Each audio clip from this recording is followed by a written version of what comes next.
Hello, my name is Marcus. I'm the compiler of a collection of therapy quotes entitled 1001 Windmills of the Mind. A collection of advanced self-help quotes taken from what's often called the psychodynamic or the psychoanalytic perspective, which long ago, as I understand it, was referred to by some as philosophical medicine or narrative medicine. For the love of narrative medicine, to borrow a line from the singer Steve Perry, who has a song entitled For the Love of Strange Medicine. Can we borrow his song title, For the Love of Narrative Medicine? So these quotes, so yeah, we now have 10,000 quotes in our collection. So imagine this times 2,000 pages, 10,000 quotes. They're clear. Usually, the odds are, my guess is 1 out of 10 will give a person a little aha moment, a little recognition, and know more about themselves because of that. And yes, sometimes the insight is just intellectual. That's just part of it. That's not the healing. But we need the emotional knowing. But first you need the cognitive insight, and then it can lead to an emotional knowing. So that's what's being offered here. You get these little cognitive insights, and then nature does the rest kind of thing. So we have 10,000 of these babies. Yeah, as usual, there'll be a lot of interruptions. I'm in the lobby of a hotel here. Yeah, so the last video I read through an abridged. Okay, hang on, back up a sec. So so I'm not a shrink or professor. I'm not a midwife, doula, nutritionist, gynecologist. I don't have a master's degree. I've never worked as a counselor. I have anxiety. I've never been analyzed. So I have anxiety. So keep that in mind as a disclaimer. Plus, the general attitude is that these quotes are not perfect. We get that. I mean, the general understanding, even in the shrink community, is that everything's tentative, like everything's a question. It's an invitation for mutual exploration. It's a hypothesis, a guesstimate. We're like brainstorming, like being a detective. These are clues kind of thing. Robert Bly, a guest mentor in our collection, when he speaks to the audience, he says, "Dear audience, thanks for coming out here tonight to tonight's lecture in the snow here in the blizzard in Minnesota here. I'm going to give you my psychological interpretation of the fairy tale of, fill in the blank, usually a Grimm's tale." And then he says to the audience, 30% of what you can hear tonight is wrong. It's up to you to figure out which 30%. Same idea. So there's no set answer here. Psychoanalysis is not a magic breast. There's no there's no magic words here. So the unconscious, some people think, the shrink's words, it's kind of like in the unconscious. Is that mother's milk? Oh no, nothing like that. You got to raise consciousness. You got to build the ego, repair the ego, strengthen the ego, build a nest, build a basket, then an egg can come in. You can't have that emotional knowing without the nest. So the cognitive insight, the metaphor is like a nest kind of thing. And then the egg, the emotional knowing can come in. So first things first. So get these 10,000 quotes. Now, once again, maybe 1 out of 10 will apply to a person, or a person might relate to it. That's pretty good. If one finds 1,001 quotes, then they can have their own customized, personalized, unique for them 1,001 Windmills of the Mind. A nice catcher's mitt. I think a very good catcher's mitt. And then, it gives hope, it gives encouragement. You know what's going on. It connects you with yourself. Even though if it's mostly intellectual, at least you have some connection to yourself, however limited it may be or not, right? And then the emotional knowing comes on its own accord, kind of thing, as just mentioned. Anyway, so we have 60 threads, 60 topics, chapters, e-booklets on a variety of topics within the umbrella of the psychoanalytic perspective. So, repetition compulsion is a key one. Paul B. Russell sort of heads up that one. Transference is another key one. Projection, another key one. Recently we did the BPD pattern, borderline personality pattern. That's a key one. I think Christine Lawson, we can say, Masterson, Lawson, Gratstein, a whole bunch of people. Recently, we just completed 3 videos on nostalgia, very interesting topic, and I included some interpretations of the Happy Days episodes. So recently we talked about the Fonz, the character the Fonz in the Happy Day, in the classic TV show, Happy Days. The Fonz had a strong feeling of nostalgia. So he was yearning for 1955 and all this. So he bought a car, like a clunker from 55, wanted to fix it up to connect himself to that 55, that year 54, which he thought was a blissful time for him. Or, anyways, the car he bought was haunted. Somebody's soul was in the car. And so there's a whole interesting story. Episode,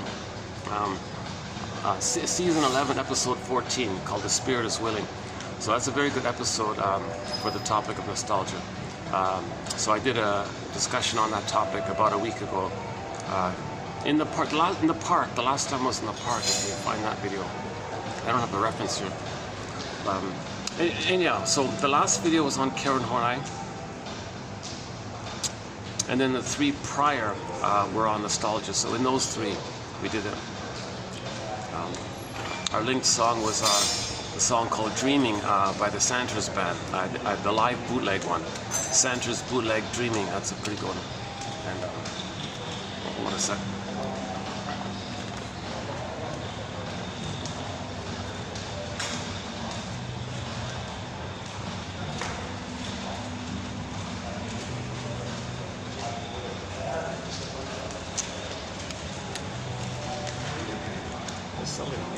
Suddenly getting busy. Okay,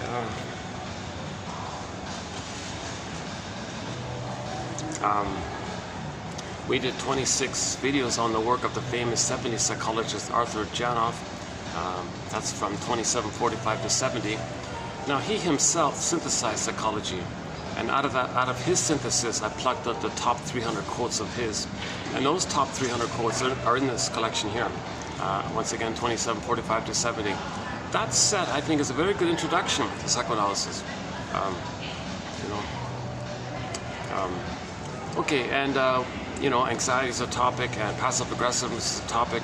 Psychological interpretation of myths and fairy tales is a topic. The body bears the burden. One, Johnny Sarno, Capex, and those guys.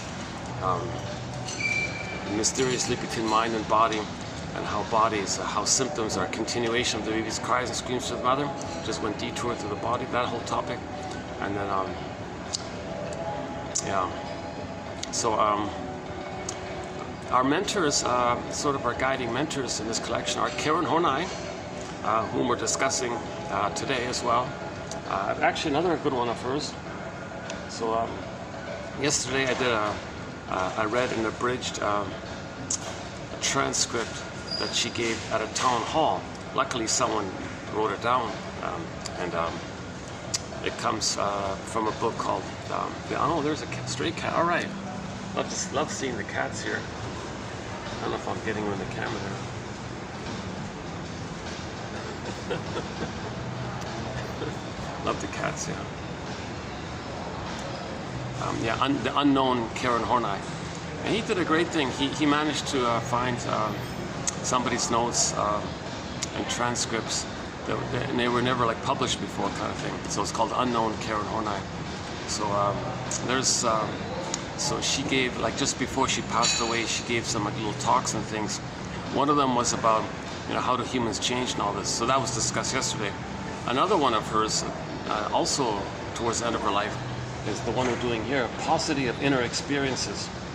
Paucity of inner experiences, another important one. And tomorrow we'll do another one.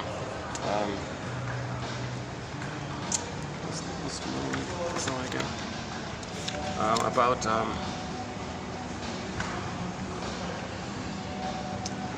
one sec. Tomorrow we're going to do the one about externalized living. Is that the one?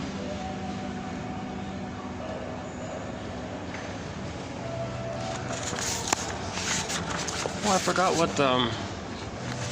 Sorry, I forgot the title of the lecture. I didn't make a note. I'll find it for tomorrow. Yeah, so today we'll be doing paucity of inner experiences.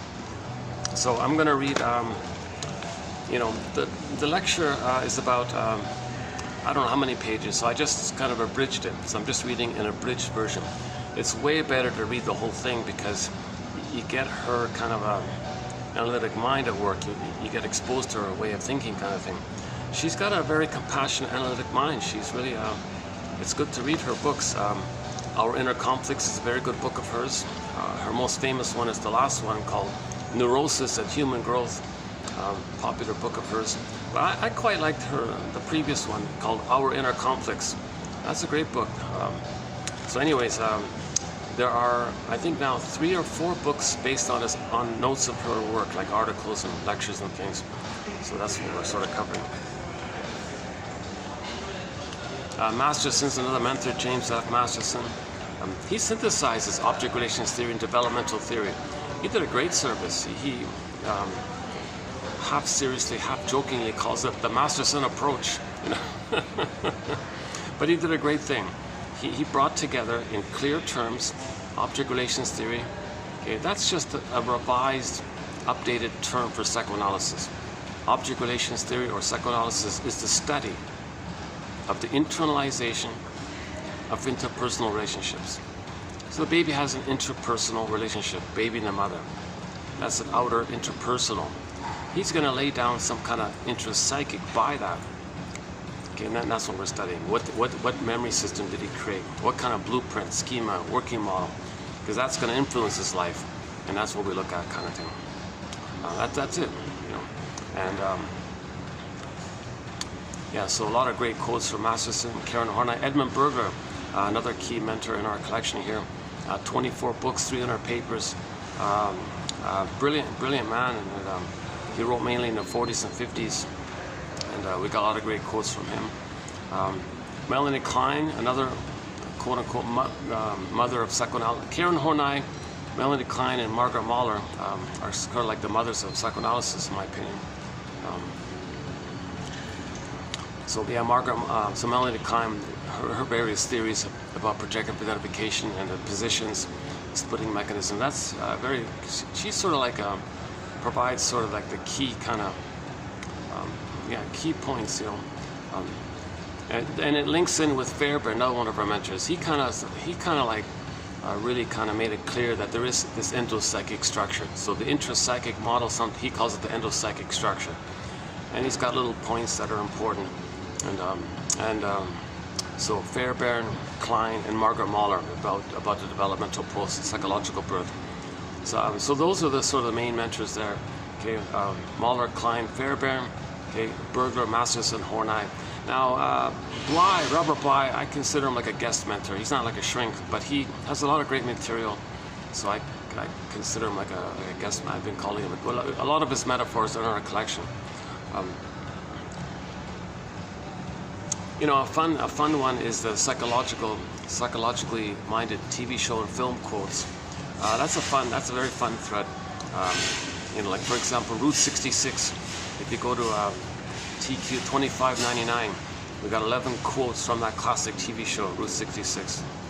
The Fugitive, Judd for the Defense, very good legal drama starring Carl Betts. Even a couple from there's one from Happy Days just mentioned. Yeah, one from there.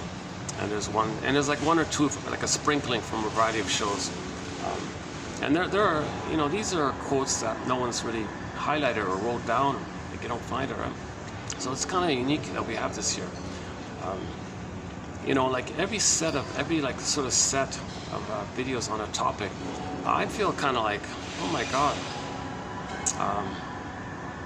You know, whatever my delivery is, that's a separate topic. However my delivery is, some days I have it better, some days are better, some days are not so much. Whatever my delivery is, the focus is on the quotes. If you click the more link, you get the quotes for each video. So we post roughly 10 quotes on average. So 1,000 videos, 10 quotes. So most of the collection, pretty much all the collections right here on this channel. Or for convenience, for a minimal sort of administrative fee, one can go to the Patreon page, patreon.com/narrative medicine. It's a minimal fee kind of thing. Their format is a little different from the other ones. And you'll see it if you visit. It's just a minor fee. You know, you can join and cancel right away kind of thing. It doesn't, you don't have to be like a monthly kind of thing. I was using GoFundMe and Buy Me a Coffee. You can do like a one-time thing, that's it. And people were doing that.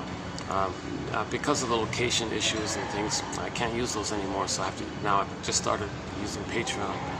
And their format is different. They want you to do like a monthly thing. Well, fine, just join it, do it for once, and then withdraw, like cancel kind of thing. To get the encyclopedia, it's a minimal fee for the price of less than a coffee. Really, I'm not kidding. It's for half a coffee, even a third of a coffee.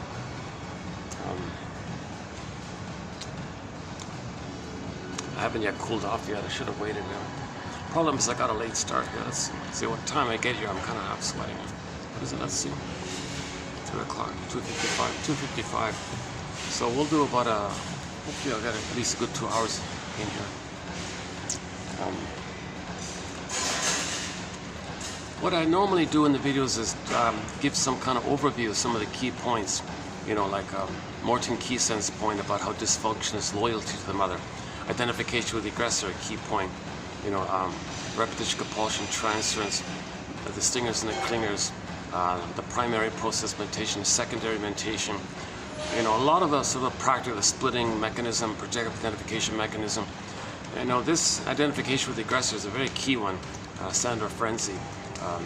It usually takes me like 1 to 2 hours to run through some of the basics. If you click randomly in any of the previous videos, you'll get that kind of sort of like fundamental basics as I understand it. I think today I'm gonna kind of skip that and maybe just jump into Karen Horney's quote, maybe spend a little more time on it, because she has a when she speaks and writes, you feel that she's trying to reach you, she's trying to help you, kind of thing. And a lot of testimonies, and I read her books, and I feel a little better. She has that kind of compassion, empathetic quality. So she's great. So yesterday we did the first one. This will be the second one, and tomorrow will be the third. So we'll sort of do like a 3. Just for the time being, we'll do a 3 sort of abridged versions of her lectures, basically. So yesterday was. How do people change? Like this topic about change, and the issue of anger and all that. That it's acquired. If the child's not loved, he'll be angry, but that's not his nature. Only if he's not loved, that's the reaction of the survival mode. But normally, babies are loved. They come from their real self, kind of thing. That's the normal state of affairs. It's not normal for the child to be angry. Only if he's hurt, then he's angry. This whole topic in the last one. Okay, today. So let's do this one today. The paucity of inner experiences. Okay, so this is a symptom of trauma. So once again, we're trying to heal from trauma, right? But the trauma we're talking about is not so much like situational trauma that we're familiar with. It's really attachment trauma. The baby's got to attach to his mother. Attachment trauma.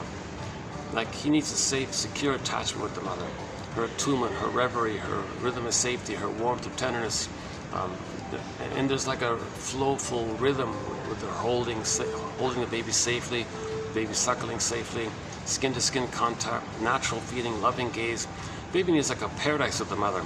That's sort of like the first sort of key area in the secure attachment style. Baby needs a secure attachment. Now, if this area of attaching, connecting to the mother, if it's problematic in whatever way, if it's what I'm calling, I'm borrowing Emily Dickinson's line, an "oh cunning tale." If there's some kind of "oh cunning tale" on the mother's end, where the child doesn't get that secure attachment style, leads to some kind of insecure, like reactive, disorganized, dissociative, avoidant, anxious, some kind of problematic attachment.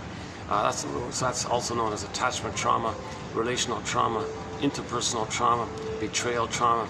And his inner life, his beingness freezes up, turns to stone metaphorically, petrifies, like the velveteen rabbit, doesn't feel real, doesn't feel alive. Then there's a paucity today's talk, there's a paucity of inner experiences. Yeah, that's one way of saying it. So the word of the year by the Merriam-Webster Dictionary Company last year was authentic. So we're all born with an authentic self, a real self. Yeah, Horney just keeps calling it the real self. Masterson uses the real self. She uses the real self. So let's just stick with the real self, authentic self. Same idea. So we're all born with that. It's our home within. It's our embodiment. It's our sense of self, feeling at home within. It's our beingness. It's our feminine, so-called feminine element, feminine principle, the yin, like the moon, the resting, the beingness. You feel at home within. You feel connected to yourself. And when you have your authentic self, your real self, there's a natural, pleasant set of feelings that animate, that shine from them, like the sun radiates. It kind of vibrates out or something. So I feel, therefore I am. Like if you have your authentic animus, you'll have the basic primary feelings. The main one is joy, the serene, inexhaustible fullness of being. Now joy can step aside, let sadness run the console if there's a loss, and sadness can come back. And then with the basic primary feelings of joy and sadness, they're just and I'm referencing the Disney film Inside Out. They're just the representative. You got empathy, you got virtues, ethics and morality. It's natural that we're all in family. That's our natural temperament: warm, caring, understanding, looking for the other side of the coin, trying to understand realistically like this, you know. So if a woman with her, like a mother who has her embodiment and she has her feelings, she knows how to nurse her baby, love her baby. She doesn't need to clamor for, for how-to books, because she has the feelings. If you lose the feeling, she doesn't know what to do. That's why she's clamoring for manuals. What do I do here?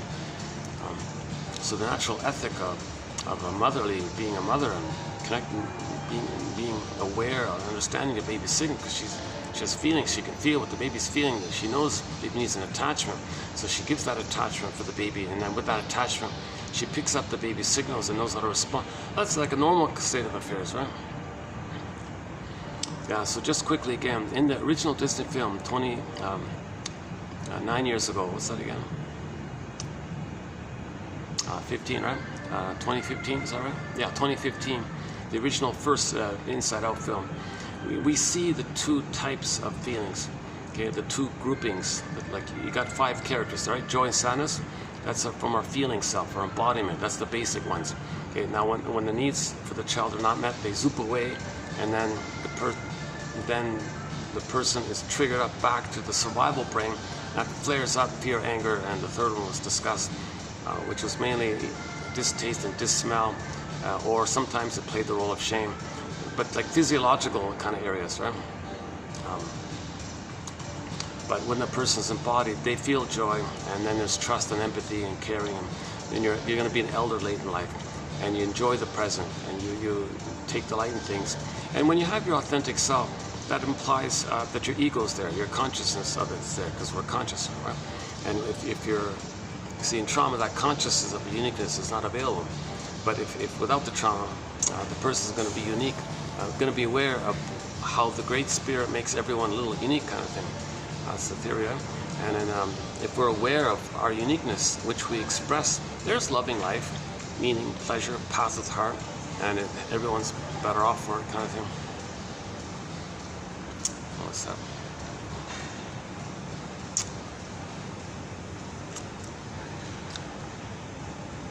Yeah, so you can tell by the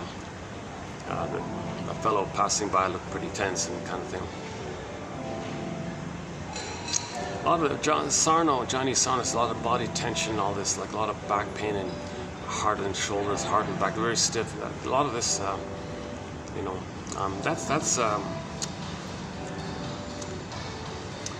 that's anxiety, right? The old fear and the rage with the mother. The mother didn't respond, so the fear and the rage turned inward to the body, leads to tension. So Sarno says backache is your original babyhood rage at your mother for not meeting your needs, and it goes to the back, and the person is very hardened and stiff, and that kind of thing. Well, this guy looks a little more, he's sort of half this one here. I don't want to show it to you, privacy. I got the first guy that had a very stiff, sort of tense, stiff, yeah, really, this second guy is sort of half and half, I guess. Yeah, why am I talking? Okay, hold on. I can see a guy smoking, yeah. You know, Janov says, when a person reaches for the cigarette, does he know that he's in pain, looking for a tranquilizer? Okay, is he aware of that? He just reaches for the cigarette. That's a tranquilizer, basically. Does he know that he's in pain? That's why he's looking for the tranquilizer? So Janov writes very clearly, very, very simply, and that's the general tone of these quotes. They got to be clear, fun, easy to understand. If I get it, everyone's going to get it, I think, pretty much. So these quotes are clear, fun. This 3 run that we're doing on the work of Karen Horney is a bit of an exception in terms of the length of the quote. So yesterday was just one long quote. Today's the same thing, and tomorrow's the same thing. So it takes up the whole page. That's kind of a bit of an exception.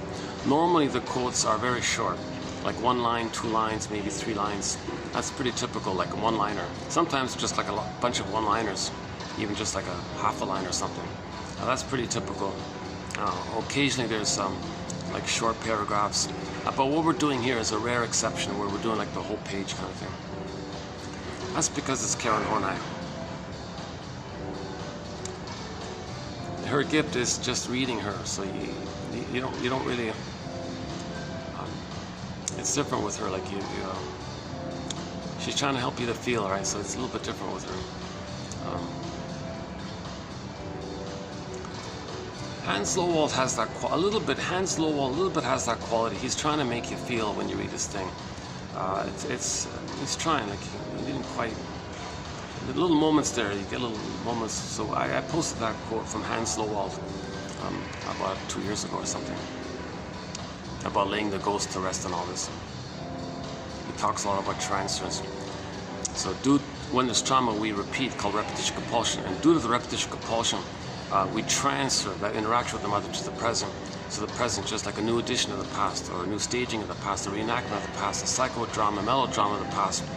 Okay, so the present is like the presenting past, or the present still the past, or we transfer the past to the present. Because when the baby's traumatized, his brain at that time doesn't know time. There's no time. It's timeless. The trauma, it's timeless, forever, time, eternal. It's all time. Is that time? So the present is just a staging for the past. Like we see the present for the present, of course, but we relate to it as if it's the past. So in the present, we're just casting people into roles of the past, because we're still needing mother's love. Okay, the baby can't know himself to get mother's love. That's unfinished business, struggle with the mother. So he's still looking for that. So he's crying for love like that mother said no. So, this is a huge topic.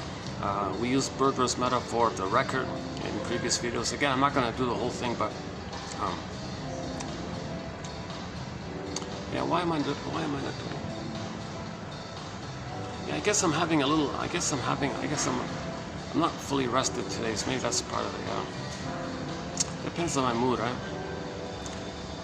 Actually, yesterday, the other videos I was in a peppy mood. Yeah, today I'm not in a full peppy mood today. I was on the fence about whether or not to do a video today. I thought maybe I should do it tomorrow, kind of thing. But I thought, wait a minute, it's Monday. Mondays are the best days. Like Mondays, think like now this is really excellent. Like Mondays usually mid-afternoon Monday.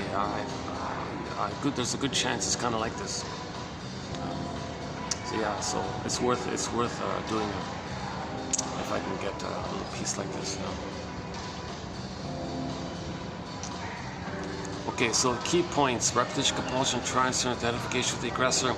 Okay, the Berger's similar metaphor of the record, and then this issue of attachment. If the baby attaches to the mother due to the trauma, and he becomes her and is loyal to her, saved her, but he's angry at her, how does he be her and still be angry with her? Then, hence how the primary process, like Alice in Wonderland, can shape, shift, and morph and twist things. So we talk about evocation of a proxy, okay, the scapegoating phenomenon, Murray Bowen's theory about the emotional triangle, then the stingers and the clingers, two kind of sets of personality types, based on if the trauma is before, like earlier versus later.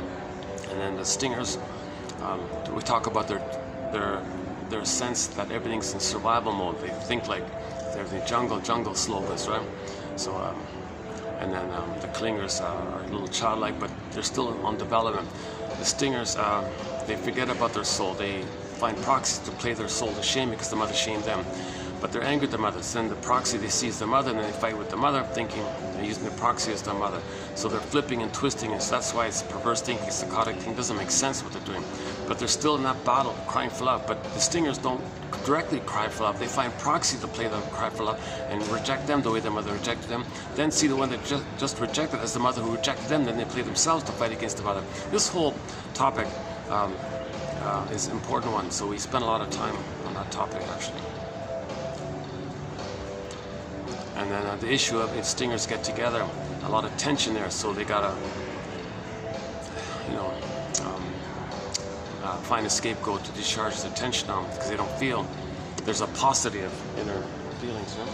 So once again, back to the authentic self. Okay, when the authentic self, when the baby's traumatized with an own cunning tale, maybe the mother's reenacting her trauma with the baby. Mother says to the baby, "Hey baby, I'm going to replay my trauma. You play me. You play the role of me wanting love. I'm going to play my mother who shamed me. And I'm going to repeat what had happened to me. So you go ahead, baby. You play me. You need something. I'm the mother who said no to me. So now you're me. I'm the mother. So, baby, you want something. That's me. I'm the mother who says no. So, baby needs love. She says no. That's what happened to her. Now the mother is angry at her mother. Oh, baby, now you play my mother. And I'm going to see, now that I see you as my mother, and now that I'm older and have more resources, I'm going to have a better chance to fight my mother, to control my mother. Because originally that mother, when she was hurt, was passive. Now she's older. So, you know, the poor baby can't say, hold the phone, mother. What's going on here? I'm neither you nor your mother back in the nursery. What are you doing here? Why can't you see me in the present? No, she doesn't. She sees the present, but she's relating to the present from the emotional past of the pain of the timelessness. Because when the trauma is in that brain, in the survival brain, they can't. They're in survival mode. The person's still waiting for mother's love. There's this unconscious hope for the fulfillment of old unfulfilled needs. It's this relentless kind of unreal symbolic effort to get mother's love. That's the unconscious doing this. It's like a puppet master doesn't care about time. It just says we've got to get mother's love, got to get mother's love. But there is time. So unconscious doesn't care about that. Unconscious doesn't understand time. Just keep getting mother's love. And if they can't cry directly for love, they find proxies to play them crying for love and they shame them. At least they cry for love through the proxy, but they shame them. It's very complicated. And then, so this, this is a really key point about this. And then what fuels this is the thing called primary mentation. Like the cat says, it's mad in there. Alice, up, down, left, right. It's all fairy tale, myth and fairy tale. So myths and fairy tales are metaphors for this kind of trauma.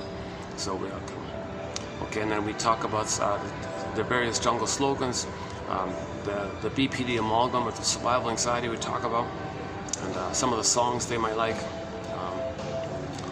and how they reject the quote-unquote human side of being human, because when there's trauma prior to 18 months, they take refuge in that once upon a time place in the uterus when they were on the throne and things like that. So, so there's a paucity of inner experience now. So all they have is the status of this fake thing of being on the throne. So they always got to shame others the way their mother shamed them. So they're outer focus. Who can they shame? Because mother shamed them. That's how they get this illusion that they're safe in the uterus, kind of, psychologically. Okay, I'm getting ahead of myself here. I'm jumping too much here. So if any of these tidbits piqued your interest, just click any of the recent videos. You'll get a 1-hour introduction to it.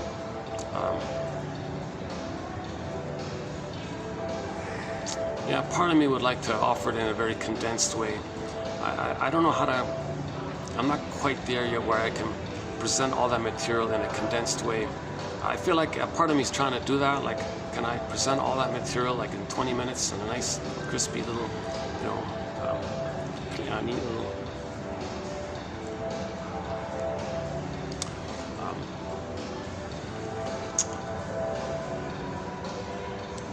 Okay, let's do this. Okay, so let's just go back to today's topic. So, the person has a beingness.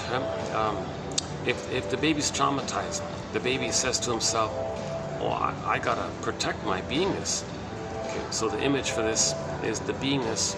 Okay, and so let's use the Snow White one. Snow White is a metaphor for our beingness. Now we saw the image of Snow White. She's in a coma in a glass box. Okay, so now there's a paucity of inner experience because you can't access your beingness. Your beingness is in a coma and you can't touch it because of the wall there, the glass wall there. So you can see that we have it, we all have it, so we can see it like that, but you can't connect to it because of the wall there, the glass wall. Plus, Snow White's in a coma. Plus, the box might be far away, up a tunnel, down a mountain, where the light has never shown. Up another mountain, down another tunnel, and it's like locked in a cave. Like it could be far away like that. That's the metaphor that we're very removed from our beingness. Like we're very distant from our beingness. And then it might be flying on like dissociation, like Echo in the Narcissus myth. And this motif, this pattern, this message of our beingness can take a variety of forms. Every myth or fairy tale, I can talk. Miss Core in the Greek myth gets pulled down. Okay, that means that it's recorded in the survival brain, the first pull down, like the unconscious survival brain. We don't remember that time, but the memory of that rejection by the mother gets recorded. That's pulled down like that. In the Iron John, back to Robert Bly, Iron John for the embodiment, the golden ball for the feelings. Okay, the embodiment, the feelings, I feel they're framed, they're locked in a cage. Where's the key? Under mother's pillow. Meaning the person's got to find out that the mother used the baby to meet her needs. And the key's under the pillow. So it's dark under the pillow, unconscious. There's the key there. That's why the person's soul is locked away, far away. Got to get the key, the knowledge, the truth. The truth will set you free. Why did mother do this? You got to get the story. Why did mother do this, oh cunning tale? Get the story. Now back to another. Oh yeah, we did 2 Happy Days episodes. In another, we discussed 2 Happy Days episodes. One was just mentioned, season 11, episode 14, called "The Spirit Is Willing," but nostalgia. And another one, also kind of interesting, was called Mother-Child Reunion, season 8, episode 21, about the Fawn's, was abandoned as a kid and all this, right? But he had a photo of his mother as a teenager and him as a child with her. So we got some glimpse of how she might look, and she knew her name, Angela or something. One day he's in a restaurant and he sees a waitress with the Angela name tag, looks at the photo, looks at her, and he's pretty convinced this really could be her actually. So he's like, for a while he's thinking this could be the mother kind of thing. So there's this the episodes about this, and during the time he didn't know if it was her or not, and we found out that he was really enraged at her, what she did, because he didn't know what happened. He was clueless. Why did she leave? What's the story? He had nothing. Zilch. Knew nothing. So because of that, he was so enraged. It turned out the waitress wasn't the mother, but she had a lot in common with this missing mother. So she told her story, okay, and then after telling the story, she concluded by saying, maybe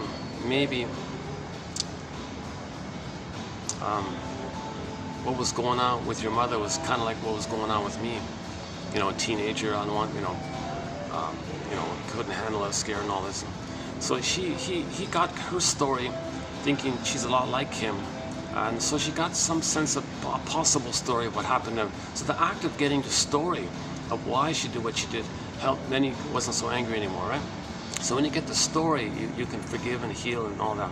If you don't have the story, it's harder to understand. So in the healing journey, you got to get your story. Right? That's the key. You got to get the key out from under mother's pillow. So our reference poem for this one is Anne Sexton, 1960 poem by Anne Sexton. It's about an older lady apologizing to her daughter in her 40s who wasn't happy. She said in there, "I'm sorry, daughter. When you were a baby, I didn't meet your needs. I didn't see you. I didn't recognize you. I made you to find me." That's the old cunning tale. This woman confessed. She apologized to her daughter. "When you came on the scene, I just thought, I'm going to brainwash you to be loyal to me, dependent on me, and I'll punish you if you want to be yourself. So I'll reward you if you cling to me, and that gives me the chance that you'll be a stable present. You'll listen to me, respond to me, be there for me, not let me feel alone, do what I say, respect me." And then out of that, I thought maybe I'll then be able to find myself. I parentified you, baby. I made you to find me. So that was like giving the key like that. So that's like that's a common old cunning tale, that one there.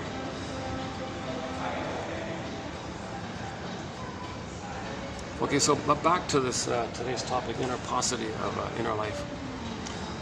So in the myths and fairy tales, okay, if Snow White's a metaphor of beingness, and the child has to hide his beingness, he puts it into conservation mode by putting it into like in a deep sleep, and it's far away. Like you're protecting your beingness, but it's unavailable to you. But you're protecting it somehow. It's there. It's never totally gone, but it's really far away from you. Now they're not in touch with their inner life, their inner beingness. There's going to be a paucity of inner poverty or a lack of inner feelings like this, right? Like another common way of doing it is if a fairy tale has a character that represents a person's beingness or their embodiment, and it freezes, like Frozen, same idea. Can't move, it's frozen. Or a Velveteen Rabbit, it's not alive. Or wooden, or statues, a graphic one, when Echo turns to stone, Faithful John turns to stone, right? So that means where you're feeling, everything's dried up, it's stone like that. There's going to be a paucity of inner experience. This is the issue. Yikes, right? This is what we're dealing with. So this is the byproduct, or this is a symptom of attachment trauma. relational trauma, interpersonal trauma, etc. And this development of inner life is they call arrested development, stunted development, developmental arrest, or where there's this kind of fixation where things are fixed or frozen, fossilized, fixed, frozen, kind of like that. And then it's set there. Now, yes, in response, we create a scaffolding of defense mechanisms, maneuvers of the mind, operations of the mind known as defense mechanisms, and bundle them up and create what's called a false self. Okay, now this false self, it lets us to function, so we can drive a car and get 10 medals, 10 PhDs, 10 awards, write 10 hit songs, and so on. So we can go through life with the false self, but our feeling self is frozen early on. And there's a huge gap like this, and that's a pain like this, right? So we're far away from home. So when Odysseus got to that point, it took him 20 years to get back home. The inner home. Ithaca means the inner home, the embodiment. Back to Robert Bly, we all live in a psychic house called the Soul Castle. In the Odyssey it was Ithaca. So you want to get back home. So when Odysseus wants to go home all the time, he's talking about his inner home, his beingness, get back to his beingness. Then the feeling came back, Penelope came back.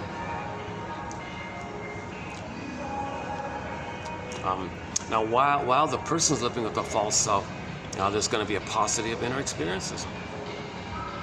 Because Snow White's in a coma, the beingness is frozen or petrified, turned to stone, velveteen rabbit.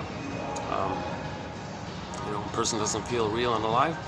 People call this provisional living, or living the provisional life, the unlived life. Like you're in a trance. When does life begin? Feel like something's missing. So that's the whole issue. So in Karen Horney's last essay, the issue is if the person is in touch with their real self, their beingness, everything's normal, everything's okay. If that's missing, then the person's going to be hateful and vindictive and spiteful and greedy and envy and so on, and make excuses for it. And then they're going to be outer focused, thinking that's something that they got to focus outwardly to blow off the tension. The tension, okay? They're not feeling. That's pain, needs tension. So they're outer focus, blowing off tension all the time. So they're hateful on the outside because the beingness is missing. So our true state of affairs is the beingness. It's a question of beingness. When the child's loved, he gets his beingness. That's the normal state of affairs. That's the innate normal state of affairs. This thing with hate and all that's not the normal state of. That's like a sign of trauma where the beingness is frozen and the amygdala is flared up. We're not born meant to be lived with an inflared amygdala. That's ridiculous. That's an aberration like that, to have this wildly exaggerated, hyper-inflared amygdala, because you're just living always in a binary sense. Survivor, good for my survival, fine. If not, I don't care. I just want to survive. You're only thinking that very simplistic way. So that's why people, that brain that's flared up, it's given the nickname salamander brain, iguana brain, lizard brain, crocodile brain, these kind of creatures, because they only care about survival like that. We're not calling any person that. We're giving the nickname to that first primitive brain. So once again, our brain has three parts. The 3-in-1 brain. Okay. The triune brain. Okay. So first part, second part, third part. The first part's the old, original, basic one called the survival brain. It's sensations, it's visceral, and yes, and from there is fear and anger. Now, yes, we call them feelings and emotions, but they're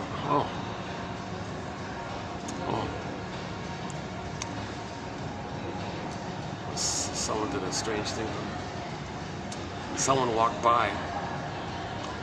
Oh, jeez, is that what that is? Oh, okay.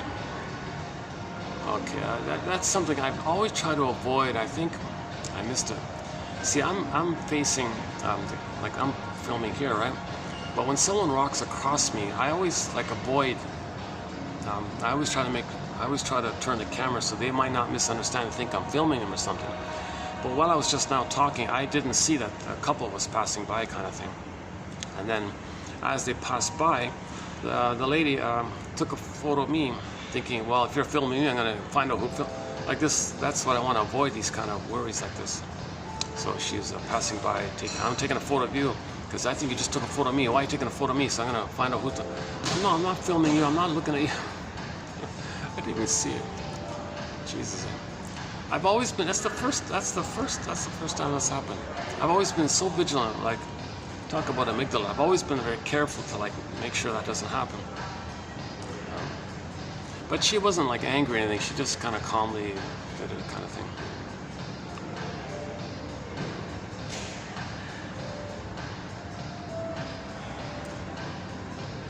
I thought these are tinted. How do they see me? Do they see me through this thing? I thought these were tinted or something. Aren't these tinted? Okay, let's show that.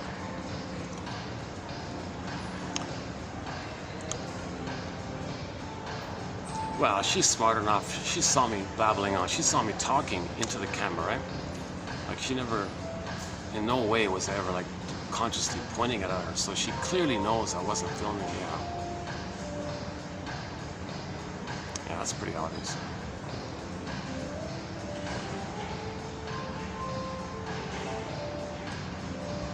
Or she just sees what she wants to see, right? Like if people are very outer focused, they distort things because they're outer focused. So they use little things to elaborate it because their orientation is outer focus because of a paucity of inner experience. The more of a paucity of inner, to use today's phrase, the more of a paucity of inner experience there is, the more the person does what today's topic, Karen Horney calls externalized living. Their whole life is based on externals. They're always like looking outward all the time, not in touch with their beingness, because they don't. It's missing. It's frozen, petrified, turned to stone. So they're outward all the time, and their whole sense of life is outward focused. So appearance will be very important. What others think of them, because they don't have that, or a need to make excuses, or a need to blame others, a need to accuse others, a need to think badly about others. Because their inner life is projected, because they're not in touch with it within. So yeah, today's topic, yeah, it's coming up. When like if somebody's critical towards themselves and they have a paucity of inner experience, they just think everybody's critical of them. You know? Like if someone has an inner critic, the inner critic just means mother hated you, believe it or not. Now, not on purpose. The baby interprets that if the mother doesn't love him. If the mother doesn't love him, it means the mother didn't meet his needs. If the mother doesn't get it, if the baby doesn't get his needs, when we say the baby felt unloved, it means the baby didn't get his needs met. When the baby doesn't get his needs met, he thinks he's a goner. He's terrified. He's in a rage. He creates an image in his mind of a monster, the mother being a monster who's terrorizing him.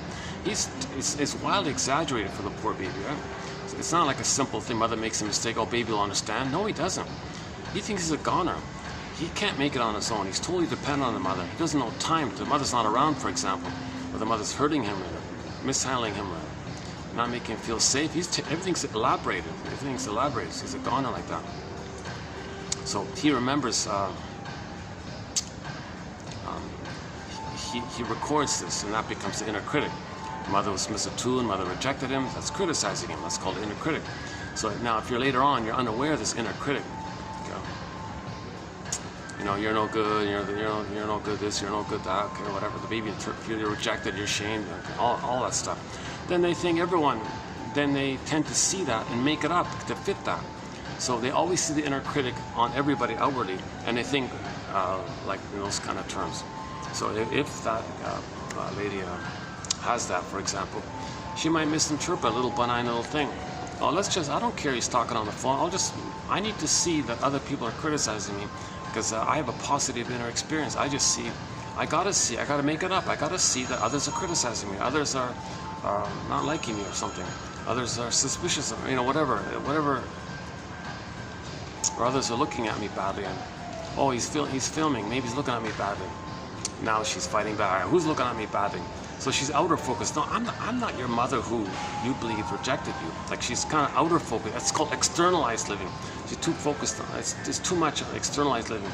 Okay, when your connection to yourself, you don't think so much like that. Maybe I should jump into the cord here. Sorry, give me 1 second. Hold on a second. Let me just.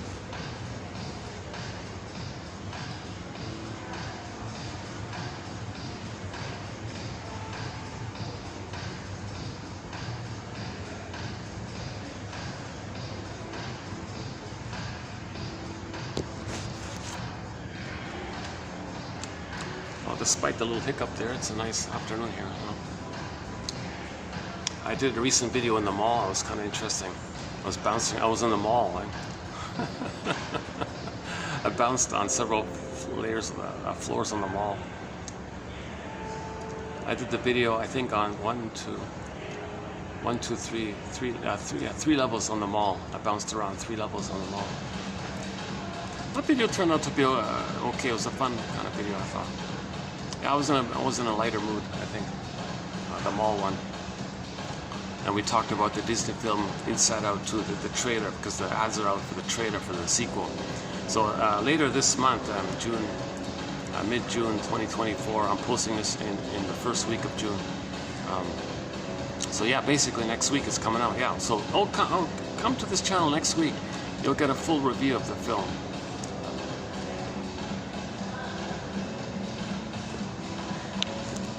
By the way, yeah, so for the price, oh yeah, today's flower, yeah, I forgot about that.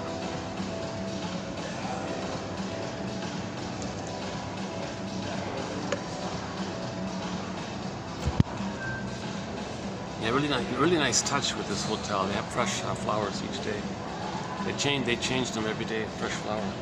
That's great, it's really great. How many tables do they have? 1, 2, 3, maybe like 20 tables or something. Yeah, that's nice, eh? Look at that. Is it showing? Are we getting it in the camera here?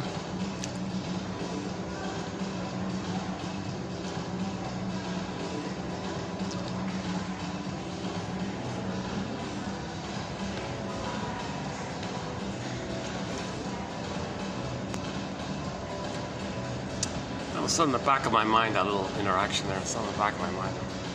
I should probably show all of our friends. So watch out, this guy's filming you.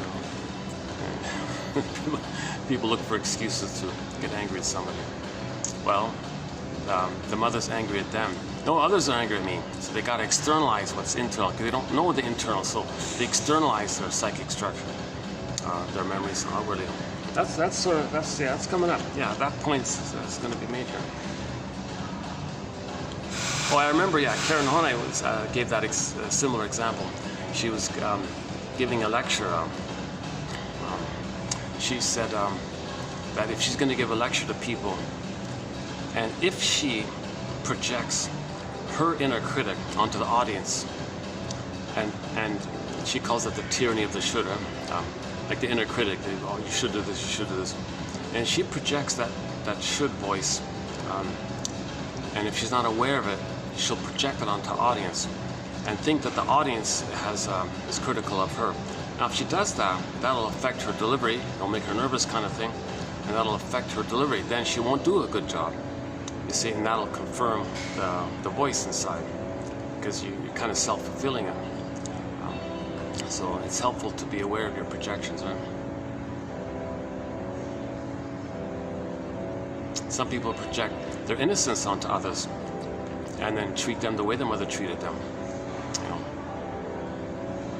some people project their mothers onto the audience, and now, oh yeah, mother, you hurt me back then. Now I'm going to be angry at you. Like that woman saying, oh yeah, you're watching me, you're criticizing me, and now I'm angry. I'm going to take a film. I'm going to fight back. I'm going to film you and tell everyone you're filming. Now she's older now, right?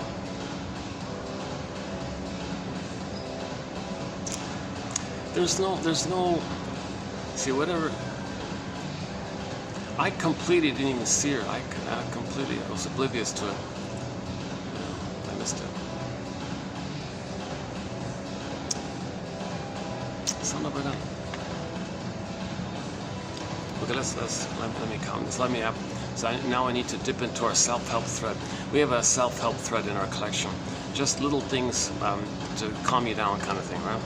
Just little band-aids. It's not an analytic process. So 90% of the quotes are the analytic material, right? The theory and all this, narrative medicine, philosophical. But 10% are like self-help type of quotes. It's a nice car.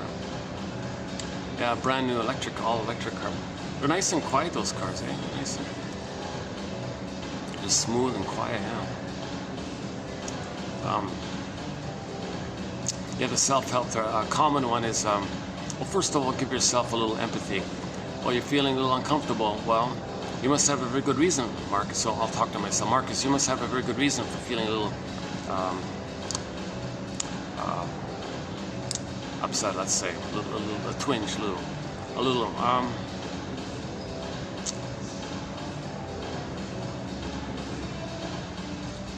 Well, yeah, because they're two and I'm one, right? Okay, hang on, let's try again. So what's the hardest thing about somebody filming you, somebody taking a photo of you in response to their misunderstanding of them mistakenly thinking that they thought that maybe you were filming them? Oh, geez, I don't want this quagmire, I don't want this fully tour, I don't want this nonsense, I don't want this drama. So what's the hardest thing about this possible drama? Well, Jesus Christ, you know, I don't know them. Okay, so you don't know them, so you're jumping to conclusions here. What, it could be just nothing, right? Yeah, but I'll always wonder. I'll just wonder, what if they're not friendly? Or... Okay, well, not much you can do about it, right? Yeah, okay. Okay, it helps a little bit, yeah. So one of them is, what's the hardest thing about? You fill in the blank. So if something's going on with you, just preface it with the 5 words. What's the hardest thing about? Okay, that thing you're concerned about, right? And you fill in the blank. And just free associate, just say what comes to mind. Okay? And during that process, you say to yourself, I must have a very good reason for feeling this. Okay, and then again, something might come up by that prompt. Something might come up. And there's a few other because you might do an I statement, meaning what old childhood fear is being triggered up, and discuss the old childhood fear. So in the past, okay, the fear was you didn't get your needs met, you felt something, that's coming up. Identify the need and name the feeling like that, and then and that's why you're feeling, and that's the very good reason why you're feeling what you're feeling.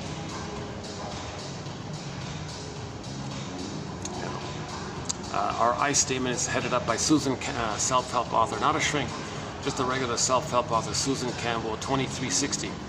I did an abridgment of it about 2 years ago, I think, a year and a half ago or something like that. Anyways, yeah, you'll find it, 2360. We're doing, what are we doing? Oh, 2837, yeah. Oh, so 500 quotes ago. Sorry. So 500. No, I mean,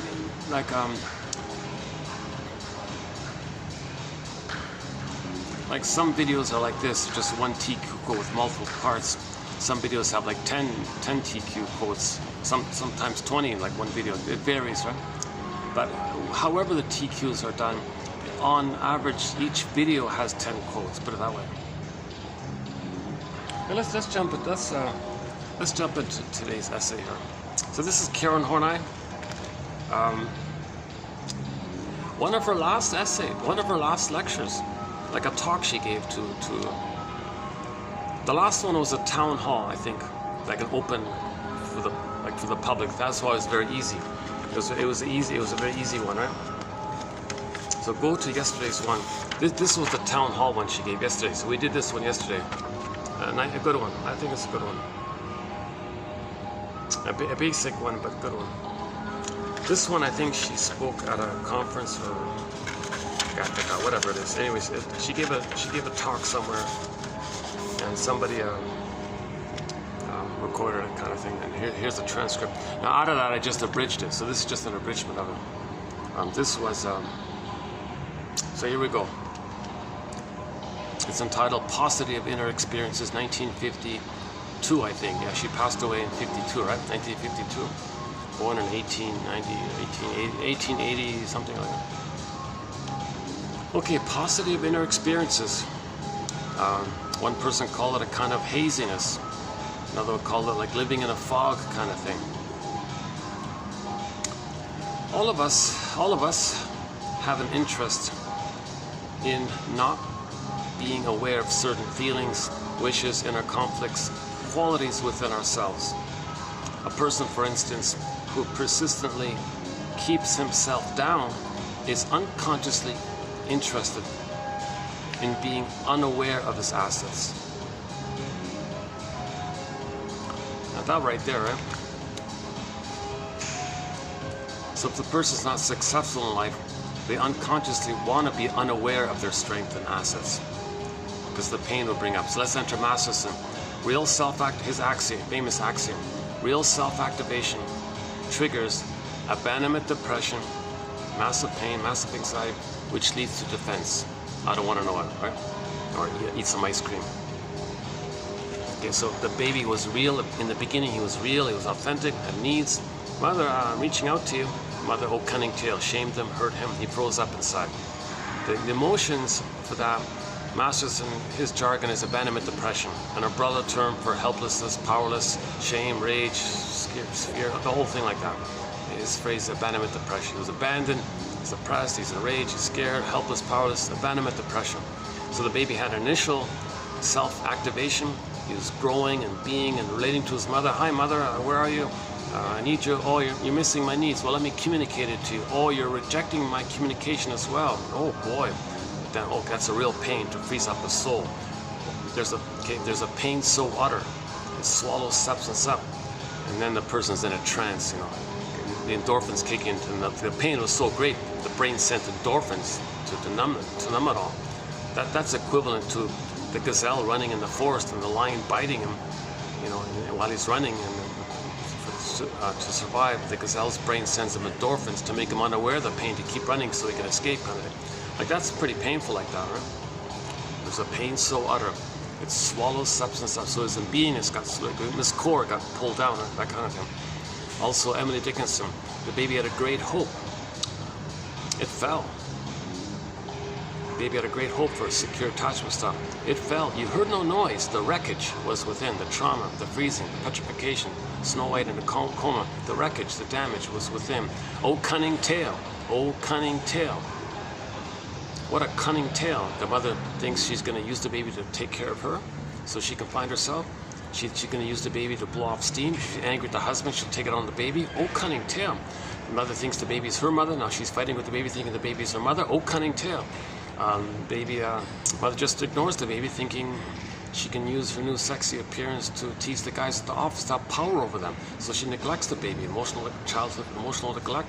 Oh, cunning tale, and so on. And there's a whole long list of these oh, cunning tales.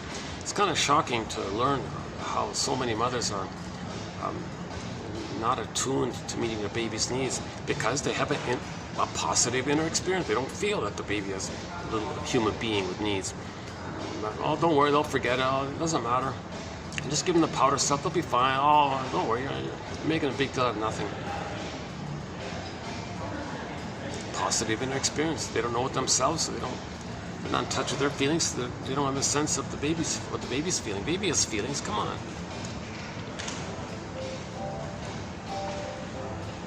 Now back to the axiom. Real self-activation triggers abandonment, depression, which leads to defense. So the source point of this imprint, this pattern, is, as just said, the baby is trying to connect to the mother. Mother gaslit him. The word of the year by the Merriam, also by the Merriam-Webster Dictionary Company for 22 was gaslighting. A lot of mothers are gaslighting their babies. It's a good choice like that. What a pain so utter. A massive pain, abandonment, depression, rage, helpless, powerless, terrified, not going to make it, persecutory anxiety. Oh, he's not going to make it, anxiety. Oh my God. There's a term, they got a term for that. Leonard Shingold has a very dramatic, I don't like using this term, he's got even a more severe term for it. Anyways, the baby's, okay, that's, the wreckage was within. Okay, a great hope fell, back to Dickinson, a great hope fell, you heard no noise, the wreckage was within, oh cunning tale that let no witness him.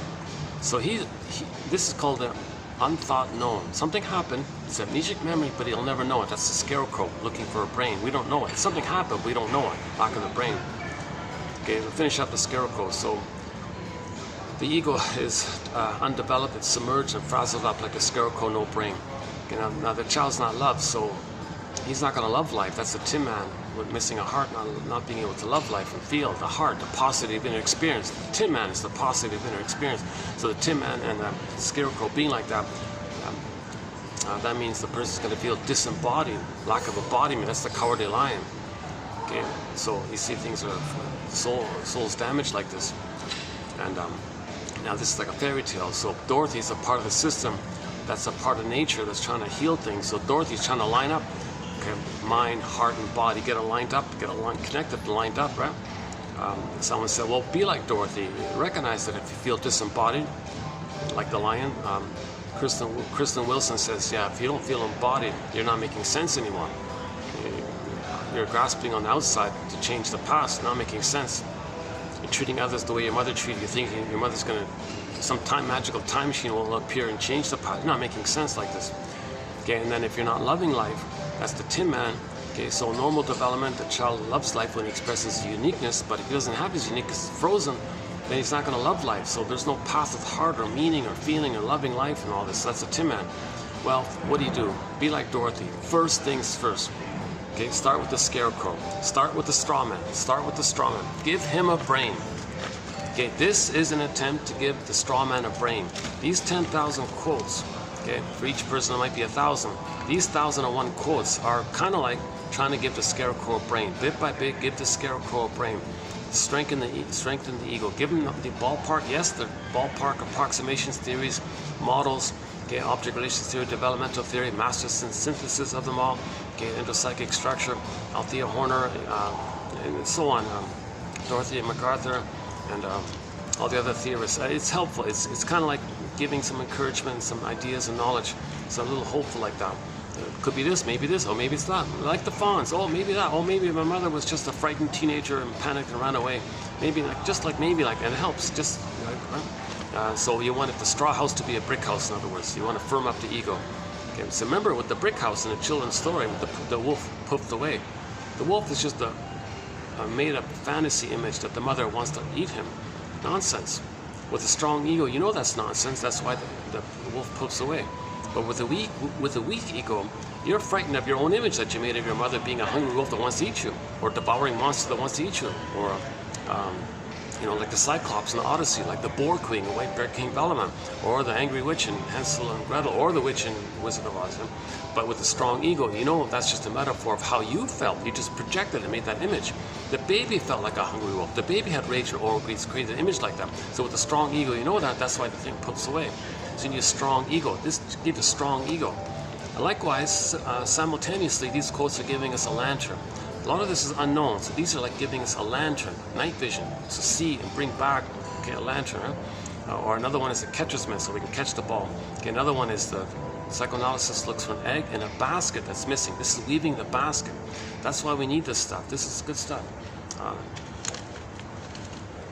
This is psychoanalysis greatest hits, in my opinion.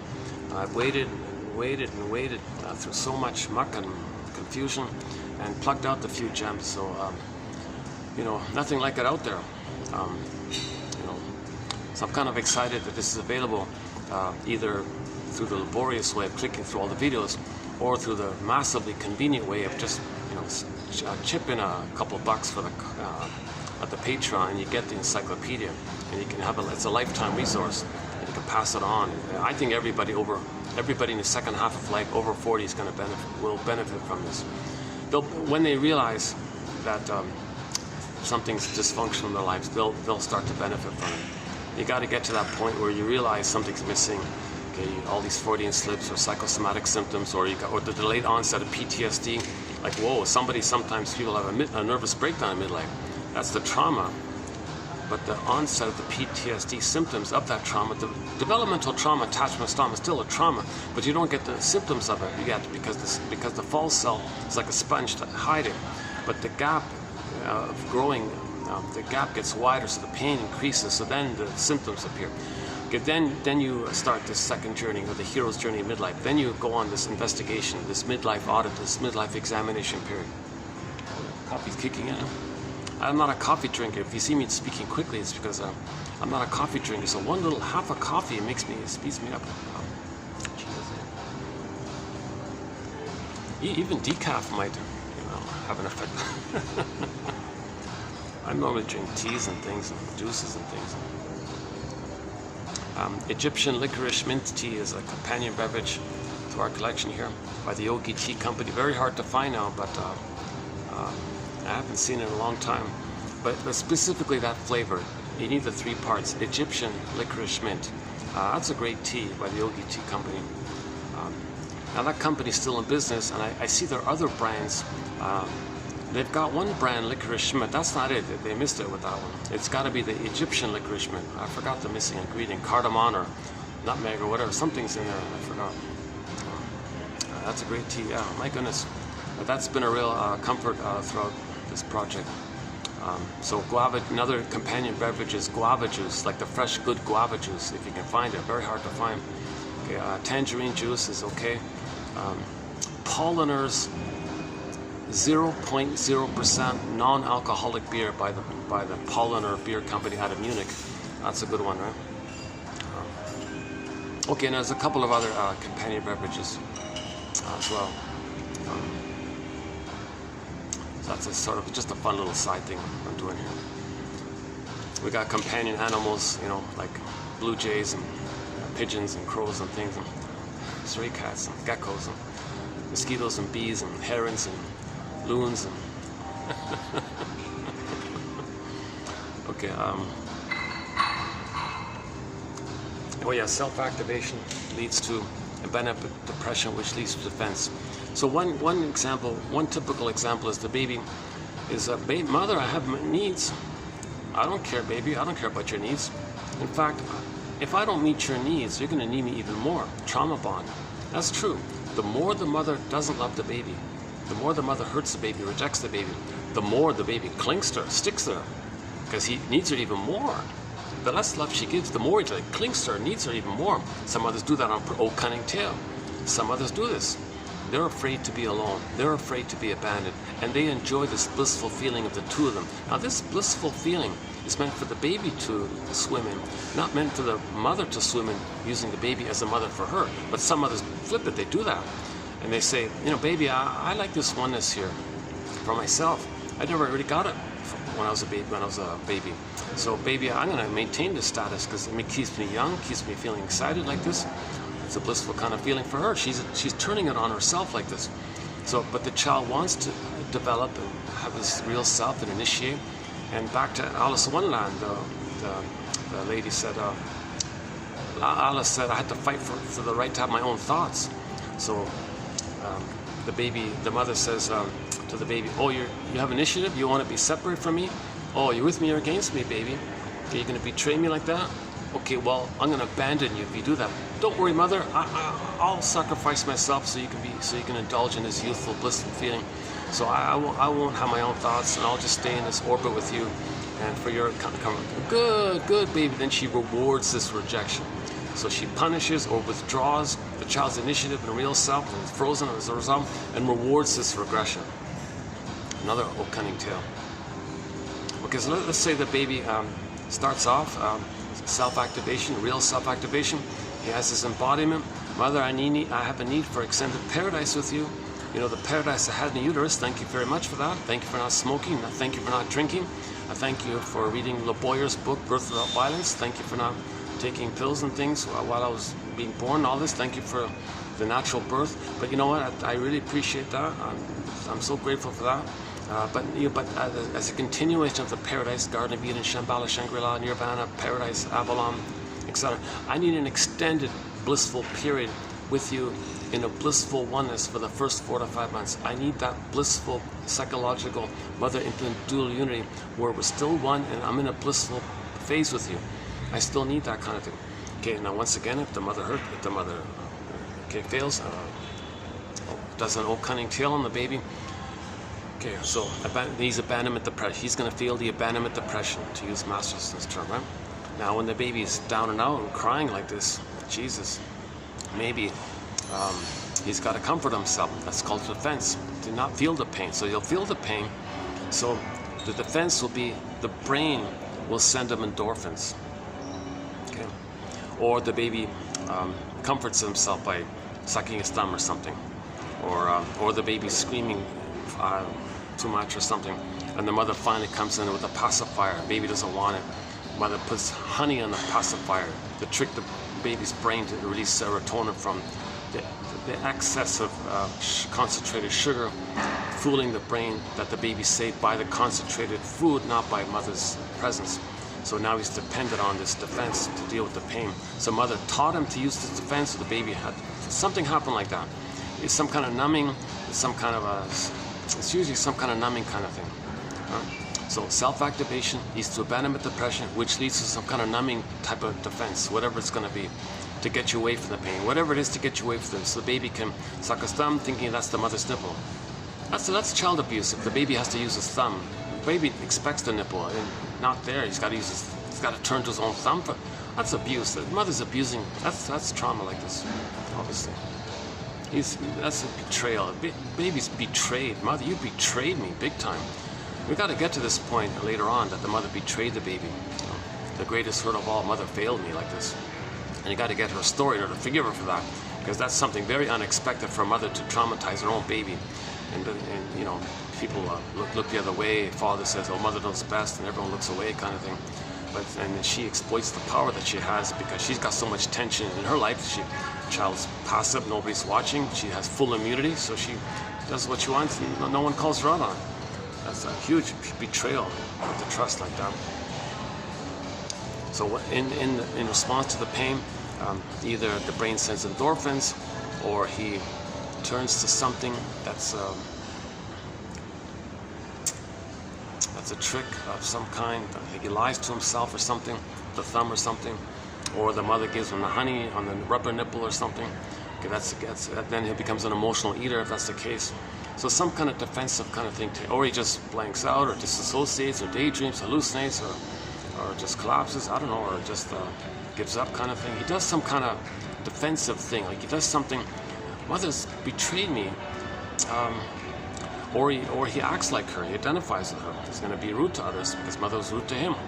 That's a defense. He'll identify with the aggressor. That's a way to deal with the mother being aggressive towards him. He'll become just like her now. Another defense. So whatever the defense is, something set up in the prototype, self-activation. Okay, originally for the baby, his initiative led to abandonment depression of some kind of defense. So that's the axiom. Self-activation triggers abandonment depression, which leads to defense. Okay, that's set up. So let's say later on, they want to initiate, know their gifts, their authentic stuff. The gifts, he's talking about your assets, she's talking about that you know that when you have your connection to your beingness. But if your beingness is so much pain around it, you don't want to know it. So you unconsciously don't want to know your gifts, because that means you're going to bring up all that pain around that, of the memory of what happened. So they have an unconscious desire to not be aware of their gifts. Okay? So that's so then they're going to end up again. What is it again? Paucity. Okay. All of us have an interest in not being aware of certain feelings, conflicts, qualities within ourselves, etc. A person, for instance, who persistently keeps himself down. Okay, so he won't activate. He'll live the unlived life. He won't express his gifts. He won't have self-initiative or self-agency. He won't really have. We're talking about from the real self, not the fake self. We're talking about the real self-agency, like from your beingness, from your authentic beingness. So he'll have an interest. So a person, for instance, who persistently keeps himself down is unconsciously interested in being unaware of his assets. Another example, a person who needs to keep others at a distance is unconsciously interested in being unaware of his need for affection. Okay, so that's the avoidant attachment style. They're kind of schizoid, aloof, don't trust others, don't love others, don't really feel with others, or don't, create all these slogans. Oh, I just saw Happy Days had a slogan. I saw one on Happy Days. The woman, the Chachi character, I just saw that, liked one girl. The next day she dumped him. What happened? I thought we got along quite well here. Oh, well, if somebody pets a puppy, it doesn't mean you have to buy the puppy. Whoa. Like, that was a kind of a surprising thing, right? So that woman keeps people at a distance because she's unconsciously interested in being unaware of her need for affection. She can't have affection. So there's the famous split like that. If there's a fear of affection, a fear of tenderness, a fear of feelings, and then there's a defense called sexualization. that does that. So this woman was like a vicious playgirl kind of thing. She just used guys left, right, and center for entertainment. Like he said, he felt like she swatted him away like a bug on the shoulder or something. I forgot exactly what it was. Okay, so that's the point. So people, just in general, we all have an interest. All of us have an interest in not being aware of certain feelings, needs, inner conflicts, qualities within ourselves, etc. Okay, so the second example was a person, for example, a person who needs to keep others at a distance, be an emotional distance, don't trust, don't feel, don't, you know. Okay, so in other words,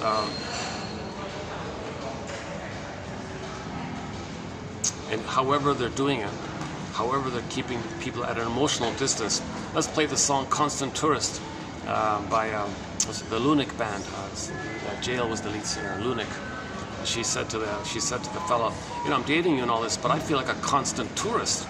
We're never at home together. I'm just like a tourist in your world all the time. Like, why don't we connect here? Why am I like a tourist? Like, I'm not really here with you. So that fellow is unconsciously interested in being unaware of his need for affection.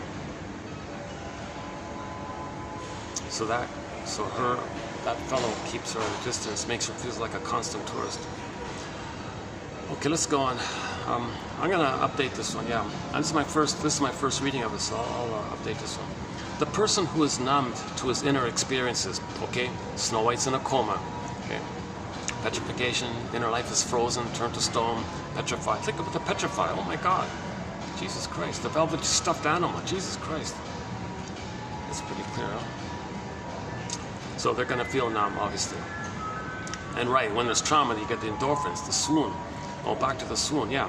There's a pain so utter, it swallows substance up. Then the person goes in a swoon. That's the numb. When Dickinson says swoon, she means the numbness. The endorphins kick in to put the person in a swoon. That means they're like in a trance in life. They're just sleepwalking through life, going through the motions in life, like in a swoon, like in a trance, like they're floating, like they're drunk or something, that kind of thing. Oh yeah, one guy said, I don't need to drink, I'm always drunk. He's in a swoon, that's what he meant, but that was a few months ago, yeah.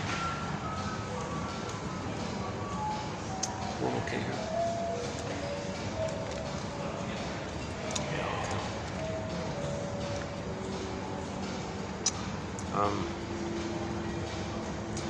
Okay, the person who is numbed to his inner experiences.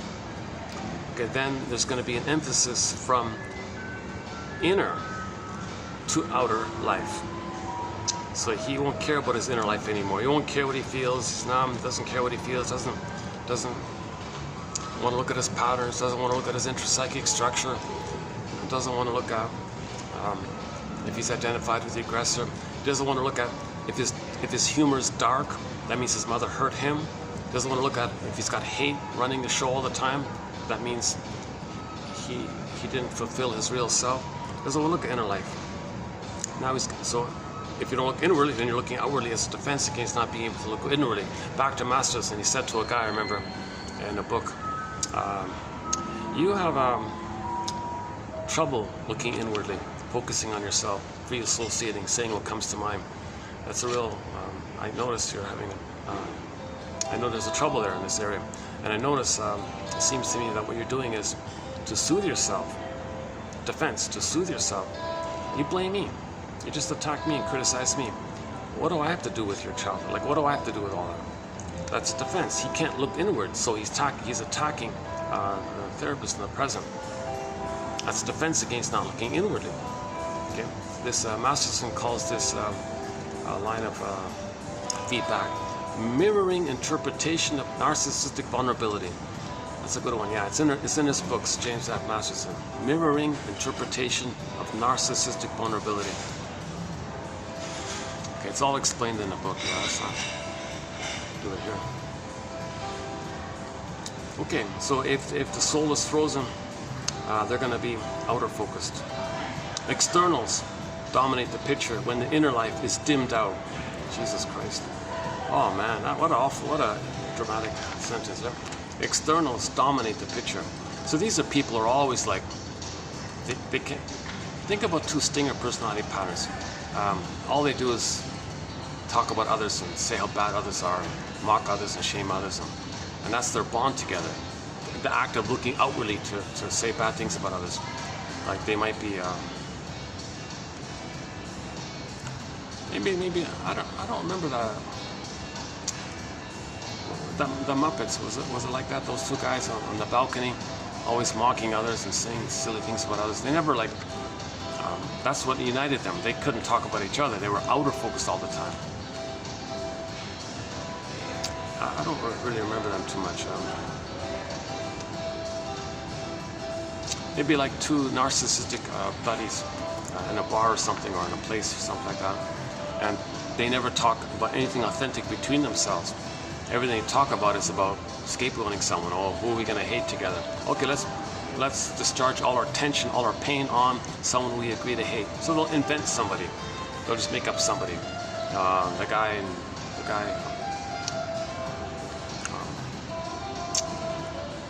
who has the locker at the end of the hall, that guy, we'll just pick on him, whatever it is. So the outer, externally focused. They're not self-activating. That's a defense against the pain of their inner life being, what she says here, dimmed, you know. If such one-sided emphasis on externals is rather pervasive, we speak of externalized living. Externalized living. Roughly, that entails the following characteristics. Okay, so I just took one on here. Intrapsychic processes are experienced as interpersonal ones. Intrapsychic processes. Your memories with your mother, you externalize. And you see what's going on inwardly in your repetition outwardly. And so it's externalized. So your mother hating you, you say, why are others hate me? Or you flip it. Okay, you hate everyone. Mother hated you, you're her, so you hate everyone. So if you're always hating everyone, that's your mother hating you. So whatever's going on inwardly, you externalize it. That's called externalized living. Whatever it is. For instance, a person doesn't feel that he despises himself, but he is aware of despising others or being despised by them. See, he doesn't know that he hates himself. He only knows that either others hate him or he hates others. He's clueless that maybe he hates himself, i.e., he made it a part of his mind, the memory of the mother hating him, and now he hates himself as a continuation of the mother hating him. Because we internalize, it's called like the intrapsychic, like the way the mother treats the baby. Okay? The baby's brain is malleable. He's laying down all the circuitry like that. So however the mother treats him, he continues and treats himself like that. His own wishes, where are we here? His own wishes and his own compulsive demands on himself fade out and are replaced by real or imagined expectations of others. The expectations of others then have the same compulsory character as his own, quote, shoulds. That is, he must meet them or rebel against them. Yeah. So this is when people feel like everyone is shooting on them and they're fighting, they're rebelling against everybody. So they got a should voice within. Mother expects all this. Mother wants this. Mother demands this. Yikes. So either you are placating with people. Oh, you want this? Oh, you need this? Let me appease you. Let me try to please you. Let me try to accept. Or you rebel against the mother. Oh yeah, you want to know what time it is? I'm not going to tell you. Simple little things, huh? You know, or you want to borrow a nickel? I'm busy. Get us somewhere. What's wrong with you? Why? Like, it's not about the thing. It's just whatever you see, because your inner demanding mother, your demanding mother, you see onto everybody. So you might rebel against everybody, thinking because you externalize the memory of mother having all these demands on you. You externalize that and see everyone basically as being demanding, even if they're not demanding. You'll make it up that they're demanding because that's how you see. You see the world from the inner. Okay. You make the outer, you see the outer in reflection towards the inner. Inside out, as above, so below. I'm getting carried away here. Gee, I wish I had a private room I could just talk freely, not worry about interrupting people. About a year ago, I had a private room. Someone gave me a nice rundown, beat up old room. It was perfect. I loved it. I brought in the music. I could speak freely like that. Some of my best videos were done in that meeting room. Then they renovated it. They kicked me out. But I was glad for that little stretch, that little stint there. Yeah, about a year, almost 2 years actually. No, year and a half ago maybe. Yeah.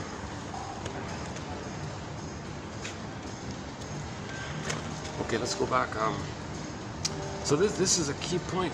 This is a key point again. The expectations of others then have the same compulsory character as his own shoulds. That is, either he's going to try to meet them or he's going to rebel against them. He is what others think of him. Prestige or success may become the only measuring rods. The measuring rods. Shrinks usually call it the infantile yardstick, the measuring rods, for his value. In conjunction with such delegating of his rights to others, the emphasis shifts from being to appearing. Oh, that's an extra point. Okay, that last part's an extra point. Okay, but the heart of it was this one here, yeah.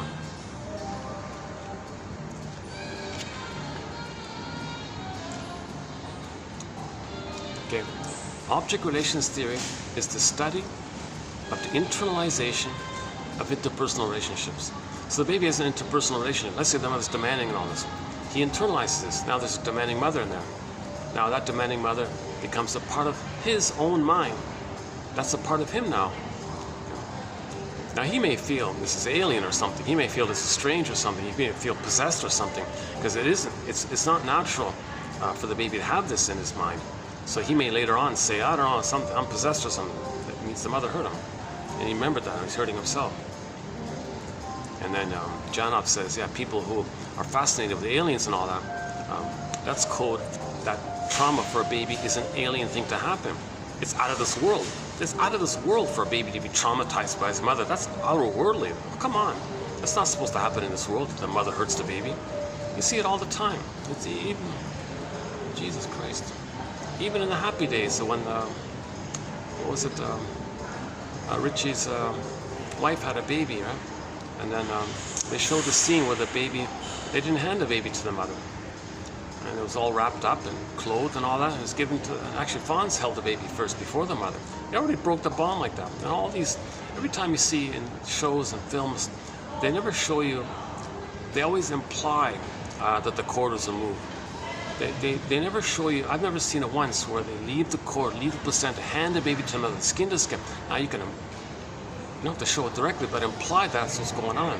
They always make it vivid. No, we removed the baby, put them on a scale, separate the cord, wrap them up, wash them up, take away the hormones, pretty them up. That's trauma, you know, that's trauma. Baby creates, baby's enraged, he's shamed and enraged, and thinks this hurtful thing was treated to him. Now he's angry at himself, and he thinks others are angry at him. So either he'll try to please others all the time, oh please don't, mea culpa, oh please like me, so they might be like pleasers, or he does the flip and say, now he's gonna rebel against everyone.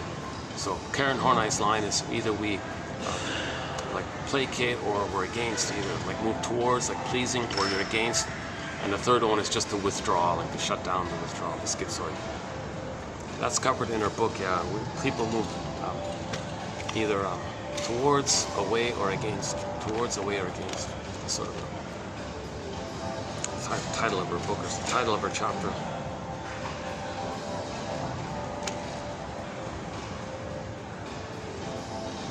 Okay, so let's apply that. So let's say that woman took that photo of me, and I may have exaggerated that little harmless thing.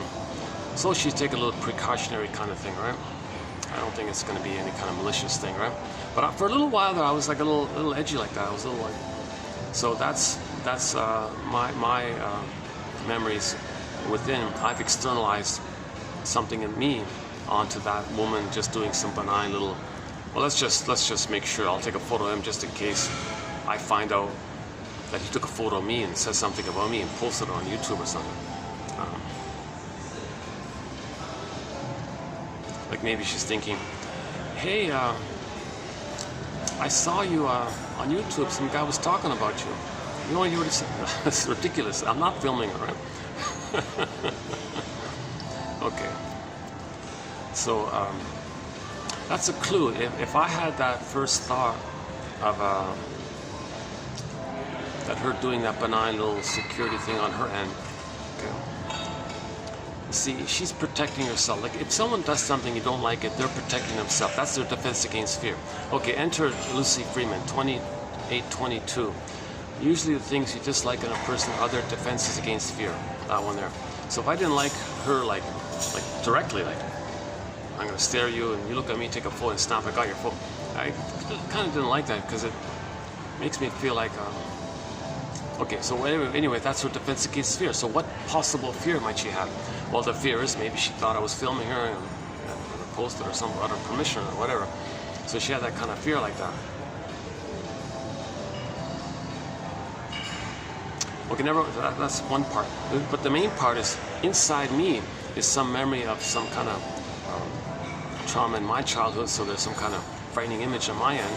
So I externalize that frightening image onto the lady there, and think she might be more dangerous than I think realistically she is, right? She's doing some self-protective kind of thing because of her fear. But here I am thinking maybe she's going to be hurtful towards me. See, there it is there, yeah. See, realistically, yeah. See, you parse it out like that, right? She's doing something that's in response to some fear of her. It's not attacking me. She's just trying to protect herself from her fear. But I said, oh, maybe she's going to attack me. That's why I was a little nervous, right? At that time, right? So I externalized my frightening image onto her, let's say. And I had that, that's a clue that so we all externalize to one degree or another. The idea is to move more and more to knowing your intrapsychic, endopsychic model. You want to know your entopsychic structure, intrapsychic society. Okay, so part self representation. We have so Masterson's. One way is Masterson. Okay, so there's a part self representation, a memory of us as a baby, and we remember that. That's like a part of us, let's say, where we need a mother's love. So at first there was a promise there. So the mother was seen as alluring, promising, enticing, so that exciting, or whatever. So there's one unit, a relational unit, where you were in a great hope with the mother. Okay, now the mother rejected it. She said no. Okay, now there's you, part of you, who felt shamed by the rejecting mother. Another relational unit. Now when you were in pain, some comfort came in. So now you felt better by the cookies that came finally. So there's a part self-representation that felt better when the cookies came. So that third one is called RORU, the rewarding object relations unit. The mother rewarded you, made you feel better when you were down and out, kind of thing. But when you had initiative for yourself, first she was alluring. Okay? So that's like the enticing mother linked to the hopeful child like that. And then the other unit is the mother rejected, or she withdrew her love, then the child felt shamed by it. Okay, that's called the WORU, the W-O-R-U, the withdrawing object relation. So you got the RORU and the WORU. Usually the WORU triggers the RORU. Okay, the WORU is going to lead to the RORU, and it's flipping back and forth like this. Now the self and the other, you can identify and flip and twist and externalize. So you can, in these six points we just mentioned, okay? So there's 3 and 3, right? Got 6 little memories. Okay, part self that was hopeful, part self that was rejected, and part self that felt better when the defense came. Then you got those parts were linked to the other. Okay, so in the first one, it was the mother was enticing. Second one, the mother was rejecting. The third, mother was rewarding. Okay, so now you got these 3 parts, right? Part self that's hopeful, part self that's the shame self, rejected self, and then the part self that felt better when the cookies came or something. And the 3 corresponding versions of the mother. So you got 6 characters in there. Now, I don't call them sub-personalities. I don't even call them ego self-state. Forget that. That's too confusing. Don't call, I totally agree with Robert Bly. Don't use archetypes. Don't use that kind of thing. It's more harmful than helpful. Just use what the shrinks call. It's called internal object relations theory. Part self-representation, part other representation. Keep it neutral like that. So these 6 part self, these 3 part selves, and the corresponding 3 other part other representations. Okay, in any moment, you may pick one and see the other, like outside. So you may see yourself in a great hope with somebody. So you exaggerate the excitement with someone. Then when they say no, you see them as very hurtful and rejecting. So you're feeling the childhood fears like this, the childhood great hopes, the childhood great fears, and the childhood feeling numbed out as a result, right? So this intrapsychic society or whatever,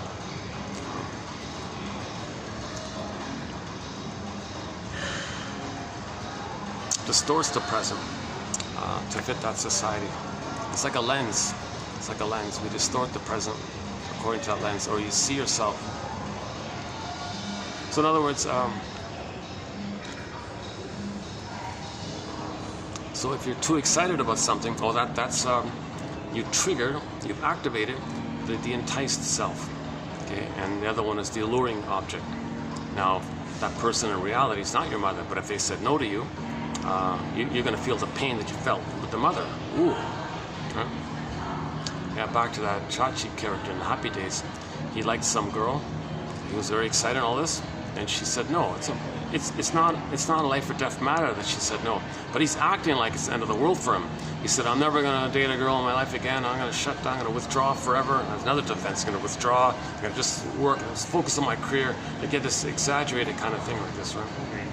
So the girl was a playgirl. She dumped him, but he thought she was everything for him. Things got wildly exaggerated. It's getting busier here. Well, if they don't mind my talking, I guess I can just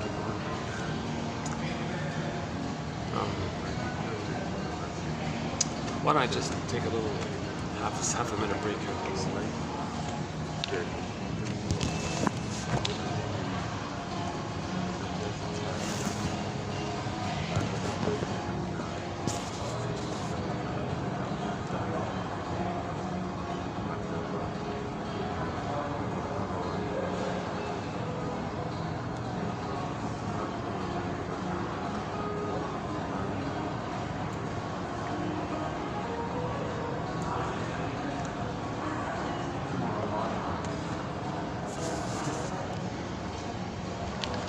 Let's continue them. Okay, so related to this, externalized living, there's going to be a lot of intellectualizing. So if you're always externally living, you're in your head all the time, right? You're always thinking things. That's a defense against feeling. So this defense mechanism known as intellectualization is also involved because you're using thoughts to keep you away from your feelings. Rather than using your thoughts to help you get in touch with your feelings, it's the opposite. When it's the opposite like that, it's called intellectualization. It's not being intellectual. You're just using ideas to keep you away from your feelings. So that jargon is called intellectualization. Nothing to do about being intellectual, oddly enough, right? A lot of these terms have got to be explained, right? Running away from his feelings of inner emptiness. Running away from his feelings of inner emptiness. The very wall that separates him from his inner experiences also prevents any insight from penetrating this wall. What counts is what's felt and experienced. Realizing something, like cognitively, is merely the first step, and without much therapeutic value if it doesn't stir up some emotional response. The client must feel his conflicts, live with his self-contempt, experience how unrelated he is to anything. He may talk about a problem intelligently, glibly, even enthusiastically, which is very deceptive, but his apparent interest peters out quickly. It is like the well-known sensation of a dream vanishing. no matter how hard the dreamer tries to keep it in awareness.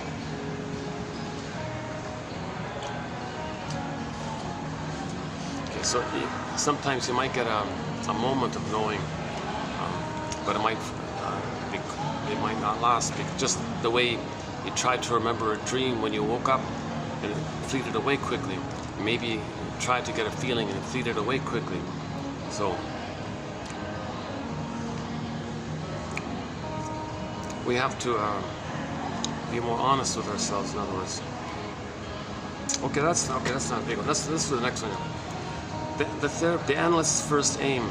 The analyst's first aim is to help the client toward some measure of inner relatedness to himself. So there's going to be a distinction between intellectual interest and emotional grasp, between glibness and sincerity. Yeah. So I've been using, usually I've been using cognitive knowing, cognitive insight versus emotional knowing.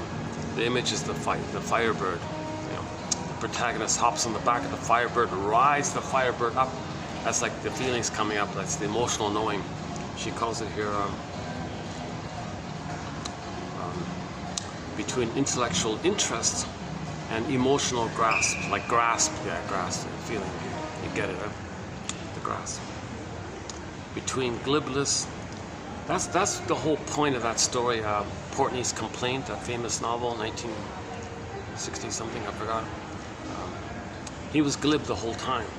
He sounded intellectual, he sounded enthusiastic or something, but it was all glib. The whole thing was just a whole glib novel. And then finally, at the end of the novel,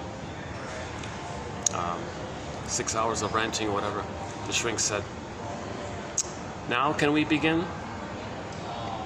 To help you to find some measure of inner relatedness to yourself."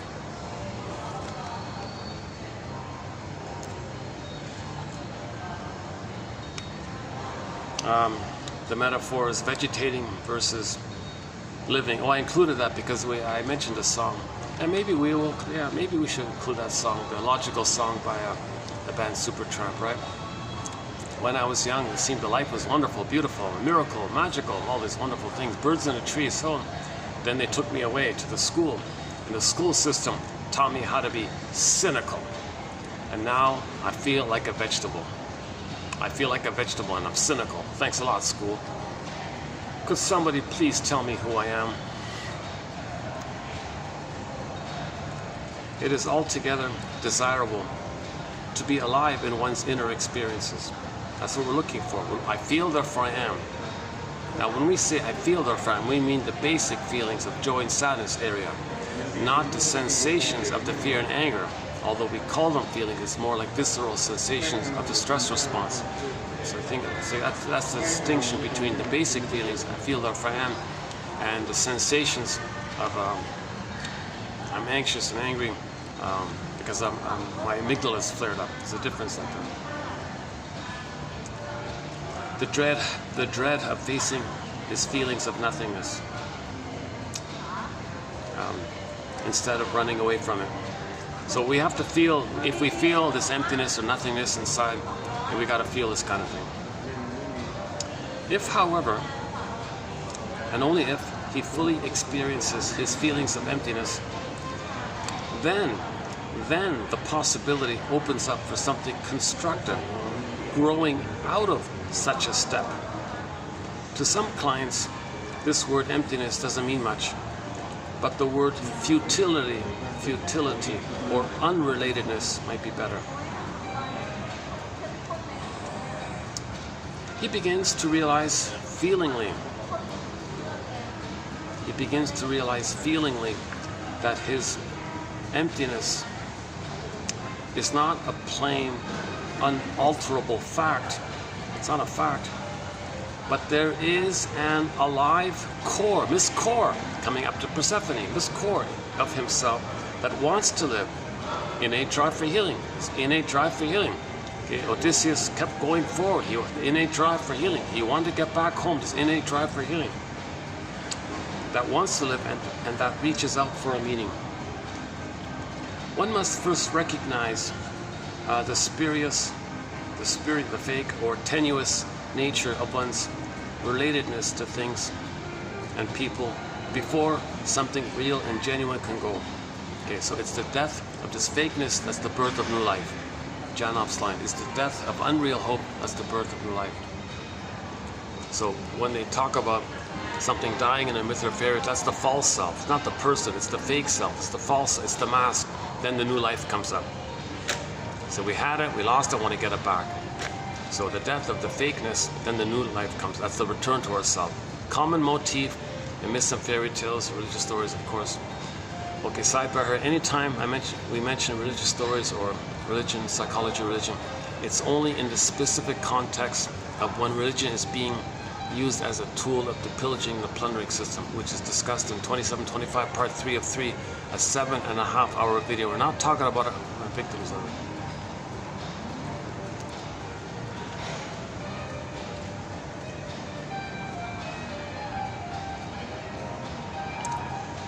You know, Karen Horney said, like towards the end of her life and all this, she got into all this Buddhism and meditation, and she realized, oh my God, people who study this meditative kind of philosophies like that, Tai Chi and all this kind of thing, they have that beingness. Like they're more able to be present with others. Like they're more able to be in somebody's presence. Like they're not thinking about something else kind of thing. Like they can be present with you. That's true. I think that's true. And see, she mentions that because shrinks need that quality. If the shrink is there and the client's talking and you're thinking about something else, it's not going to work, right? The shrink has to be present. Okay. Clients need the therapist's presence, not any other things. Like the source point is, children need your presence, not your presence. Right? Children need mother's presence, not like gifts, like presents, material things. Kids don't care about a golden rattle. Kids need mother's presence. Come on, think about it. If you're a baby, would you rather have your mother's loving, warm embrace, her soothing, holding you, being there for you, making you feel safe, and comforting you, and seeing you and feeling you, and saying how wonderful you are, and feeding you, emotionally feeding you, and giving you that rhythm of safety so you can emotionally grow, so you can be embodied, so you can have your authentic self? Or would you rather have a golden rattle in a golden cage and feel dead inside, or feel like a vegetable inside? Children need your presence, not your presence. Oh yes, it's getting busier now. Let's see what time is it. No, I could maybe go at 4:30, 4:32.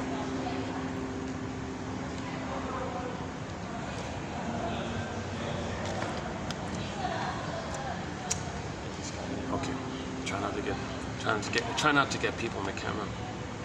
Okay, fear of the real self. Fear of the real self keeps a person from recognizing contradictions, discrepancies, and pretenses in his personality.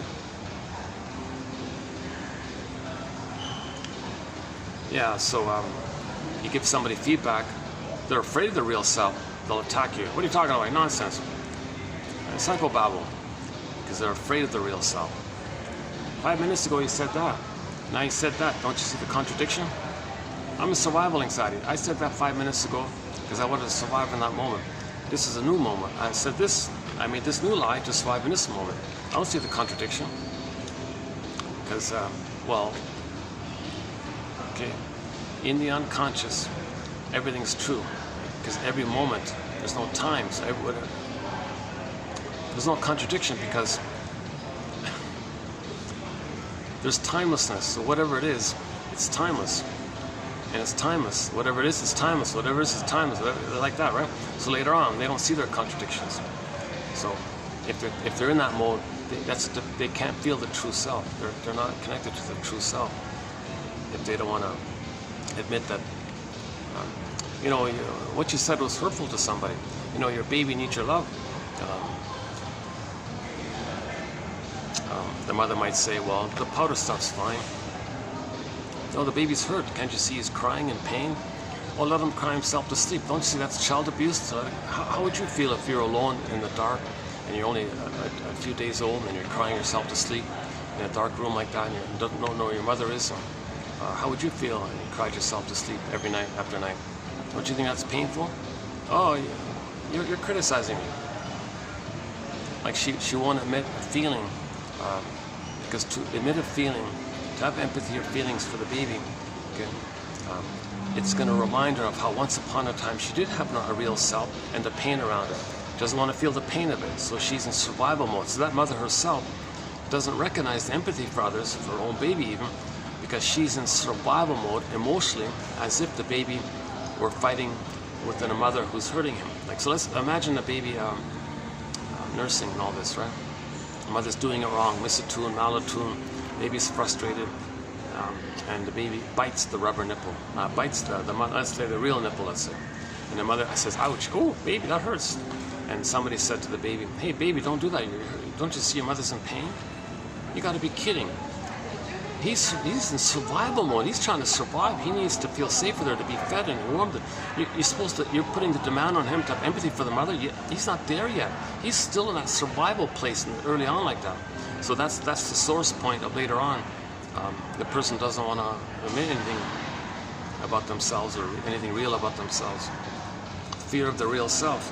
So they want to admit, so they don't don't apologize, no regret, no sorry, always survival anxiety. And that's where the House of Mirrors comes in.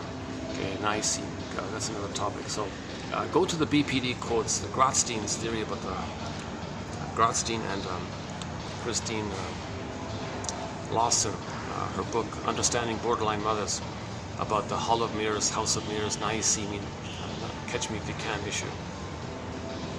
So they'll lie, flip, twist, blame. They can't free associate. They don't make I statements, and they'll distract, and they'll externalize. It's constant externalization. You're wrong. You're a fault. You lie. You. All this you stuff. They can't say I. I'm the real self. The I is the fake self, the entitlement, the narcissism. That fake I. They can do that mask I, but not the real I.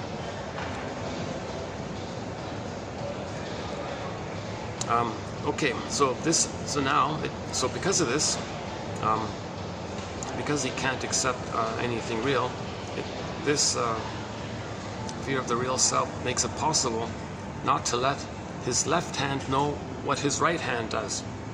That's the Hall of Mirrors, right? So he doesn't know what he's doing. He can't make the link. He may remain unaware, for instance, that his actions toward his employees. Okay, so let's boss here. For example, the boss guy, his actions toward his employees are contrary to his quote-unquote fine social sentiments. So maybe he thinks he's refined in his social behaviorism, but when he's in the factory, he's rude to people, he's cruel to people, doesn't see the contradiction.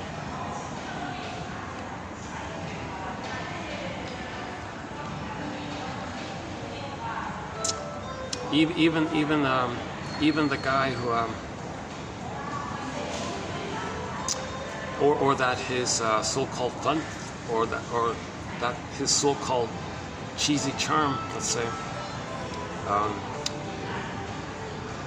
that even that fake charm is not in accord with, if he's a psychopath, a sociopath, using people as stepping stones toward his own glory. So in the bully guy, let's say, using others for his own, because the mother used him, he identifies with her. Mother didn't care about him, so he doesn't care about his staff. So the staff means his innocence. He objectifies the staff the way his mother objectified him, and the mother got some benefits. So the mother used the baby as a stepping stone for her pleasure, for her glory, for her narcissism. So he's not aware of that, these kind of things. He's not aware that he's treating people badly, okay, to know that that's how his mother had treated him. It is this specter of pretense and neurosis that accounts for the client's stringent interest in maintaining a cloak of unawareness, as long as he is not willing or able to relinquish the belief in his infantile megalomania, narcissistic entitlement, etc., his budding and growing wish to come to life will be checked. And for a while, the fight to maintain the belief in omnipotence may alternatively have the upper hand. This is what Karen Horney means with the deal with the you-know-who. Okay? If you're invested in this so-called quote-unquote glory of the narcissism, and you're rejecting you give up, you sell your soul for that. That's what that means. Why don't I let this couple here have their privacy? I think, let me go up, yeah, let's go, I think there's enough light, yeah. Let me go up to the outdoor part and finish up there. So we got another little section here.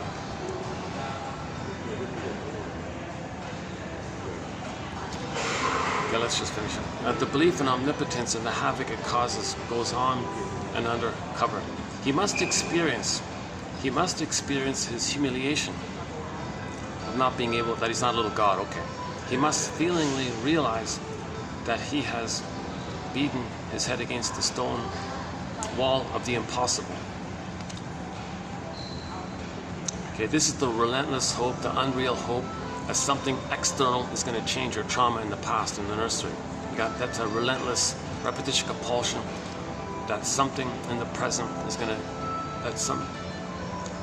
no cookie is the mother in the nursery, is the good mother needed in the nursery, is the perfect blissful breast mother needed in the nursery. No ice cream, no pint of ice cream, no bottle of whiskey, no matter what the name is, no matter how maternally sounding the name of the whiskey is. Okay, no cigarette, no material, no purse, no thing you buy, no pillow, no fancy pillow, no thing you buy, okay, can cause the appearance of a magical time machine to appear, where you and the pint of ice cream hop in the time machine, go back to the past of the nursery, and the ice cream becomes the good breast mother, and the person becomes the baby, and they get the love, and then you come back in the time machine, come to the present, morph, step out of the time machine, step into the morphing machine, become into the present, to your respective places, and then you say, hey, I don't need to search for a symbolic mother.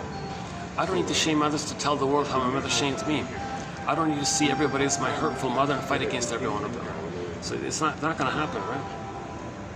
That's what he means by this stubborn beating his head against the wall thing. It's this useless, stubborn repetition compulsion, this unrelentless hope. Martha Starr calls it the relentless hope. This false, she means like this false hope. Janov calls it this symbolic acting out all the time.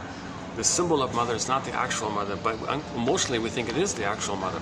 Nonsense. The symbol of mother is not the actual mother. The pint of ice cream isn't the mother. Come on.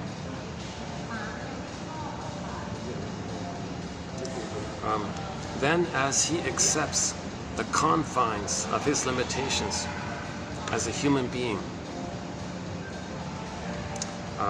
he also can gradually accept and experience himself as he is.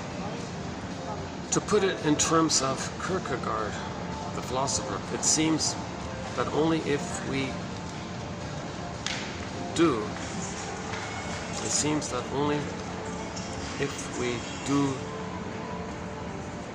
no longer will the impossible. It seems that only if we do, no longer will the impossible. What? Hold a second. To put it in terms of Soren Kierkegaard, it seems that only if we do, no longer will the impossible do we have a glimpse of the possible. Maybe there's a typo here. Maybe I made a mistake here. Okay, so when we give up the impossible, then we find the possible. I think that's a famous line of his, right? When we give up the impossible, now we find the possible. Yeah, okay. Which gives us a sense of inner freedom. Okay, emotional freedom. Bruce Springsteen, Independence Day, Toronto, YouTube. Listen to the introduction Springsteen gives to that song. He got his inner freedom. It seems that caught in the wheels of neurotic processes, We have to go through the purgatory of experiencing our inner dreads in order to find the path toward freedom and inner growth. Nice little conclusion there. It seems that caught in the wheels of neurotic processes, repetition, compulsion, okay, reenacting the past drama with the mother, with people in the present, in one form or another. Either you find others to play you and you play the mother, or you play yourself and others to the mother, and you flip and twist it around and change it all. It seems that caught in the wheels of neurotic processes, okay, the wheel. Every neurotic is a music enthusiast, but he only has one record, like a wheel. Oh yeah, if you watch the Happy Days, I just saw the Happy Days intro, right? You see the motorcycle wheel spinning around, and then it morphs to the record. Oh my God, I wonder if that's not just a coincidence, right? So you see the motorcycle wheel spinning around and then it blurs into a record, a 45 record. 45 record. Every neurotic is a music enthusiast, but he only has one record, 45, which he carries with him everywhere he goes. Every time he sees a turntable with never-ending fiery ardor, burglar says, he plays that record. New situation, that record. Another situation, that same record. He only has that one record. He doesn't love life in the present. He's playing that old record in the past with the mother, called the cry for love. Okay, so the relation, memories are relational. Baby cry for love, mother said no. Baby cry for love, mother said no. Imagine that on a record, call it cry for love. So new situation, okay. He's gonna restage that scene and play that song, cry for love. Okay, in the stinger way, he doesn't do it. He doesn't cry for love. He finds proxies to cry for love. He's the mother says no. So he reenacts that scene in the past and the present, transfers the past to the present, and reenacts that past into the present, because emotionally he's still in the past crying for love. But in the stinger mode, he doesn't cry for love anymore. It's too painful. So, well, he does, but he distracts himself from that by shaming the proxy. Okay, you play me crying for love. I'm the mother who says no to me. Since you're playing me, I'm going to say no to you. And now, at the same time, I'm angry at my mother for doing this, so now I'm going to see you as the mother, and I'm going to now try to control you. That's the perverse, disturbed way called identification with the aggressor. So that's the wheel, right? What do you say here? It seems that caught in the wheels of neurotic processes. Now, if it's the clinger, new situation, they play themselves. Others play the good parent, disappointed. New situation, childlike parent, disappointed. New situation, same record. So they don't hurt others. They don't need proxies to play them. They play themselves and expect too much from others. So they're childlike, wanting support from a good parent. Okay. No person in the present can invent a time machine, take you back to that time in the old childhood, from 1.5 to age 3. I mean, give you that kind of thing.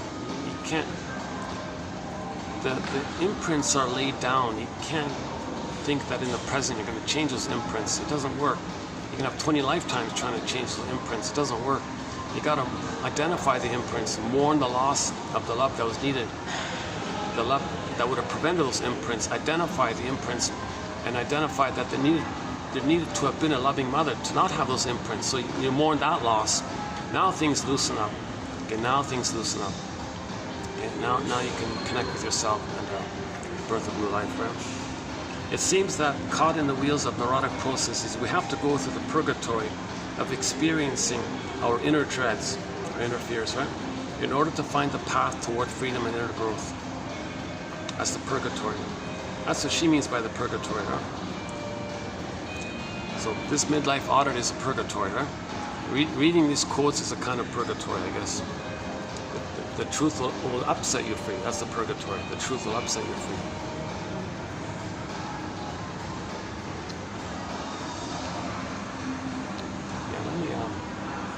It's getting busier here. Let's go upstairs for a bit.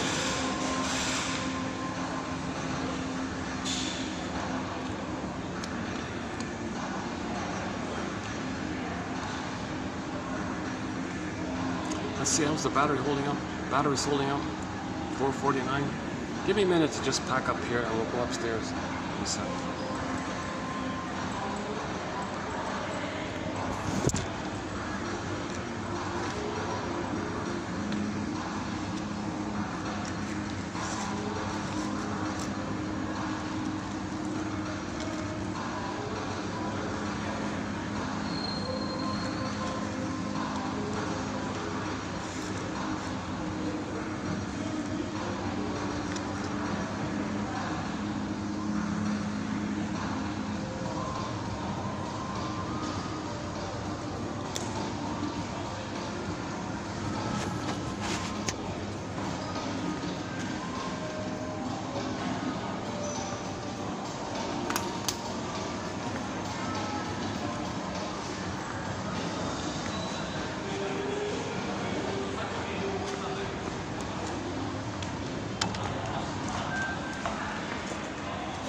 up.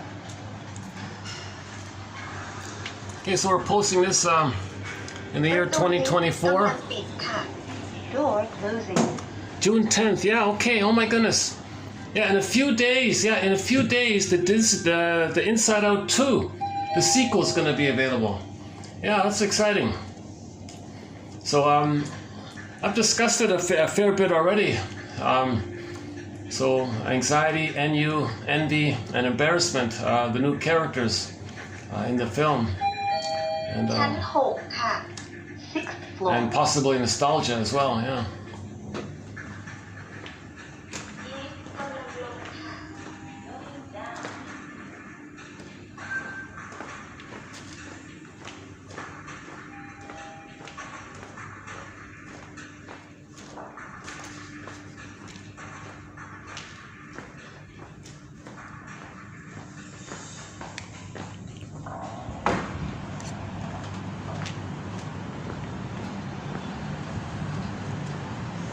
Oh, hold on a sec.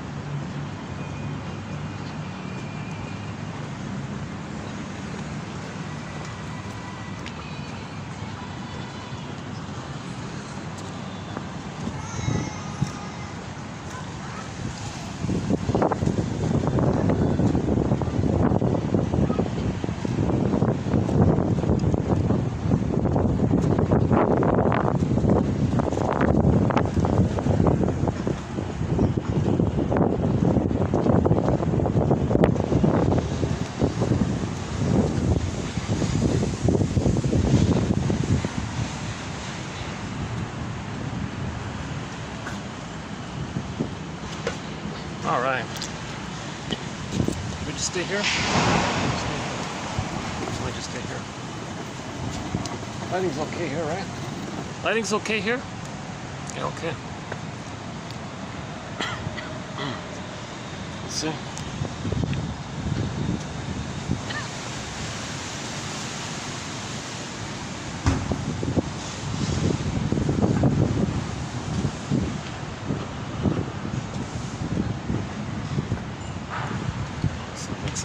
Give the guys some room here.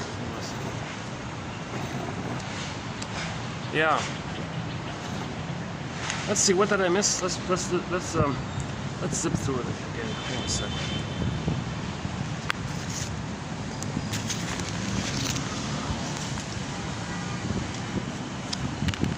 Paucity, poverty, lack of inner experiences. So we feel numb. That's called emotional hypothermia, emotional coma, emotional catatonia. Okay, the jargon is, well, I think we should adopt the Greek term, athimoalexia, no feelings for your words. You're intellectualizing, you got all these words. Where are your feelings? All the feelings are frozen. If the golden ball's down the well, the feelings of the golden ball. Athimoalexia, no feelings for your words. In 1973, Peter Sifinos did a variation, alexithymia, no words for feelings. Well, it's hard to find words for your feelings if you don't have feelings for your words. Okay.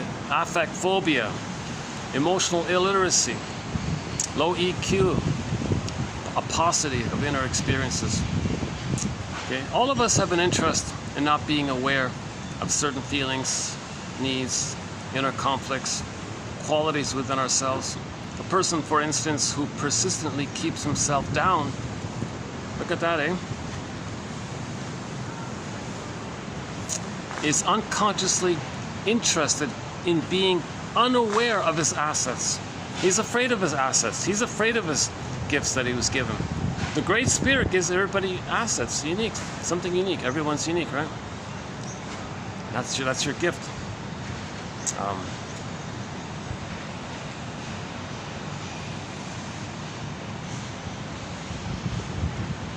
See, in normal development, when the baby's safe with the mother, he finds it, he discovers it. But if we're terrified with the mother, it's buried. We don't know it. Right? Likewise, a person who needs to keep others at a distance is unconsciously interested in being unaware of his need for affection. So the person who's aloof, okay, he doesn't want to know that he needs affection and tenderness. He can't know it. He can't know. A person who is numbed to his inner experiences, okay, then there's going to be an emphasis from inner to outer life. You see, it's meant to be from inner. Okay, another variation of that phrase, inside out. Inside, inner, then it's out. Like if you have your beingness, then your doingness is normal. If you have your beingness, that means your feelings are there. Then you're ethical and moral naturally because you have your feelings. It's inside out. Oh, hold on a second. Little butterfly. Oh, just a moth, huh? Oh, okay.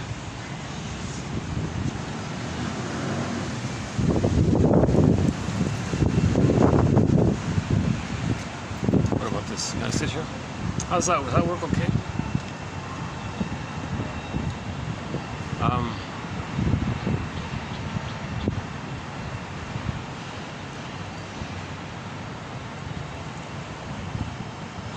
Yeah, so the child is a developmental process. Child goes through a kind of process called a separation individuation process. He needs to go through that process to know his assets, his gifts. Right? If he's frozen up, everything's frozen. He doesn't know it. Then he has this unconscious fear of knowing it because of the pain.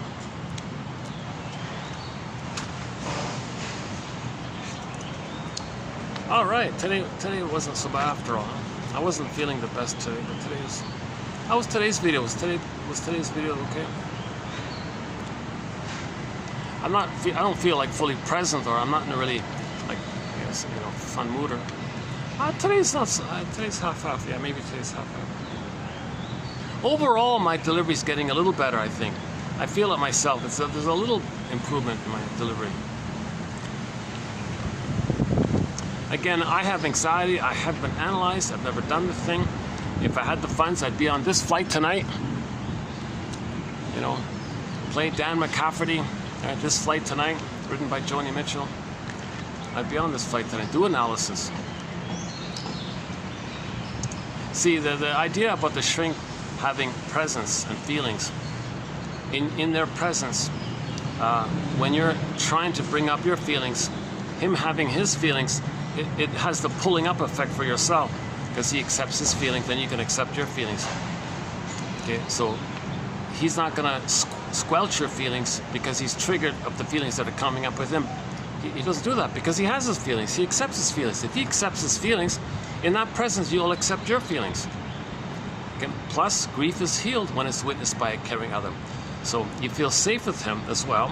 That helps you to free associate and let the feelings to come up to begin with. Then he accepts his feelings, then it continues to bring up your feeling. Okay? Plus, the shrink doesn't shame you as a defense against the inability to feel his feelings. Doesn't say, there now, get over it, and doesn't do all these harsh slogans. He might say things like, you must have a very good reason for feeling this. You must have a very good reason for saying this or thinking this. So he validates, right? That helps also to bring up the safety. So the safety of the shrink lets you free associate because you're not going to criticize it. And then you say more. Then when feelings come up, since he accepts his feelings, that pulls up your feelings up to you, right? So that's the analytic process in a nutshell, I think. Now, of course, grieving's going to come part of it. As part of it. So sadness first.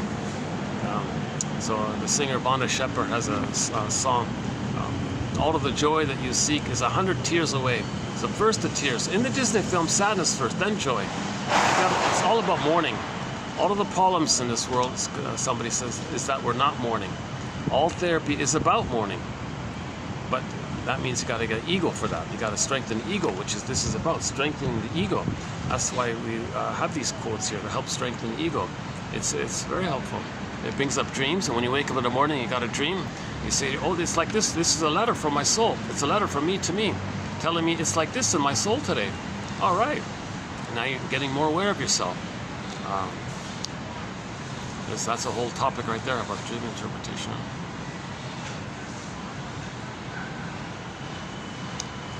Okay. Emphasis from inner to outer. See, it's meant to be inside out. Woodman says it's the the inner is they call it the feminine element, the feminine principle, and then the doing is the masculine element or the masculine principle, right? So that's the yin and the yang, right? The moon and the sun. Okay, or the singer Lou Graham has it as the midnight blue and the cherry red, right? The sun, the cherry red. Midnight blue is like the moon, the feeling, the being, right? He's got a song called Midnight Blue. So if your feeling is there, your doing is normal. If your feeling is wounded, then your doing is distorted, says Woodman. Is that the same Marianne in the Happy Days? Miriam? No, Miriam. Miriam Woodman and Miriam in the Happy, is that the same one? Miriam Woodman. So yeah, although she's not a major contributor, but we have some quotes of hers. Actually, she's kind of helpful because she a little bit clarified some of the muck from Mr. Young. Mr. Young is too confused. He created a lot of jargon to feel important and all this. Luckily, his followers kind of parsed it down a little bit for us. So we've got a few quotes, not many from that area. Ironically, it's the followers of Mr. Young that are more helpful than, I find more helpful than the actual one. So we have no Jung, we have no Freud, we have no quotes from Mr. Jung, right? But some from his followers. Likewise with Lacan, we have no quotes from Lacan. Oh my God. And actually, ironically, no quotes, maybe one or two from Mr. Freud because of the translation problem. So these quotes got to be clear, you know, and I think Horney's pretty clear enough, I think.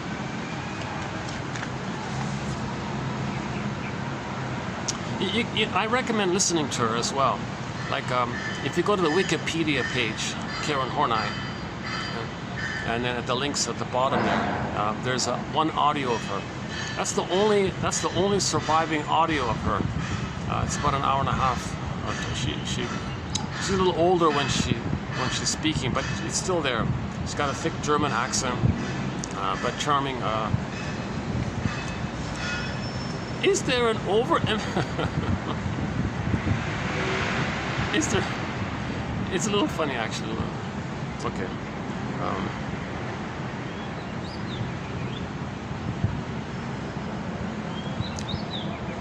Okay, so now we're talking about externals dominate the picture when inner life is dimmed out. Yikes. If such one-sided emphasis on externals is rather pervasive, we speak of, quote, externalized living. Maybe this is a good thing. Maybe this is analogous to introvert-extrovert. Extrovert, well, I don't know what I feel. I'm only energized when I'm attacking or blaming or accusing or provocative towards others or looking to provoke others. Then I'm energized. Then I'm all externalized. That's externalized. You only get your energy when you're hurting others or picking a fight with others or blaming others or annoying others. And they get a response. I got a response. Yeah, I'm excited. That's externalized living. You only feel excited if you trigger a response from somebody. Whereas the introvert feels energized from their beingness. They have their beingness. They get the energy from within. That's what that means. So you want to be this. If we define it in this way, everybody's meant to be inside out. That's a balance between introvert and extrovert. So your outer extrovert is healthy when you have your feeling, being, introvert, yin, feminine element, being, embodiment. Then you're doing masculine, cherry red, sun, active, masculine, doing comes from the being. So your doing is ethical and moral and feeling, empathy, caring, trusting, all that stuff, right? All the good stuff. The quote-unquote more human side of being human. If there's a paucity of this feminine, if the feminine is wounded, the paucity there of inner life, then your doing is distorted and whacked and causing problems and hurting others, blowing off steam. And then now you don't care about being, you only care about status of shaming others, and so you can think you're an infantile god from the uterus time. See, you're not making, right? That's the externalizing.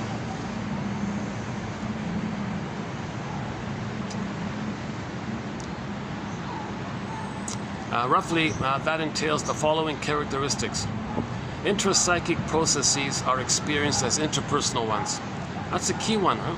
You're projecting your intrapsychic structure outwardly, and now you're seeing things. You're making your interpersonal according to the intrapsychic. Right? So the clearest one is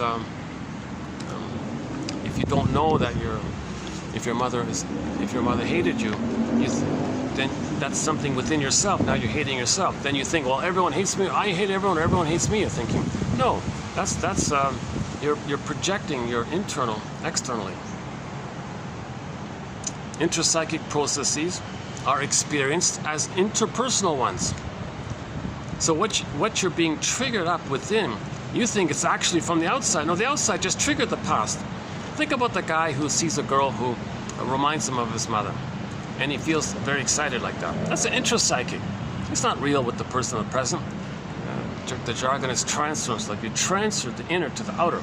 You transfer the mother from the nursery, okay, and you see the person external as an emotional reincarnation of the mother in the past.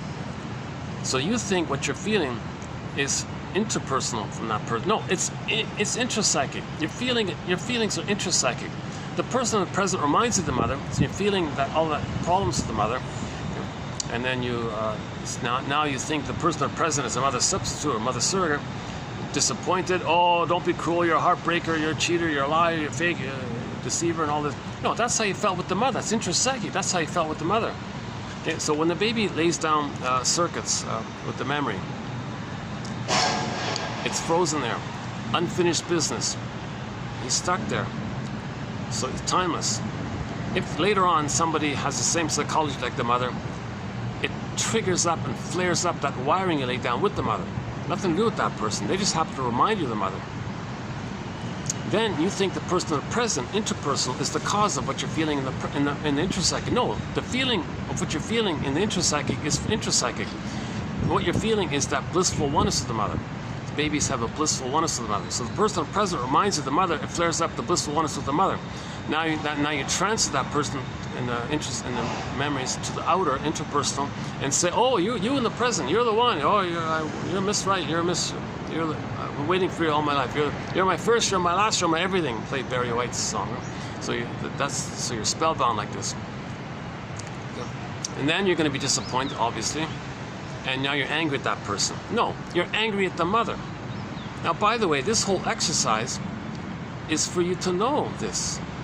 You created this to know how you felt originally. You're trying to find your story, narrative medicine. You got to get your narrative medicine.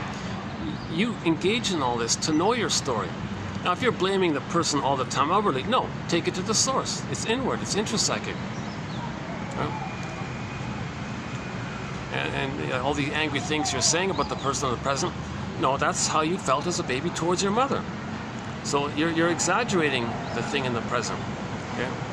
So back to Happy Days, he met a playgirl and thinks so enraged at her life, as if she were the mother who traumatized him. She's just some silly playgirl, like a traumatized woman herself, who's in defensive mode and maybe has an issue on her end. But that's nothing to do. That's nothing compared to the trauma, the life and death feelings that the baby felt with the mother, being scammed by some playgirl in the present. Yeah, a little disappointing, kind of annoying and stuff. But it's nothing compared to the baby's terrorized feelings with the abusive mother.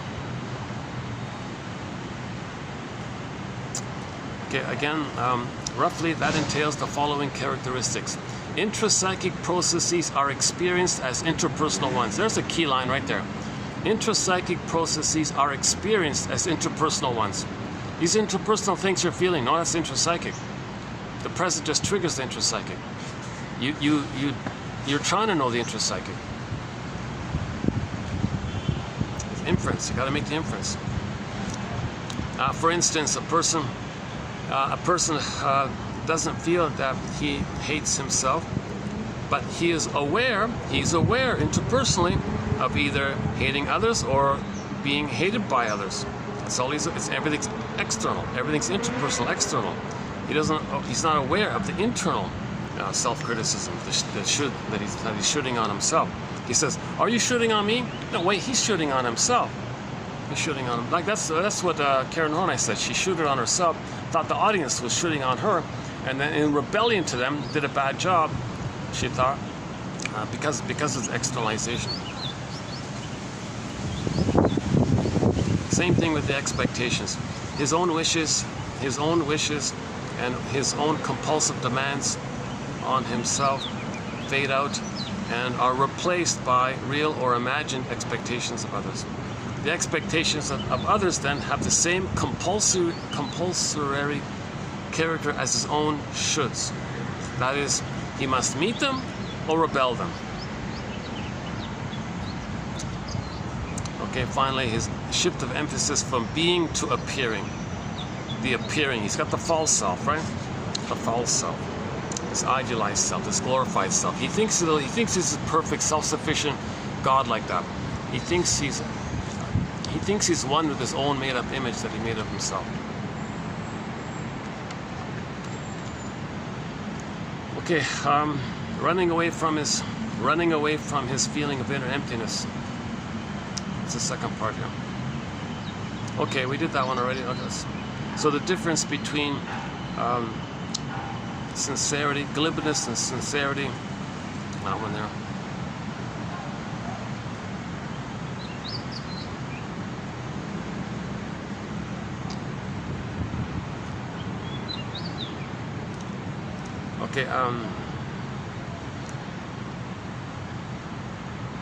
Okay, instead of the word emptiness, maybe he thinks life is futile, meaningless, or he feels unrelated, disconnected, lonely.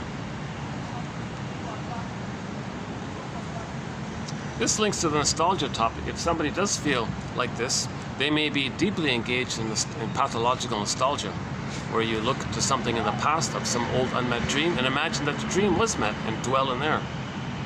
That's the nostalgia topic.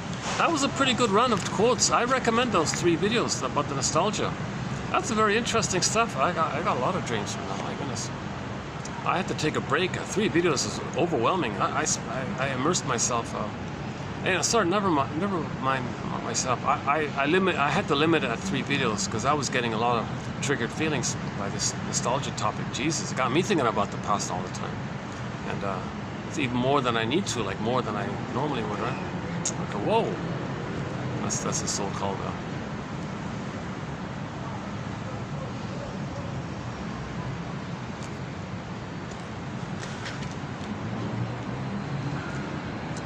Okay, fear of the real self keeps a person from recognizing his duplicity, his discrepancies, his BS. Okay, doesn't know what the left hand doesn't know what the right hand is doing. Doesn't care. Survival anxiety, and so he's not aware of his blind spots, his duplicity. Okay, this specter of pretense and neurosis. Okay, the cloak of unawareness. Okay. Clinging to his infantile megalomania. The belief in infantile megalomania and the havoc it causes goes on and undercover. He must experience the truth, the painful truth. He's not a little infantile God. He must realize that he has been doing something, that it's a big lie. I guess his life is a big lie.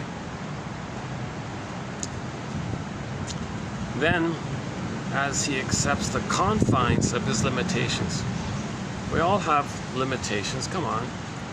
As a human being, we're only humans, we're not infantile, we're not gods, we're only humans. Then he can gradually accept and experience himself as he is. There is now an is in his life. There is now a being in his life. To put it in terms of Kierkegaard, it seems that only if we do, no longer will the impossible. There's got to be a typo here. It seems that only if we do, no longer will the impossible do. Oh my God! Here it is. It seems that only if we do no longer will the impossible, do we have a glimpse of the possible. Oh, sorry. Okay, I had that couple beside me. I was their presence. I was mindful of their presence behind me. I wasn't really. Yeah. Well, there's some truth to it. I wasn't thinking clearly what I was thinking. if I'm disturbing them or something. If it was a polite, quiet couple, I could have kept going, but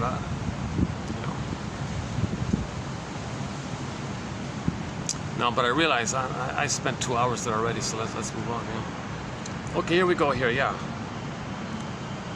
To put it in terms of Mr. Kierkegaard, it seems that only if we do no longer will the impossible do we have a glimpse of the possible. It seems that only if we do no longer will the impossible do we have a glimpse of the possible.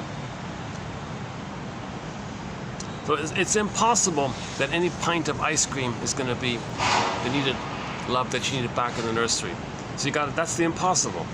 Only when you get to that kind of impossible, then you get to the possible. It's the death of unreal hope that's the birth of new life, says Janov. It seems that caught in the wheels of neurotic processes, we have to go through the purgatory of experiencing our inner dreads, fears, in order to find the path toward freedom and inner growth. That's a good one. I think I like this one. That's a good one. Yeah. 2837, Karen Horney. Paucity of Inner Experiences, 1952. A lecture she gave to either her students or auditorium or something like that. There should have been like a video of her giving these lectures. My God. What a pity. You know, it's funny because this is the time Lucy Freeman, she was the main journalist for the shrink world, right? She was the #1 key go-to person for news by the shrinks. She should have had a camera crew filming Karen Horney. She should have saved it herself. She barely mentions Karen Horney, which is kind of surprising.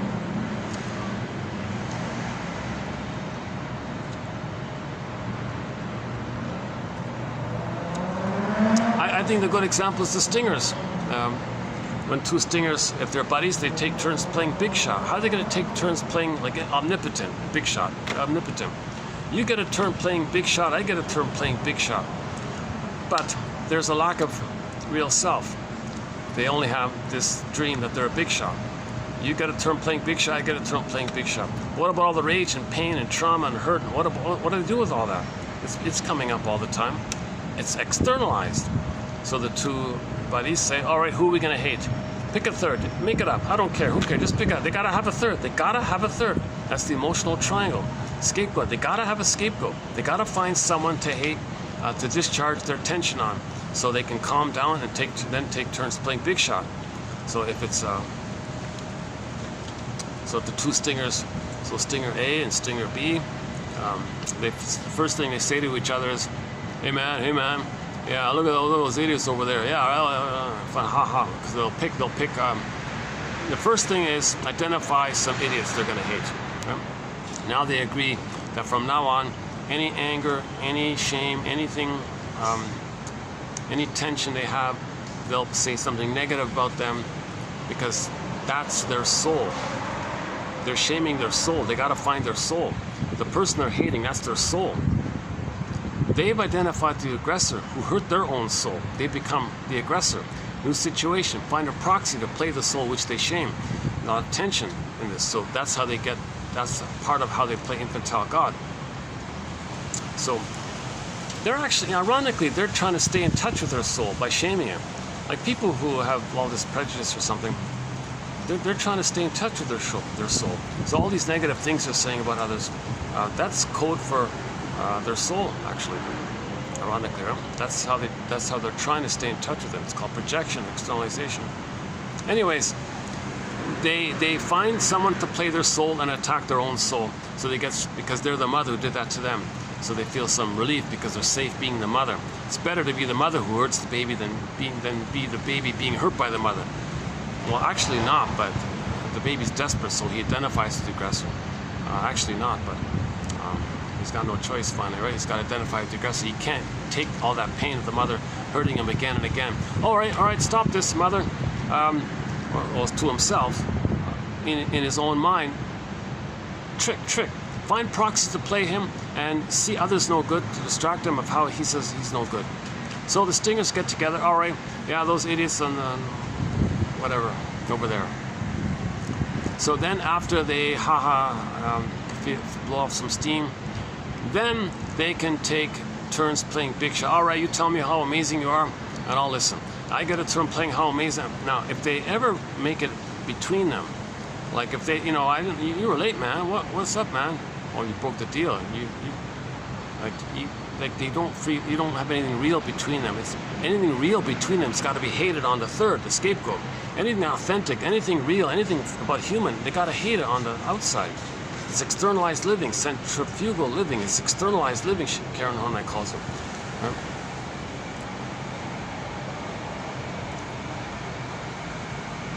I don't think we ever saw those old guys, the Muppets characters, right? Arguing with each other. They're always just mocking other people all the time, right?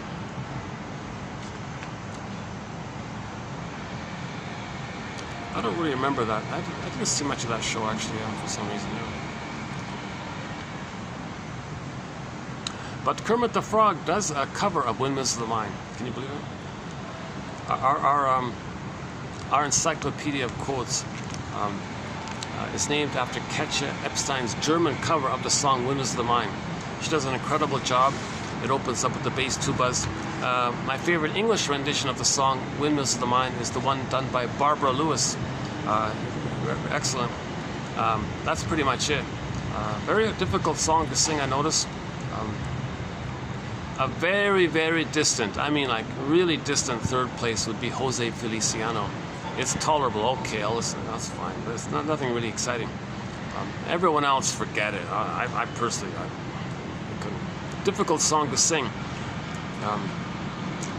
It might be that Kermit the Frog does a better job than most singers, yeah. So Kermit the Frog sings Windmills of the Mind. Sort of a silly way of doing it.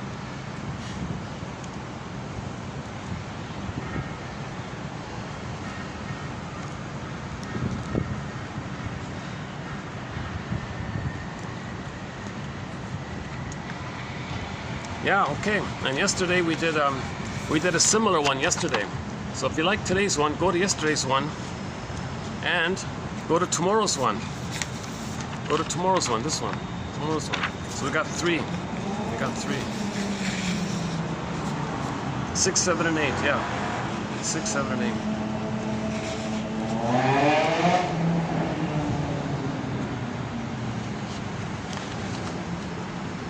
This tomorrow's one is really parsed down. It's originally 6 pages like this, so I reduced it just to 1 page, kind of thing.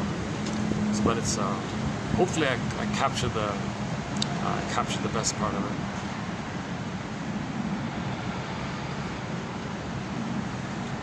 I gotta read it again. I kind of forgot it already.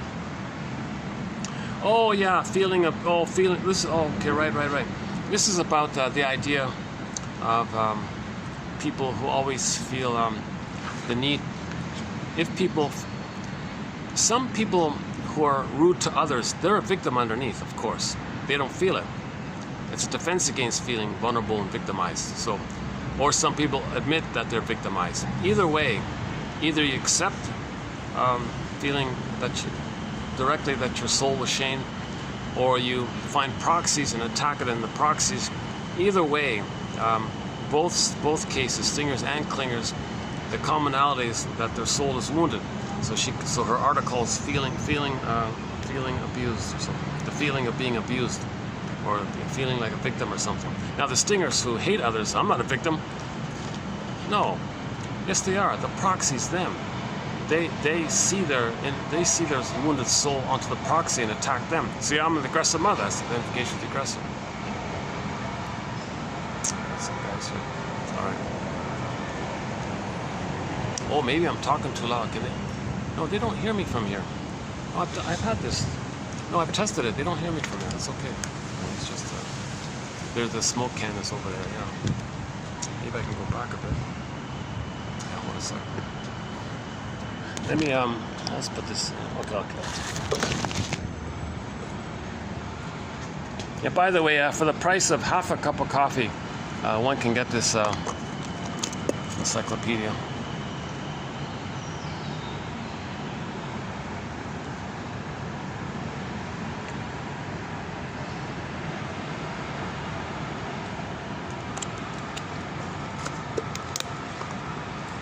Again, patreon.com/narrative medicine for less than for the price of a cookie. For the price of a biscotti, how's that? Yeah, for the price of a biscotti. For the price of a tea bag. it's a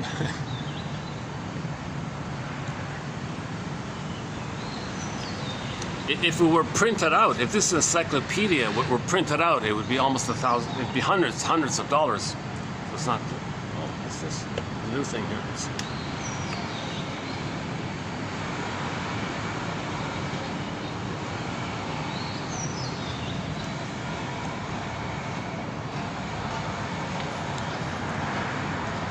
This is the.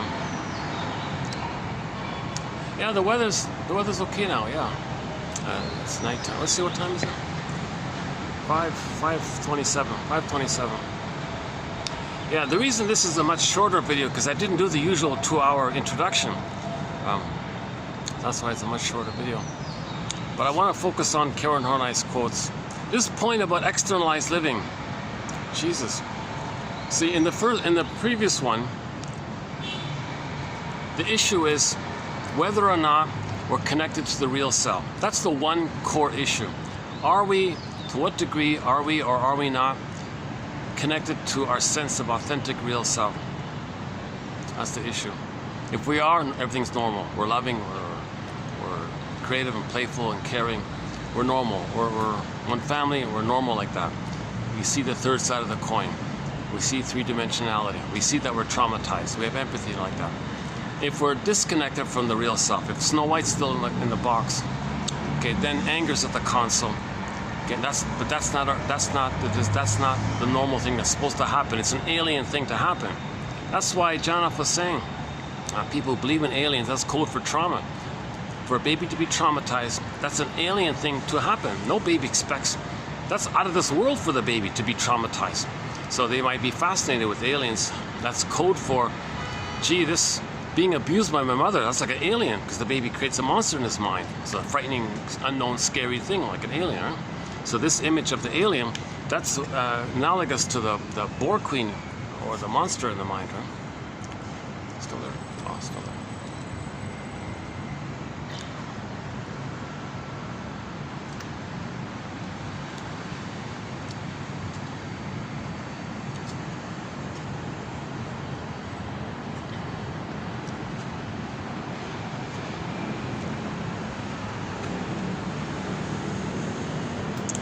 Yeah, it takes me a while to get here, but it's always worth coming here. Oh, good. If it's gonna... Oh, because it's supposed to rain. That's why it's cooler, right? There's supposed to be rain today or something. Okay. Why am I telling you this? Yeah, so I highly recommend, I would highly recommend, you know, the yesterday and today together as a combo, as a set. Let's see how tomorrow's one goes. Yeah, let's just see how, let's not judge it. Let's see how it goes tomorrow. I kind of struggled with that third one a little bit. Everything was okay. Should I just choose another article, or do I try to save this one? The feeling of being abused and all this. And again, if you had that as an ongoing thing, you distort the present to fit the ongoing thing. That's part of it. So even the person who doesn't feel like a victim, he thinks the bully, I'm not a victim, I'm a bully. Underneath he's the victim, right? He's going to always act. He's always going to need to see imaginary threats to his externalized living. Externalized living, that's the status, the defense against feeling like a victim, the defense against feeling abused and unloved. So the status is he's got to see externalized something that makes him feel that he's not a victim. So he's always, so hate is a defense against vulnerability. Althea Horner makes that point, that in these self-help workshops, the scam is, you know, send the money, give them the money, and you beat the pillow. with no awareness. Why? That's nothing. You're just blowing off steam. That's not healing. You might be discharging some momentary tension, but that's not healing. Everybody's confused. No, healing is you gotta have a belated understanding of your patterns to allow a belated release and an emotional knowing, an emotional grasp. Today's emotional grasp, knowing, Firebird. You gotta get that genuine catharsis, release, purification, release, emotional catharsis with the knowledge of the belated knowing. Then you heal. Blowing off steam is not healing. That's just the pain of not feeling. If you're not feeling, you feel pain, steam. But if you're feeling, you're good, you're okay. The whole project is to get back the golden ball. We had the golden ball, went down the well. The whole project is to get it back. That's the universal common hero's journey, second journey, midlife audit, midlife examination period, adult development. It's the whole nature's drive for healing. To get back the golden ball. Robert Bly interprets the Frog Prince. Back to the frog. His take on the Frog Prince is that the woman had to accept shame. She had to accept shame. So she married the frog, right? Or she kissed the frog. That means accepting shame. He thinks frogs are like slimy, mucky, and all this. He thinks like that. And then she was enraged, so she threw the frog at the wall. That's her anger, shame, and rage. And then she got back her feelings. The prince. Okay? That's her soul. So Snow White woke up. So for the woman in the Frog Prince, it's a fellow, and then he's there, like Penelope for Odysseus. Okay. So, but first she had to accept the shame. That's accepting the frog, kissing the frog. Remember, she had to take the frog home, let him eat on the table, be nice to him, take him, dress him and wash him, whatever. She had to accept her shame. Bly thinks the frog means shame in that story. So the point was accept your shame. At today's topic, you got to accept emptiness and feeling empty and all this stuff. Okay. Now at some point you're also going to be enraged by this, and then your feelings come back. So she was reunited with her soul, the prince fellow. Usually the princess for the man, the prince for the woman. Doesn't matter. Well, no.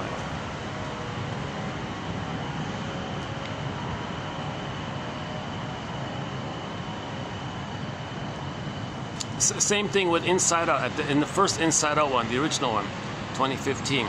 Okay, when Joe and Sadness are trying to come back, that's like the prince or the princess, the feelings, okay, the embodiment, like Snow White, the prince. Okay, he was flapping at the windshield like that. They couldn't get in. Remember, they were stuck at the windshield like that. Finally, we saw the image that when the person felt the shame, rage, and disgust at the trauma, what the mother did. When they felt all that, like shame and rage, the Frog Prince, then they came back in. So in the healing, you gotta go through the grief process. In the grief process, it includes at some point some true recognition and emotional grasp and an emotional knowing where you really felt an belated release of those feelings, called in German it's Abrierung. Freud called it Abrierung, this belated release like that. Janov calls it the primal healing, the primal feeling, like that. Then you're good, right? So that's the universal common monomyth. Right? We had a golden ball, went down the well, want to get it back. Now, the golden ball implies the embodiment. So it can be, the embodiment went down, you want to get the embodiment back. So Miss Core went down, comes back as Persephone. Or in the Iron John, they're both in the cage. The Iron John and the golden ball are together. So one infers the other, or they can both be seen like that. Just both ways are good.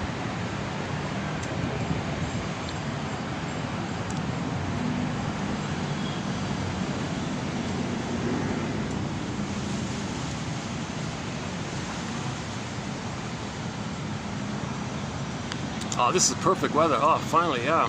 Finally got some nice weather. My goodness. So this, between the time, the breeze, and the expectation of rain, this is a comfortable weather. And being in the cool for 2 hours, yeah, great, okay. I've kind of struggled.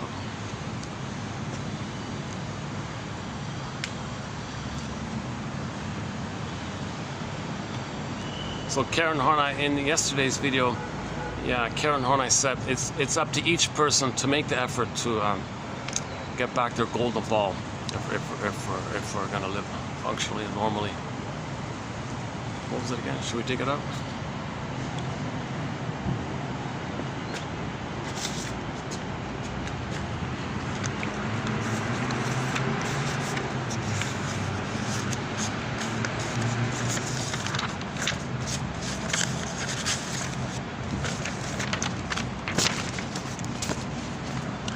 She concluded, the hope of mankind or humankind for a more constructive living together is a realistic possibility, not an illusion. We must recognize, though, that this possibility will not just magically appear without serious and concerted effort on the part of every single one of us. So that's why I'm saying, everybody over 40, get this encyclopedia. It's only for the price of a tea bag. Come on, it's only a tea bag. You can get this encyclopedia, and you read it. You scroll it for 10 minutes a day. That's it. That's Robert Bly's advice.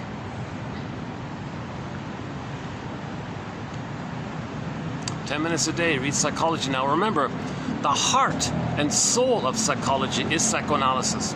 So when we say psychology, we mean psychoanalysis, right? The psychoanalytic tradition.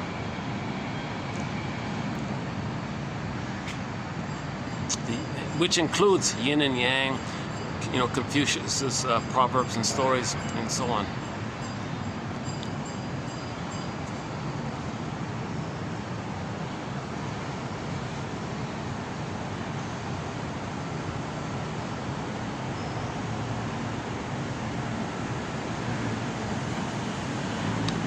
The poets and the playwrights, storytellers, the Ibsens and the Goethes and all that.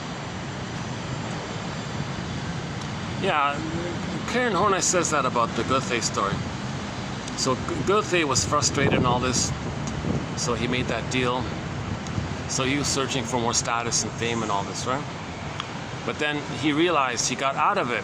He got out of it when he appreciated the simple joys of the ordinary limitness of people, that there are simple pleasures of ordinary life. Like the taxi guy who works 5 jobs, he's trying to make a better life for his family and things like that. A little appreciation in that kind of area. So just the joy of even seeing that, just the joy of even kind of recognizing the poor guy's working 4 jobs for a better life for his kids and all this. So there's a lot of love and humanity and that kind of thing, right? Back to 2822, Lucy Freeman. If we cannot say to ourselves, quote, "My mother had her serious limitations, perhaps even her trauma and arrested development, and that's the way it was," then I'll continue to. Again, if I cannot say to myself, "My mother had her serious limitations, perhaps even her arrested development, and that's the way it was," then I'll continue to. You fill in the blank, right? The same with the father, or say it with the parents. If I cannot say to myself, "My father had his serious limitations, perhaps even his trauma and arrested development, and that's just the way it was," then I'll continue to. I think that's not a bad little self-help exercise there. And then another one from 2822. That was a good video, 2822. It's done in 3 parts. I mentioned earlier, right? The things you dislike in a person are their defenses against fear. Huh? That one there. Another good one in there is, the hand that rocks the cradle rules the world. Women bring love or hate into this world. I ponder that. I pause on that and ponder that again. The hand that rocks the cradle rules the world. Women bring love or hate into this world.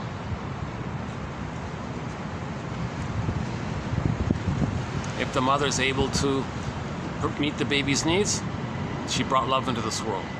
If the mother does an old cunning tale on the child because of her unresolved, relentless struggle with her mother, or does some other old cunning tale, okay, then that child, if he's traumatized prior to 18 months, in effect, she brought hate into the world because that person will have a cynical, negative,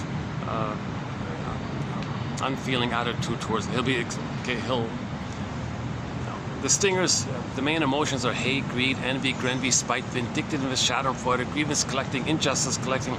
Since they know more losses, they do denial, contempt, and sour grapes. So I was saying didn't need them anyways. Their philosophies are all jungle slogans. So they're bringing hate into the world. If the mother traumatizes the baby prior to some point prior, any point prior to 18 months, and then she pretty much basically brought hate into the world, right? The 18 months to 36 months, sort of a mixed bag there. If in our post 36 months, roughly only 10% apparently only get that, by one estimate, in North America, I mean. Then now they're bringing love into the world. Those 10% are bringing love into the world. But another, say 45 are bringing a mixed bag, and another 45 are bringing hate into the world, right?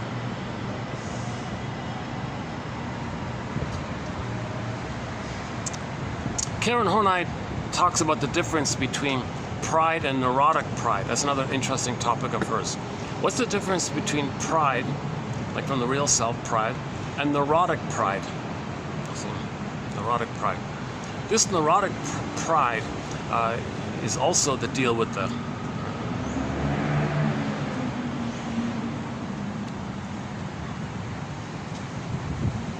and she's the only one to really simplify it like that, right? I've been using it as identification with the aggressor, the deal with the one. Again, when the baby's traumatized, he creates an image in his mind of a scary creature. It could be the guy with the horns. It doesn't. This motif can take hundreds, thousands, infinite ways. There's infinite. Just draw a circle on a page and make it enraged, make it that it wants to eat you. It's going to be infinite and make it larger than you. Make it like a giant, make it enraged, and makes it wants to eat you. Everybody's going to draw something. Now, if you include the factor that the mother has eyes, you can blur in the horns there. That's the guy with the horns. The baby's enraged. The storytellers would use little fire flames, like not that one there. So when Miss Core got pulled down, that's the repression. The beingness got traumatized in the first brain, undeveloped in the first. The memory of its undevelopment got pressed down into the first brain. Okay, the image is the guy with the horns did it. That's the image the baby creates of a composition of the breast. Plus, he infuses the image with his rage and oral greed, and things are amped up. So he creates that image in his mind. Then, if he has a paucity of inner experiences where he doesn't recognize that he's putting too much pressure on himself, he may think everyone else has all these pressures on him, and then either he's overly compliant or overly rebellious, like irrationally, right? Oh, let's see if I can go to the pool part. Let's see. Maybe not. That's okay. Let's see. I don't want to freak anyone out here. Oh no. Okay.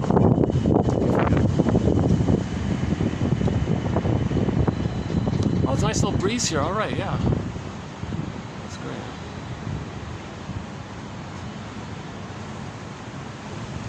I think of the 3 essays we're doing, I think today's my favorite one. This one, the paucity of inner experiences. It's funny because we may never have known it. It wasn't written down. It was just something she just spoke to a group. Somebody recorded it and wrote it down, kind of thing, and that got put into the book called The Unknown Karen Horney. Plus, there's a little pamphlet called Final Lectures. I'm looking forward to reading that one, the Final Lectures, meaning the last lectures she gave before she passed away. I think they're different from the unknown one.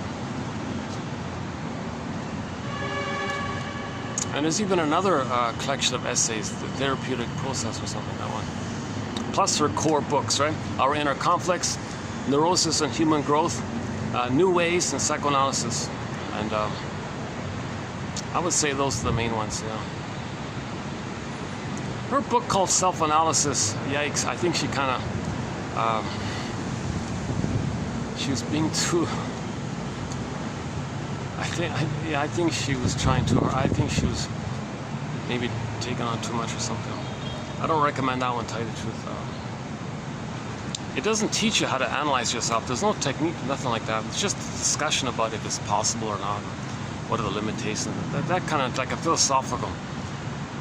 And the earlier stuff from the 30s, the feminine. I didn't look at any of that stuff. The feminine stuff.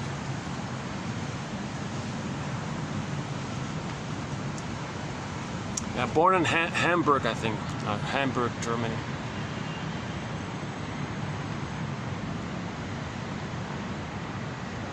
The father was on the sea all the time or something, so I think she had free time or something.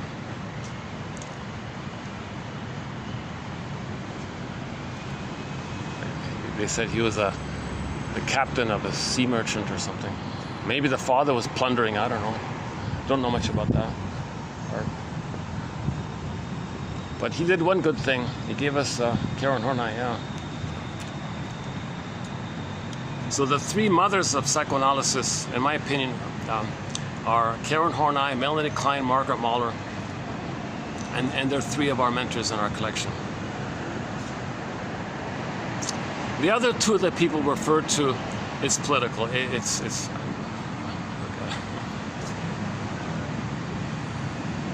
I think I have like one quote from each of those other two ladies, Miss Deutsch and Anna Freud. Those two. We barely got anything from those two. Klein, we got lots. Mahler, oh my God. Horney, yes, those three ladies gave us a lot. Yeah. Is there a stamp of care? Oh yeah, stamps. Yeah. So Bertha, what's her name? Bertha Pappenheim was her real name, but Mr. Breuer, Dr. Breuer and Freud called her Anna O. She's considered like the first sort of quote-unquote client of psychoanalysis in its modern reiteration. She called it the chimney sweeping and free association and talking cure. Because she said to Mr. Breuer, look, I just want to talk here. Don't hypnotize me. I just want to talk here. She talked, she got better. And Miss Freeman had a similar story. She said she had a psychosomatic symptom.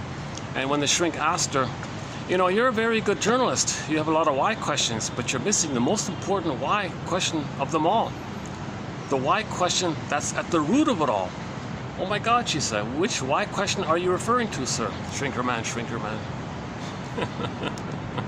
Katie Lee has a song called Shrinker Man, Shrinker Man, Shrinker Man. We have 4 songs on our soundtrack by Katie Lee. Okay, back to the quote. The shrink said to her, you're missing the most important why question that's at the root of it all. Oh my God, what's that? He answered, why didn't my mother love me? Why didn't my mother love me? And then she had a weeping session or something, and her symptom went away and it was gone. That's what she claims, right? And her symptom went away. And prior to the talking process, grieving process, before she entered this psychoanalysis, she went to regular physical doctors, and all of them said nothing's wrong with you. Finally, one of them said, no, it's emotional. It's psychosomatic. You got to talk about it if you want to free it. You can't do anything. One guy said, well, if you want, I'll do an operation on you. You don't need it, but I'll do it. That'll make you happy. All she had to do was talk to somebody, have a good cry, that was it. Even if she did the operation, the inner conflict would just come out in some other way. She'd get some other symptom in some other way. So it doesn't do any good to keep playing whack-a-mole with people's symptoms.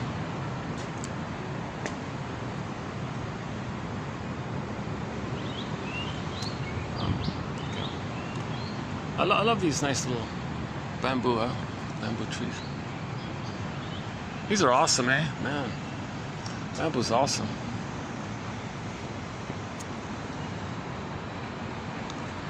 Yeah, I'm a huge fan of bamboo, yeah.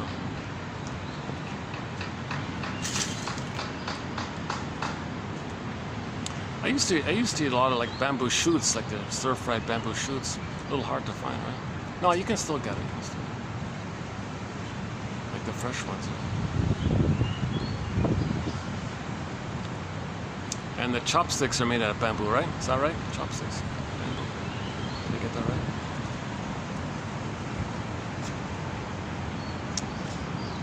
Yeah. What else from 2822? Let's see. Hold on a second. Oh, the albatross one.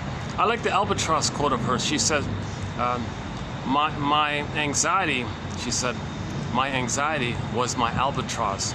I couldn't see it, I couldn't hear it, but I could feel it as it touched me, making me in a panic, not knowing what I'm chasing for, something like that. That's not a bad one. And there's a few other, I don't remember the wording exactly, but if you go to 2822, that's an excellent little set. It's just a bunch of one-liners. It comes from a book called Fight Against Fears, 1951. Yeah, today's 1952. That book, Fight Against Fears by Freeman, is 1951. That was sort of, psychoanalysis had a real, and the comic psychoanalysis came out in 55, right? The best introduction, in my humble opinion, your mission, should you choose to accept it, is to somehow get that comic. Okay, they reissued it 4 years ago into a hardback, the complete run, 4 issues, and it's digitized, Dark Horse Publishing. You can't get the original from 55. It was 10 cents at the time. You can see it on the top there, 10 cents. If you find it, it's worth $1,000, huh? Talk about nostalgia. Just get the reissue. It's good enough. It's okay, the reissue. And the digitized version. Now they only put out 4 issues, right? Which is great. Of course, it would have been. Of course, there was a huge missed opportunity. That thing, I think, should have ran continuously. Like every 3 months, they put out an issue, right? And it ran for 1 year. Why? Who stopped it? Like, come on. We could have had 300 issues by now if it kept going. That would have enlightened everyone immensely. That would have enlightened everyone immensely. But we got the starting point. We got those 4 comics. Those 4 issues of the comic psychoanalysis.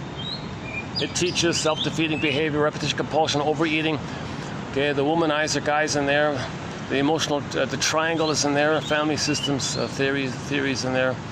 And actually, Ellen, yeah, there's an example of today's quote in there. The second character in that comic, Ellen, the shy one. She did that. She externalized the mother criticizing her all the time. She thought everyone just criticizes her. So she makes it interpersonal. She takes the intrapsychic and makes it interpersonal. So she had this irrational, abnormal fear that everybody's criticizing her. Everybody's criticizing me. Everybody's criticizing me. So as a result, she clammed up on all this. And then everybody said, oh, what a cool aloof. Who does he think she is? Yeah, what a snob, and all this. So that reinforced the problem with her social anxiety. So she created the social anxiety by irrationally externalizing the inner critic, you see? And so the shrink pointed that out to her. Oh my God, is that what I'm doing? Oh, what a relief. Then she can make friends. When she was aware that she was projecting her own inner critic onto outside. And then she's self-fulfilling prophecy. And then they all hated her because she was being so cold. Meanwhile, some of them were being friendly like that, you know? But she only sees the intrapsychic, puts it onto the interpersonal. So she distorts the interpersonal and then created that effect. Yeah, that's Ellen, yeah, in the comic psychoanalysis. There were, I think, three episodes with her, three sessions with her, 5 with a guy named Mark, and 4 with a guy named Freddie. Yeah, so there were 4 sessions with Freddie, 3 with Ellen, 5 with Mark. Yeah, he's the belligerent, toxic masculinity guy, womanizer, crude kind of character. But you'll understand him. And, oh, it's funny about him, the separation anxiety. When the therapy had to end finally, he freaked out and wanted to jump into a marriage because he couldn't separate the separation anxiety with the shrink. So he wanted to jump impulsively into a marriage because as a defense against the separation anxiety of losing the shrink. So that had to be interpreted. So-called. That's a big topic with the shrinks. You know, what happens when the thing ends. So he wasn't ready. I think the point was he wasn't ready to end therapy.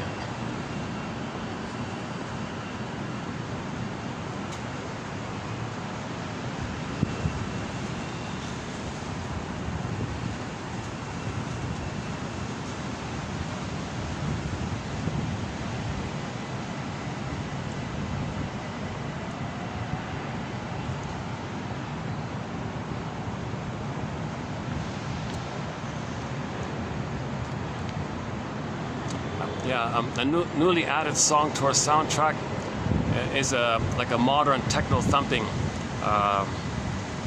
Trying to get all genres on our soundtrack. This is the first sort of really hyper modern, you know, this electronic fast tempo thing. First one we have. It's called a song called "When the Boss Is Coming." She's a pop diva from Nigeria. Oma Wumi, as one word. OMAWUMI. It's a fun, upbeat song. Another song newly added to our soundtrack, also just for fun, is a song called "Feather in the Breeze." I feel like a feather in the breeze. That one there by Janice Page, P-A-I-G. She just passed away a few days ago. I noticed it because I saw the clip of the Happy Days. Remember I told you before, season 8, episode 21, mother-child reunion, where the Fonz met the waitress and he thought she was his mother. That actress who played that waitress is that woman, Janice Page, who sings that song, "Feather in the Breeze." So go to her sitcom called, she started in her own sitcom called It's Always Jan, season 1, episode 4, called Guilty Conscience. A lot of fun. That episode's a lot of fun. It's a great episode, really high quality, good TV at that time. Yeah. She sings the song, I feel like a just a fun, happy, upbeat song. Now, most of our songs have a psychological message. Like, for example, "It Must Be Something Psychological." That's a key song on our soundtrack. "It Must Be Something Psychological" by Katie Lee. Back to Katie Lee. So Katie Lee has "It Must Be Something Psychological." That's her big hit. Shrinker Man, mentioned already. "Properly Loved." She said, "I was never properly loved." And "Repressed Hostility Blues." Oh my God, that song would fit in yesterday's topic, yeah. I've got those repressed hostility blues, that one. Sort of like in a marching band type of thing. So 4 songs by Katie Lee, yeah. And 1 song by Janice Page, P-A-I-G-E. She played a lot of bit parts, like minor, small roles. But in her bit parts, she did musical comedy. Oh yeah, by the way, there's a clip of her at the age of 95. She died at 101, but when she was 95 on YouTube, she did like a little skit for some charity, just poking fun at modern technology and all this. But her conclusion was, "As long as I'm living, each day is Thanksgiving." She had an attitude of gratitude. She was an intelligent kind of woman, I thought. So she was grateful in her life, and she had an attitude of gratitude. One shrink said, he said to somebody, "If you don't have gratitude in your life, make it up in your mind that there's something wrong and run to the nearest shrink." Now, when we say gratitude, we mean like warm-hearted, real self-love gratitude, not some cynical gratitude that some bad thing happened to someone. Not that type of thing. Not cynical gratitude, genuine gratitude. That's a sign of trauma. If somebody doesn't have gratitude in their life, that's a sign of trauma. If they got to split their relationships, if they can't be intimate with someone, if the sexualization and the tenderness are split between different, that's a sign of trauma. If they can't keep it together. So, and if there's no joy, of course, if they can't more losses, of course, and if hate's always at the console, of course, and if they're always stuck with survival slogans of my greed, your greed, and if there's filled with envy and vindictiveness and schadenfreude, of course, that's trauma. That's not our natural state. Again, yesterday's video, Karen Horney.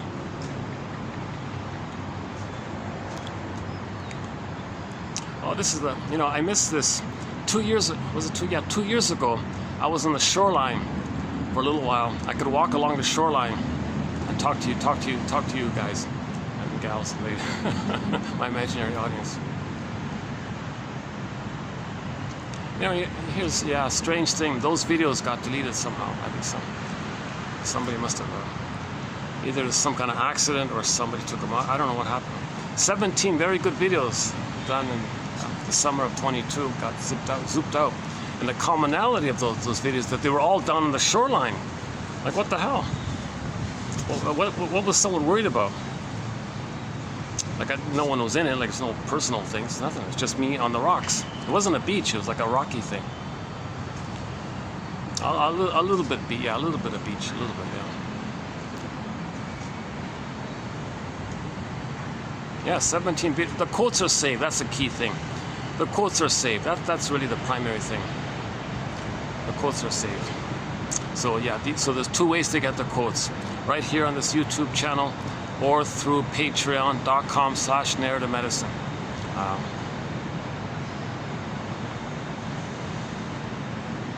So no longer buy me a coffee. That's out. And I can't even delete the GoFundMe page because I have to verify my phone because I'm on a different phone number. I can't even delete the thing. But it's not working anyways. So I started with GoFundMe and then moved over to Buy Me a Coffee, and now I'm moving over. Now I have to move over to Patreon, and the PayPal, there's a problem with that. I can't use that. Jesus. So hopefully Patreon will work. Yeah. So welcome. Hope to see you. Hope to hear from you on Patreon. Yeah.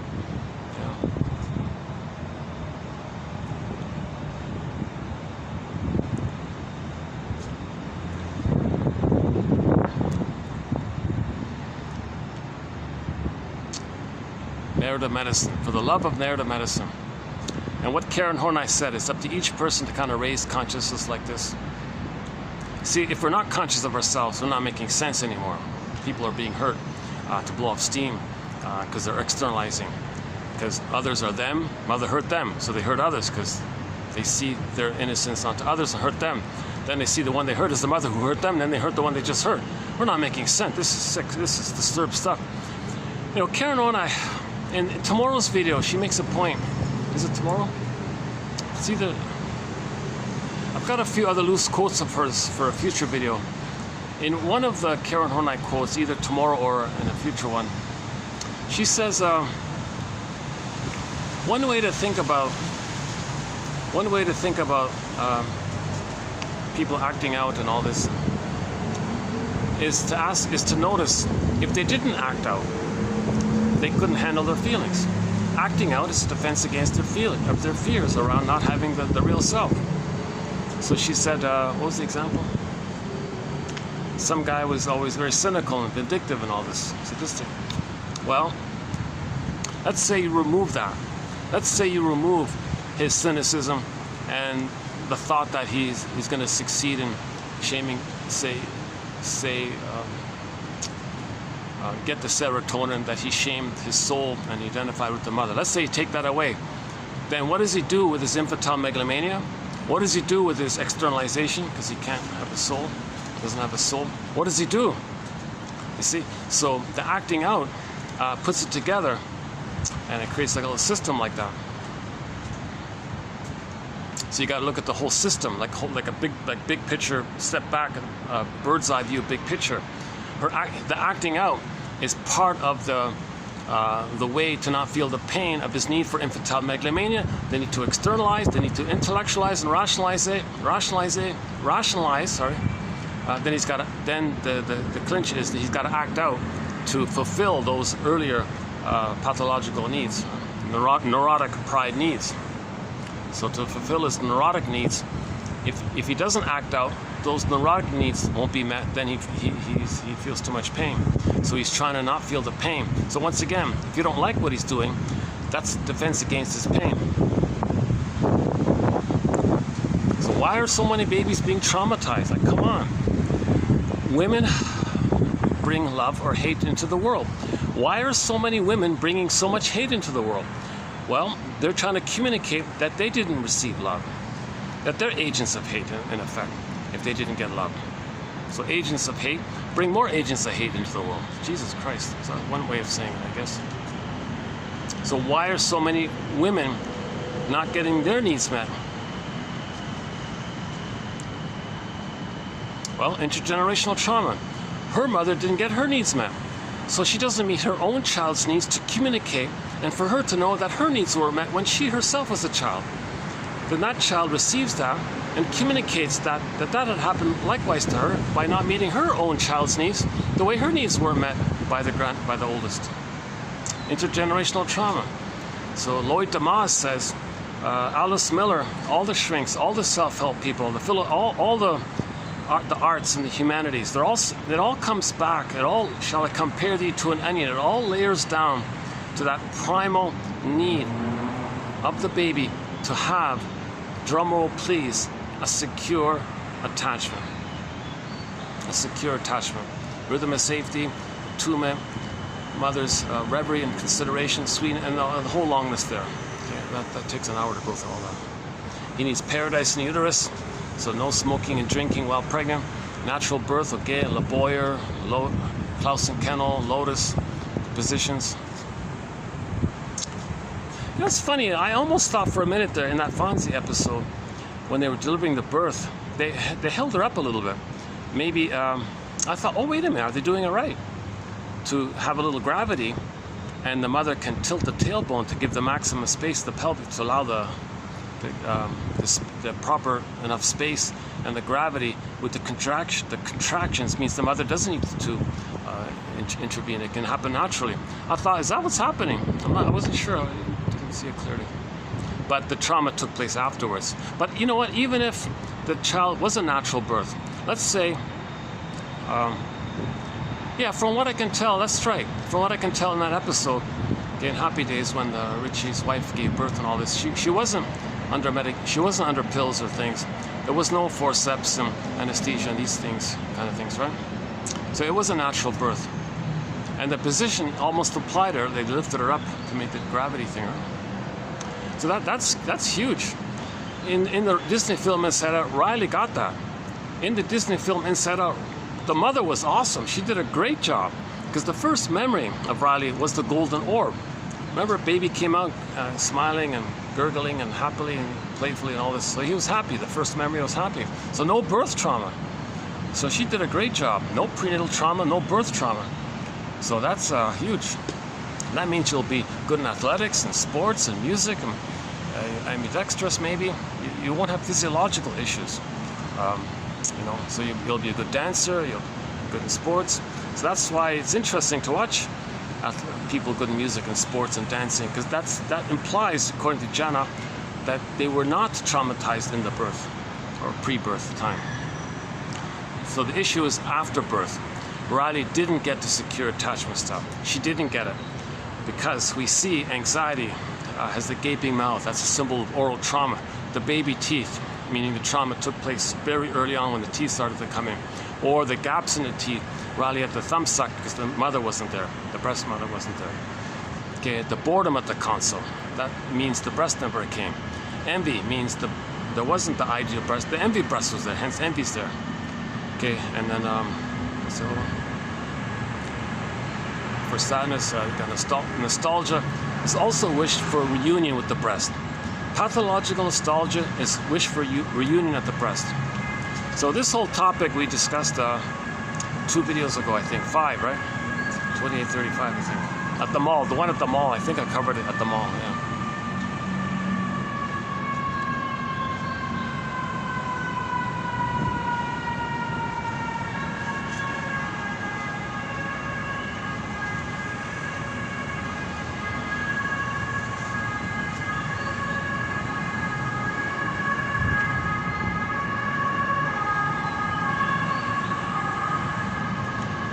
I'm starting to sweat. Yeah, let's wrap this up. I'm getting the perspiration. Sign of anxiety. If people sweat easily, apparently that's a sign of anxiety. Yeah. That's why I want to go this flight tonight. My goodness. Janoff has all these amazing testimonials of when people do the therapy. Their body temperature cools. The breathing is better, the tone is from the real self, the voice comes from the real self. It's not a tone of voice that wants to control you or hypnotize you or coerce you or trick you, not those kind of voices, right? He says the voice changes because you're coming from the real self, not the false self, the manipulative self, the mask self. The externalized, which is always about externalizing and controlling and manipulating, right? So he says, and whatever symptoms people had, many of them went away, he claimed. So a lot of amazing testimonials, a lot of it exaggerated. A lot of it exaggerated, maybe some made up, maybe some crumbs of truth. I don't know, that's a little much like that. I discussed it in 2745 to 70 on the Arthur John. Whatever the results were, whatever is true or not true, it's very informative, his books. So I plucked out a good summary of his books in those 300 quotes, 2745 to 70. A good psychology 101. While you're waiting for the comic psychoanalysis to arrive in the mail, or go to 2745 to 70, the Janov material. That's good stuff. That's good stuff. Hard to find. That last book of his was very hard to find. I finally managed to, luckily I managed to get one copy of that. Jesus Christ. Some of his books I haven't, they're not available. I can't get it. Couldn't get it. Some are easily available. Some are expensive. Some are affordable. Some are not available. And something like that. He wrote 16 books. It's not just that he's famous for the first book. And likewise, I didn't know he wrote 16 other books post that first book. The first book made him a rock star. He made him famous. You know?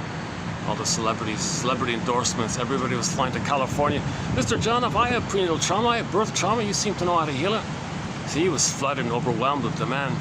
And as a result, there was a whole spin-off sham industry built up around it and cheated people out of their money. So the whole thing got a bad name, right? Meanwhile, he kept writing books, and those books are good. Those books are good. He admitted his mistakes, and he updated things. He was on the journey. It wasn't perfect. He wasn't a perfect guy. He made mistakes.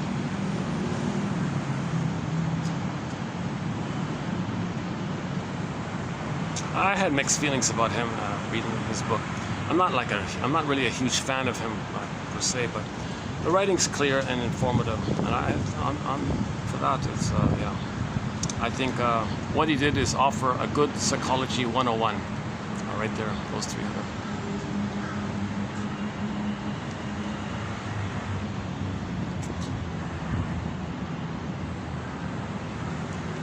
The dozen videos we did recently on the BPD patterns, very interesting, very informative. Those ones are very good. A couple of videos by the work of Henry Hart, not bad, the one-liners, that's okay. The few, 3 videos on anxiety, I think we did like a special 3 on anxiety, just specifically on anxiety. I thought that was good. Nostalgia was very good, I thought, the past 3 just did. And now we're doing 3 on the work of Karen Horney. I like these ones as well. A lot of great material, a lot of great material. Once again, my disclaimer, I have been analyzed, so your mission, should you choose to accept it, is to, relate to the quotes yourself, right? Like, it's between you and the quotes. You have to be a psychological detective. You have to be your own existential, emotional detective. So pick your favorite detective, okay? You have to be your own existential Columbo, psychological Columbo, or whatever. Or Jane Bingham, if you like the Drop Dead Diva show, Jane Bingham. I like that Carl Betts character in the show, Judd for the Defense, starring Carl Betts. Very good psychologically minded show, yeah, Judd for the Defense. Luckily, that's available now on YouTube. No DVD. I really hope I hope somebody can post the rest of that sitcom by Janice Page. It's called It's Always Jan. Because that one episode we do have, season 1, episode 4, that's a lot of fun. That's a lot of fun, that episode. Where's the rest of it? Come on.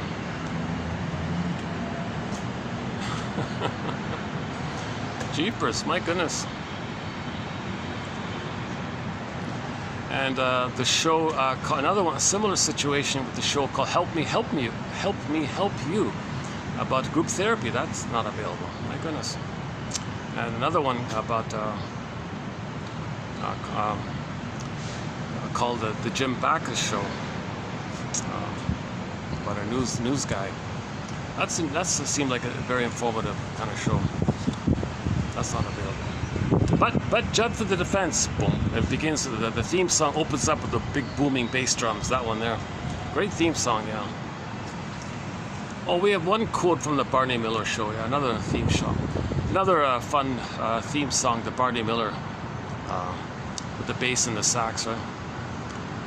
We just have one quote from that show, unfortunately, where one of the characters says to Barney, who's having problems with his marriage. What should he do with his marriage? Should he get divorced? He's got a problem in his marriage. His buddy says to him, marriage is like a horse with a broken leg. You can shoot it, but that don't fix the horse. Yeah, okay, something like that. Did I get it right?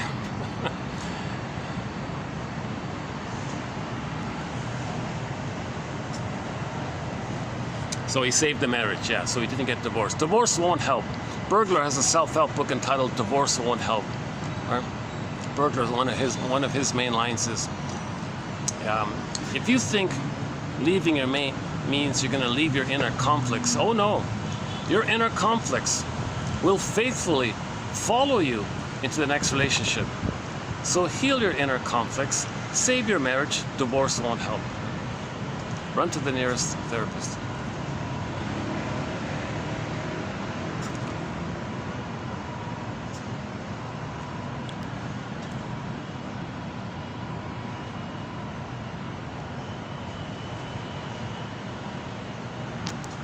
Okay, let's see what time is it. It's going to get dark soon anyway, so I'll just wrap it up. 6:17. Maybe 10 minutes left. Oh, we can just wrap it up here, right? Actually, maybe it is, hold on, maybe it is tomorrow. Let's see. Where's it?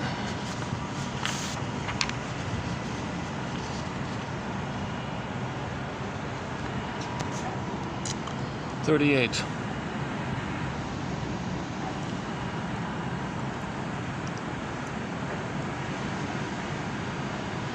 Okay, no. Okay, it's not this. It's coming up. It's coming up. Maybe at 28:39.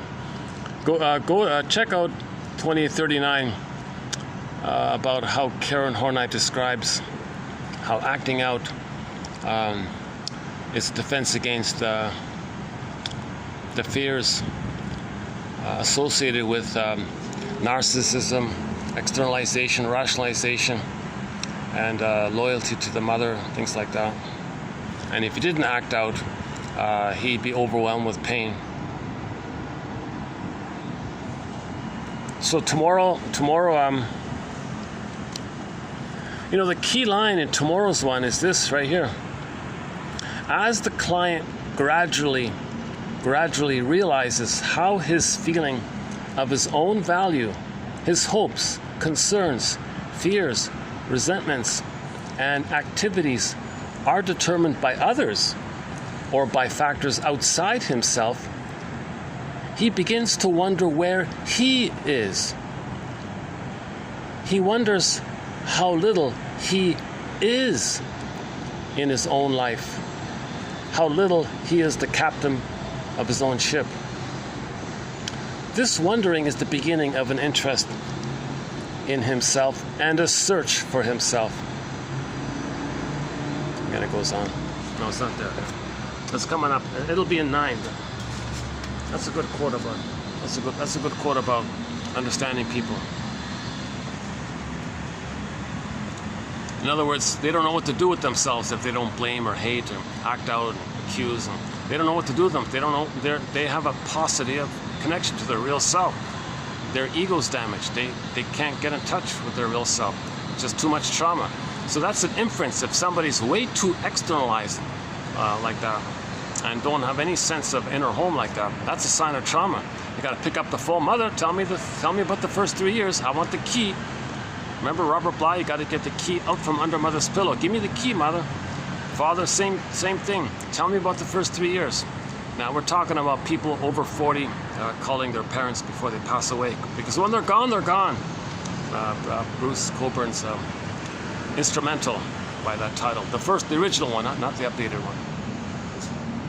Oh, Farron is on our soundtrack. Farron, yeah, the folk singer.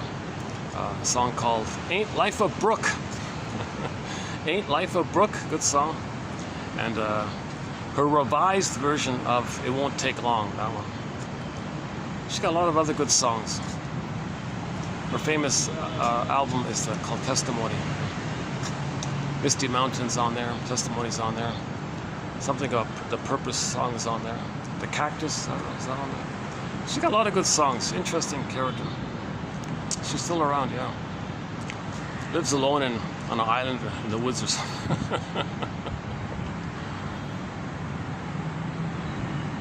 Underappreciated, yeah. She's got some good songs. Yeah.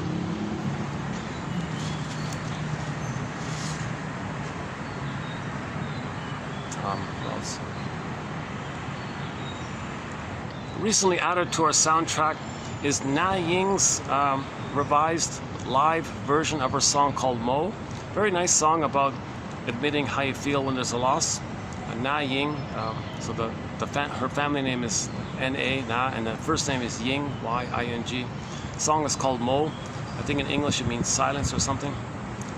So it's there's a studio, of course, but I noticed she did a nice live version last month, May 2024. If you type it in, Na Ying Mo, I think it'll show up. And a very nice song. Look up the lyrics as well. You know, a similar song in that area is another one by the pop diva, Turkish pop diva called named Sertab Erener. Her song is called Olsun, O-L-S-U-N.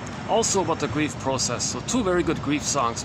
Oh my God, probably our #1 grief song is by Devram Kaya. Devram, that's her first name, right? D-E-V-R-I-M. Kaya, her last name, as it sounds. Her song is called Humu Kusu, as it spelled as it sounds, H-U-M-U-S-U-S-U. 2 words, Humu Kusu. Well, that's a great song. Crank that one up. That's a great song. A lot of great songs by Ziana Zain, a major musical voice on our soundtrack. Ziana Zain. We've got about a dozen of her songs on there. Great singer. One of the greatest, I think. So yeah, lots of Sandra. We talked about Sandra's song "Dreaming," the bootleg "Dreaming." Dan McCafferty's on there.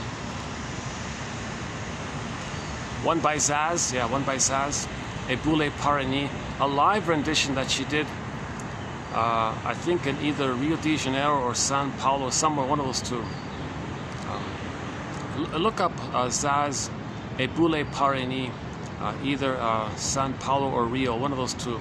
A live one, maybe, I don't know, 10, 20 years ago or something, I forgot. 15 years ago, maybe. Yeah, just the one, yeah, just the one at first. As mentioned earlier, Katja Epstein is a musical voice on our soundtrack. She sings our theme song, okay, Windmills of the Mind in German. A lot of the indigenous, we've got a lot of great songs by indigenous singers. That's a whole long list there, yeah. Willie Mitchell, Willie Dunn. Now when I say Willie Mitchell, I mean the one who sings Call to the Moose, Birch Bark Letter, I Promised You a Song, Killing Your Mind, Big Policeman. That one, Killing Your Mind, that one, that's similar to Identification with the Aggressor. He talked about when there's trauma, you identify with the aggressor, then your mind is like that. Which actually fits in with Leonard Shengold's phrase for trauma. Soul, I don't know, fill in the blank, I don't like saying it. Yeah, Willie Dunn, a few of his songs. The Ballad of Crowford, Children of the World, Son of the Sun, a few others. Kelly Fraser, Looking for a Seal. Beatrice Deer, a major musical voice is Beatrice Deer. Lily Sappy's on there. Check out her album called Traveling Love. 4 songs on that album is on our soundtrack. Let's see. The Love You Gave, The Beat, The Earth Moved, and Lead Me On. Those 4, yeah.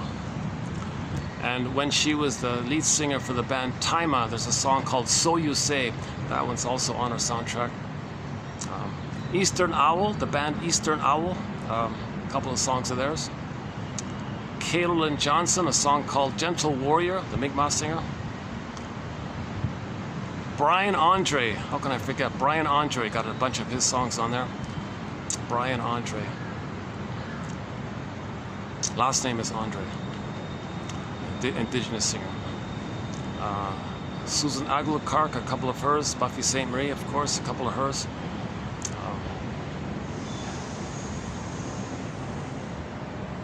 The Cashton Band, of course. The Cashton Band. Oh yeah, the Cashton.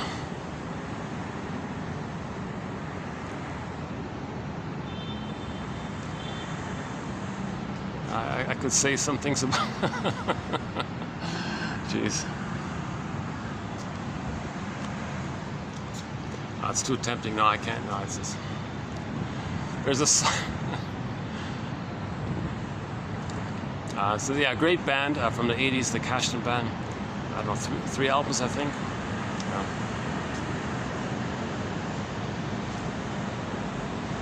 Their big hit was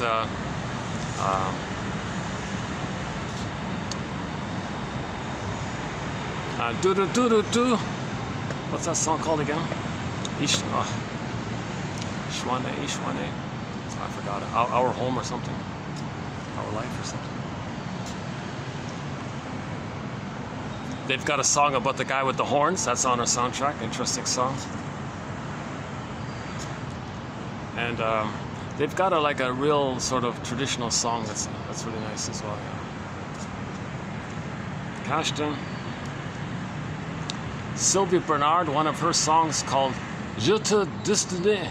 Je te destiny. Sylvie Bernard. One from Janny Luzon called Broken Spirit, about the indigenous situation. Broken Spirit.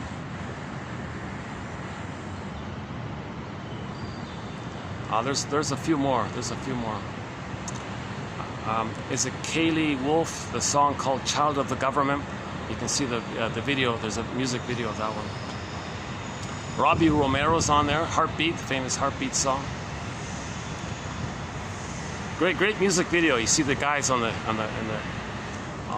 red in Sedona or something on the rocks, the red rocks. It's a good one. The two guys on the cliff. They look like two Fonzies, basically. Yeah? Two cool guys. Yeah.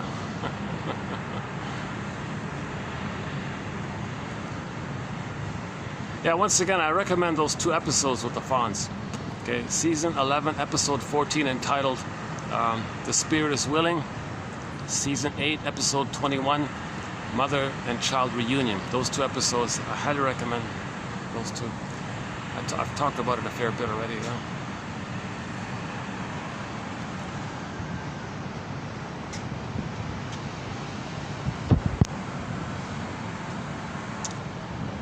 Boy, this caffeine is making me a little jittery. Huh?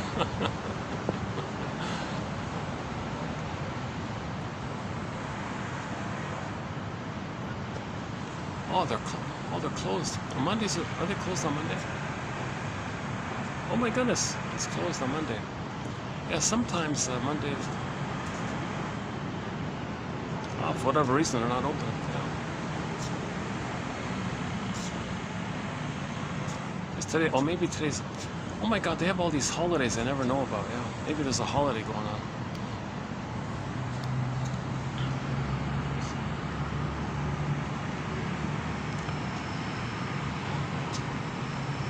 Bamboo shoots.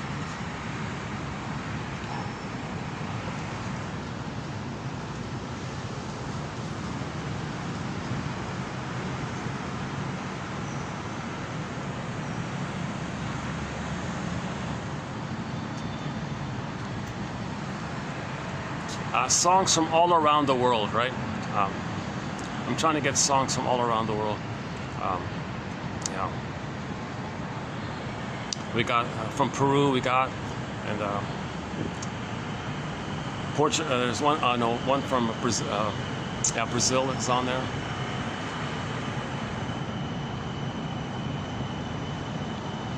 A couple from Africa. So we got a couple from Africa, a couple from South America, and so we're covering it. We're gonna get songs from. I want to get songs from every language, every genre. This to emphasize the point, you know, we're all homo traumicus. We're all members of the same homo traumatized family. It's a traumatized family called homo traumicus. So we became homo sapien, us, right? We're all homo sapien, okay, and we all came from the hominid and which was Homo bodoensis by one theory.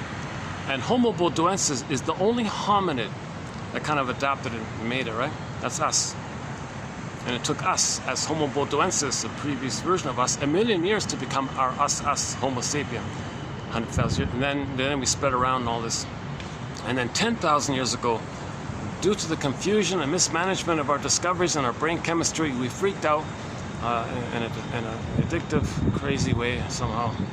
And we traumatized ourselves accidentally, unknowingly. And for the first time ever, babies were removed from their mothers. And then we went from village to pillage. So again, once again, 2725. It's entitled The 48 Symptoms of Homo Traumicus. One guy calls it Homo economicus or Homo short-sellicus. Maybe we can say Homo pathological nostalgicus, Homo neuroticus, Homo traumicus, Homo sapien traumicus. But we're all from that same one family. Jane Elliott says, technically we're all Africans, right? And we're all from that massive family back there. So she also says, technically we're all cousins, literally, on average 30 to 50 times removed. So we're all from this one family. Yeah? The confusion is, while we settle in different places, and then there were trivial biological variations, while we were in separate places, we traumatized ourselves in different places. And maybe there was more trauma in one with less sun area. And then there's more projection, and then principal discovery. Mother stole my soul, land, so we steal land. If we find land, it's ours. This whole issue. We're Homo traumicus. So let's thank Karen Horney for her wonderful contribution, her lifelong dedication to being a soul doctor. She's a soul doctor. She's a narrative medicine soul doctor. Just reading her books is helpful. Just read her books. Our Inner Conflicts and Neurosis and Human Growth, and maybe New Ways. That New Ways book, that's the one that kind of humanized, that kind of clarified a lot of the confusion that existed before. In the book that this is from, the unknown Karen Horney, the letters in there that she and her buddies wrote, quitting the institute there, or whatever, and starting their own Karen Horney Institute, or the Institute for the Advancement of Psychoanalysis, or whatever it's called. It might still be around, I'm not sure.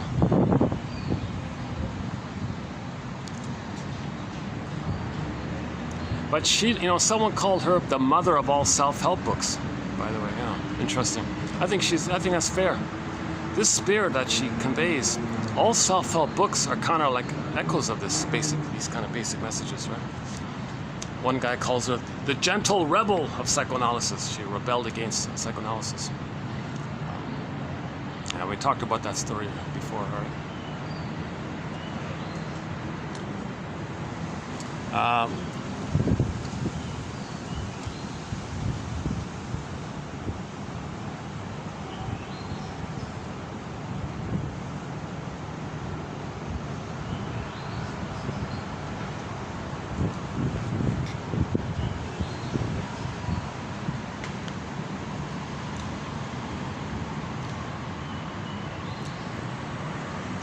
Okay, let's maybe wind this down. I wish I could play one of our songs.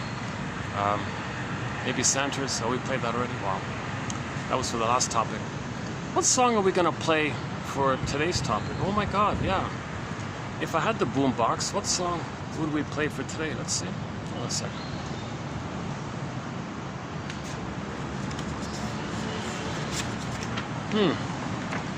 Oh, paucity of inner experiences.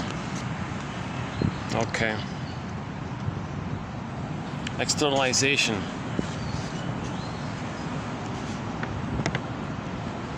Emotional knowing. Oh yeah, okay, vegetating. All right, so so with trauma we feel like a vegetable. Yeah, so maybe we'd play the Logical song. When I was young, everything was okay. Then it took me away to some system And they taught me how to be cynical, and now I feel like a vegetable. Someone please tell me who I am. And she references this issue here. The shrink's first aim, or the therapist's first aim, is to help the person toward some measure of inner relatedness to himself. Some measure of inner relatedness to himself. One self-help book is called Do the Turnaround. Like you say something about someone else. Is it true? Are you sure? Do the turnaround. How is that? How is that you? Some measure of inner relatedness to himself. Perfunctory living is undesirable. It means feeling like a vegetable instead of living. Yeah, so let's play the logical song. Yeah, Roger, what's his name? Roger Hodgson, is that right? Roger Hodgson. Yeah, that'll be our first song of his on our soundtrack if we include it. Yeah.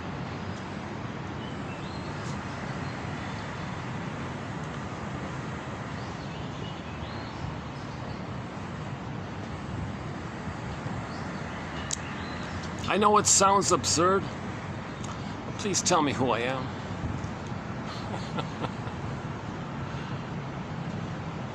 Oh my God, talk about nostalgia. I haven't heard that song in decades, maybe. Oh my God. But I remember it clearly. I remember that album. Long Way Home, is that on there? Give it a little bit, is that on there?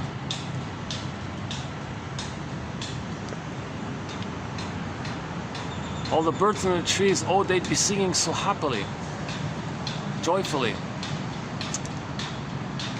So he's talking about in childhood things were normal. He knew he was. He had his feelings, and then you know, the plunder system.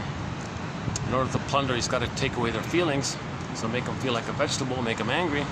So that means he's going to plunder. Wait a minute, that's not who I am. I remember something happy.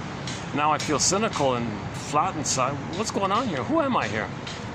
Am I the authentic self, or am I some angry cynic who feels like a vegetable? Who am I? The logical self. Not very logical, right? No, it's a logical question. Yeah, it's a logical question. It's a logical self. It's a logical question. Who am I? Yeah, it's a very reasonable, logical question. Who am I?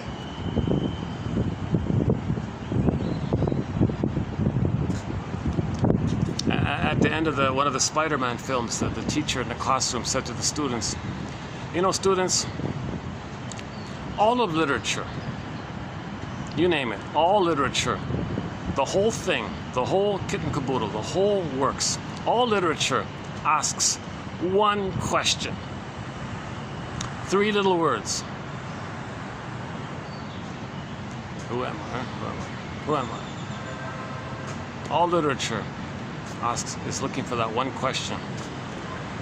Like the song says, please tell me who I am. Watch what you say. Oh yeah, and watch what you say, or else they'll be calling you a radical, a fanatical. Yeah. And then he's afraid to say everything. After he's cynical, he says the school taught him to be afraid to say anything. If you say something, oh, then they'll criticize you. Because the system probably have a lot of angry teachers, and then the kids internalize that. They think the world is critical, then they gotta comply or rebel. But now they're older, so they're probably gonna rebel, right? Or comply or rebel, one or the other, right? Or both and flip-flop. Or you can rebel passive-aggressively. You can pretend to comply while rebelling. That's called passive-aggressiveness. Yeah, Scott Wetzler. Yeah, we did last year. We did 5 videos on that work, passive aggressiveness. So passive aggressiveness, yeah. So sometimes the anger is expressed covertly, quietly, sneakily, passively, quietly. Meaning you express your anger by doing things. Usually it's lateness. See, I'm angry. I'm not going to be on time. I'm angry at you. I'm going to show up. I'm not going to cooperate. Deliberate inefficiency. Just little quiet little things like that. And it makes other people angry. The effect is others will be angry. You know. So in passive aggressiveness, you're rebelling against the mother. The whole world is your mother. Whatever they want, you don't cooperate. That's passive aggressiveness. So Scott Wetzler, yeah, type in. That should do it if you type it in the search engine. About a year ago, I played a clip from a news show that interviewed him. About a 20-minute clip. You can hear it. You can hear it. If it's not on YouTube, you can find it here in this channel. Just type in Wetzler, W-E-T, Wetzler, Z-L-E-R. Is that right? Scott. First name is Scott. He did a good job. Yeah, that was a good little clip.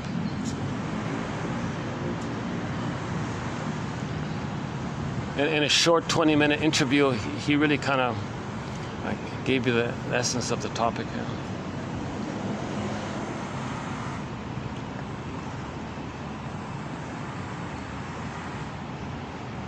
Let's see, how's the pool doing?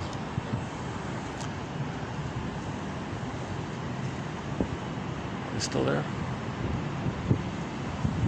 Oh, it's still there. Oh, or not. Let's see.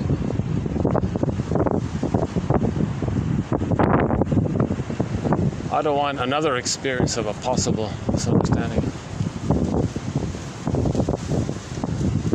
I see a lot of stuff, but no people. What's going on here?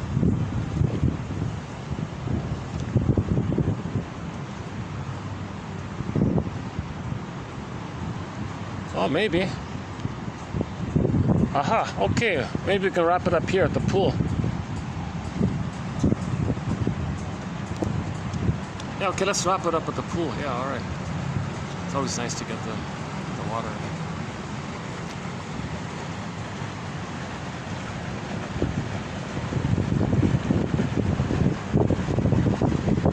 Oh, just a bunch of towels up.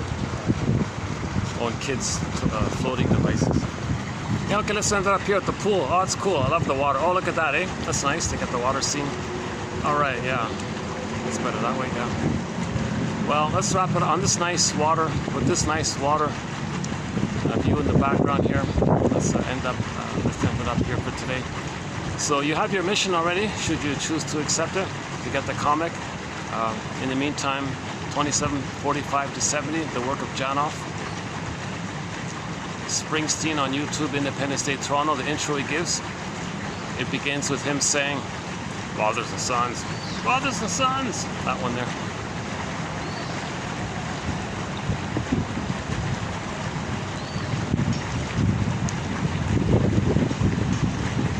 That's not bad. If you want to take it a step further, get Karen Horney's book, Our Inner Conflicts.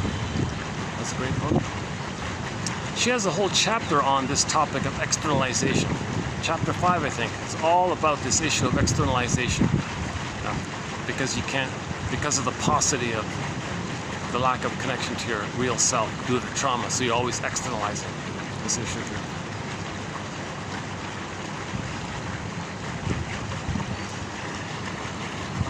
Yeah, should we wrap it up? How about like this?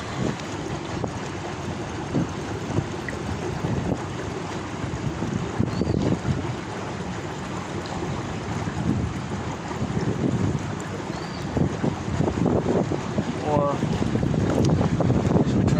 should we try the other end?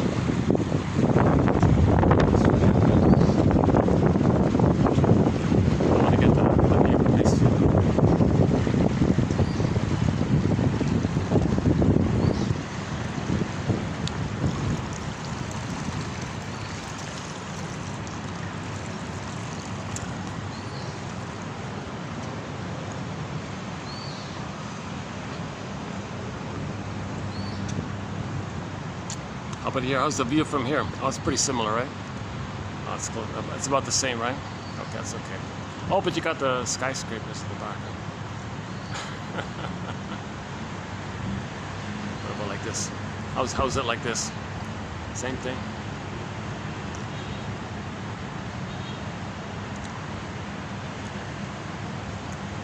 It's soothing, right? The water, unconsciously, water scenes like this unconsciously triggers in our nervous system the time when we were in the uterus.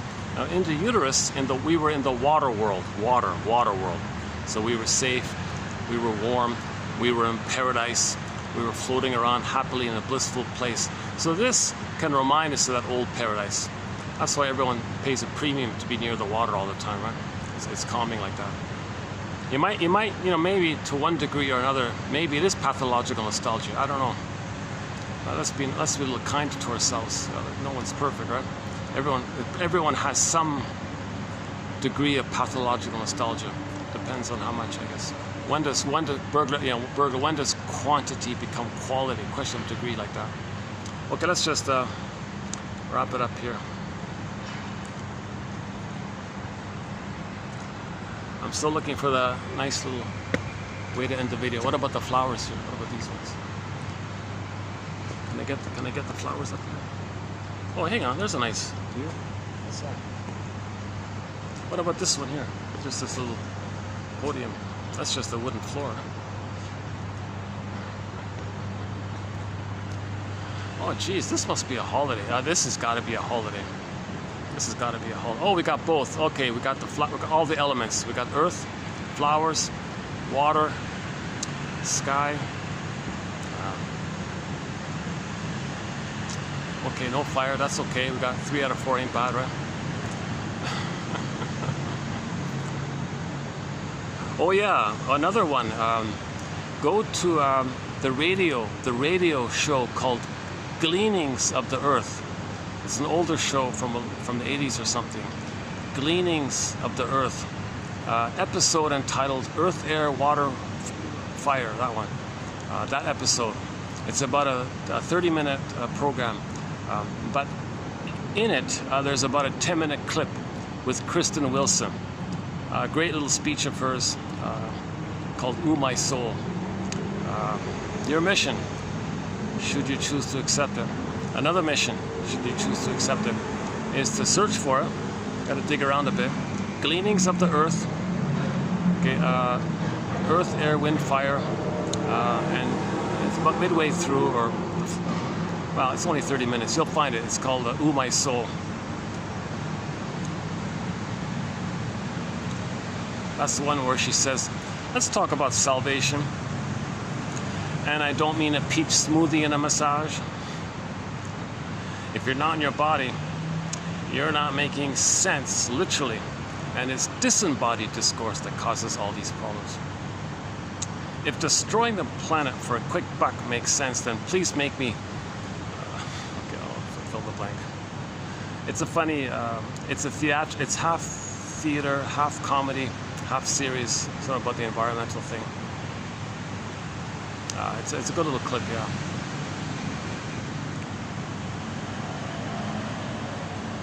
Yeah, there's more. There's good stuff in there. It's a good clip. It's a great little clip. Okay, let's wrap it up here. Well, oh, how about here? This. What about just like this? All right. Okay, this is close enough. So yeah, thanks very much. I'll see you in the next video where we will be doing our third abridged discussion of one of Karen Horney's lectures, which she gave towards the end of her life back in the early 50s. Until then, for the love of narrative medicine.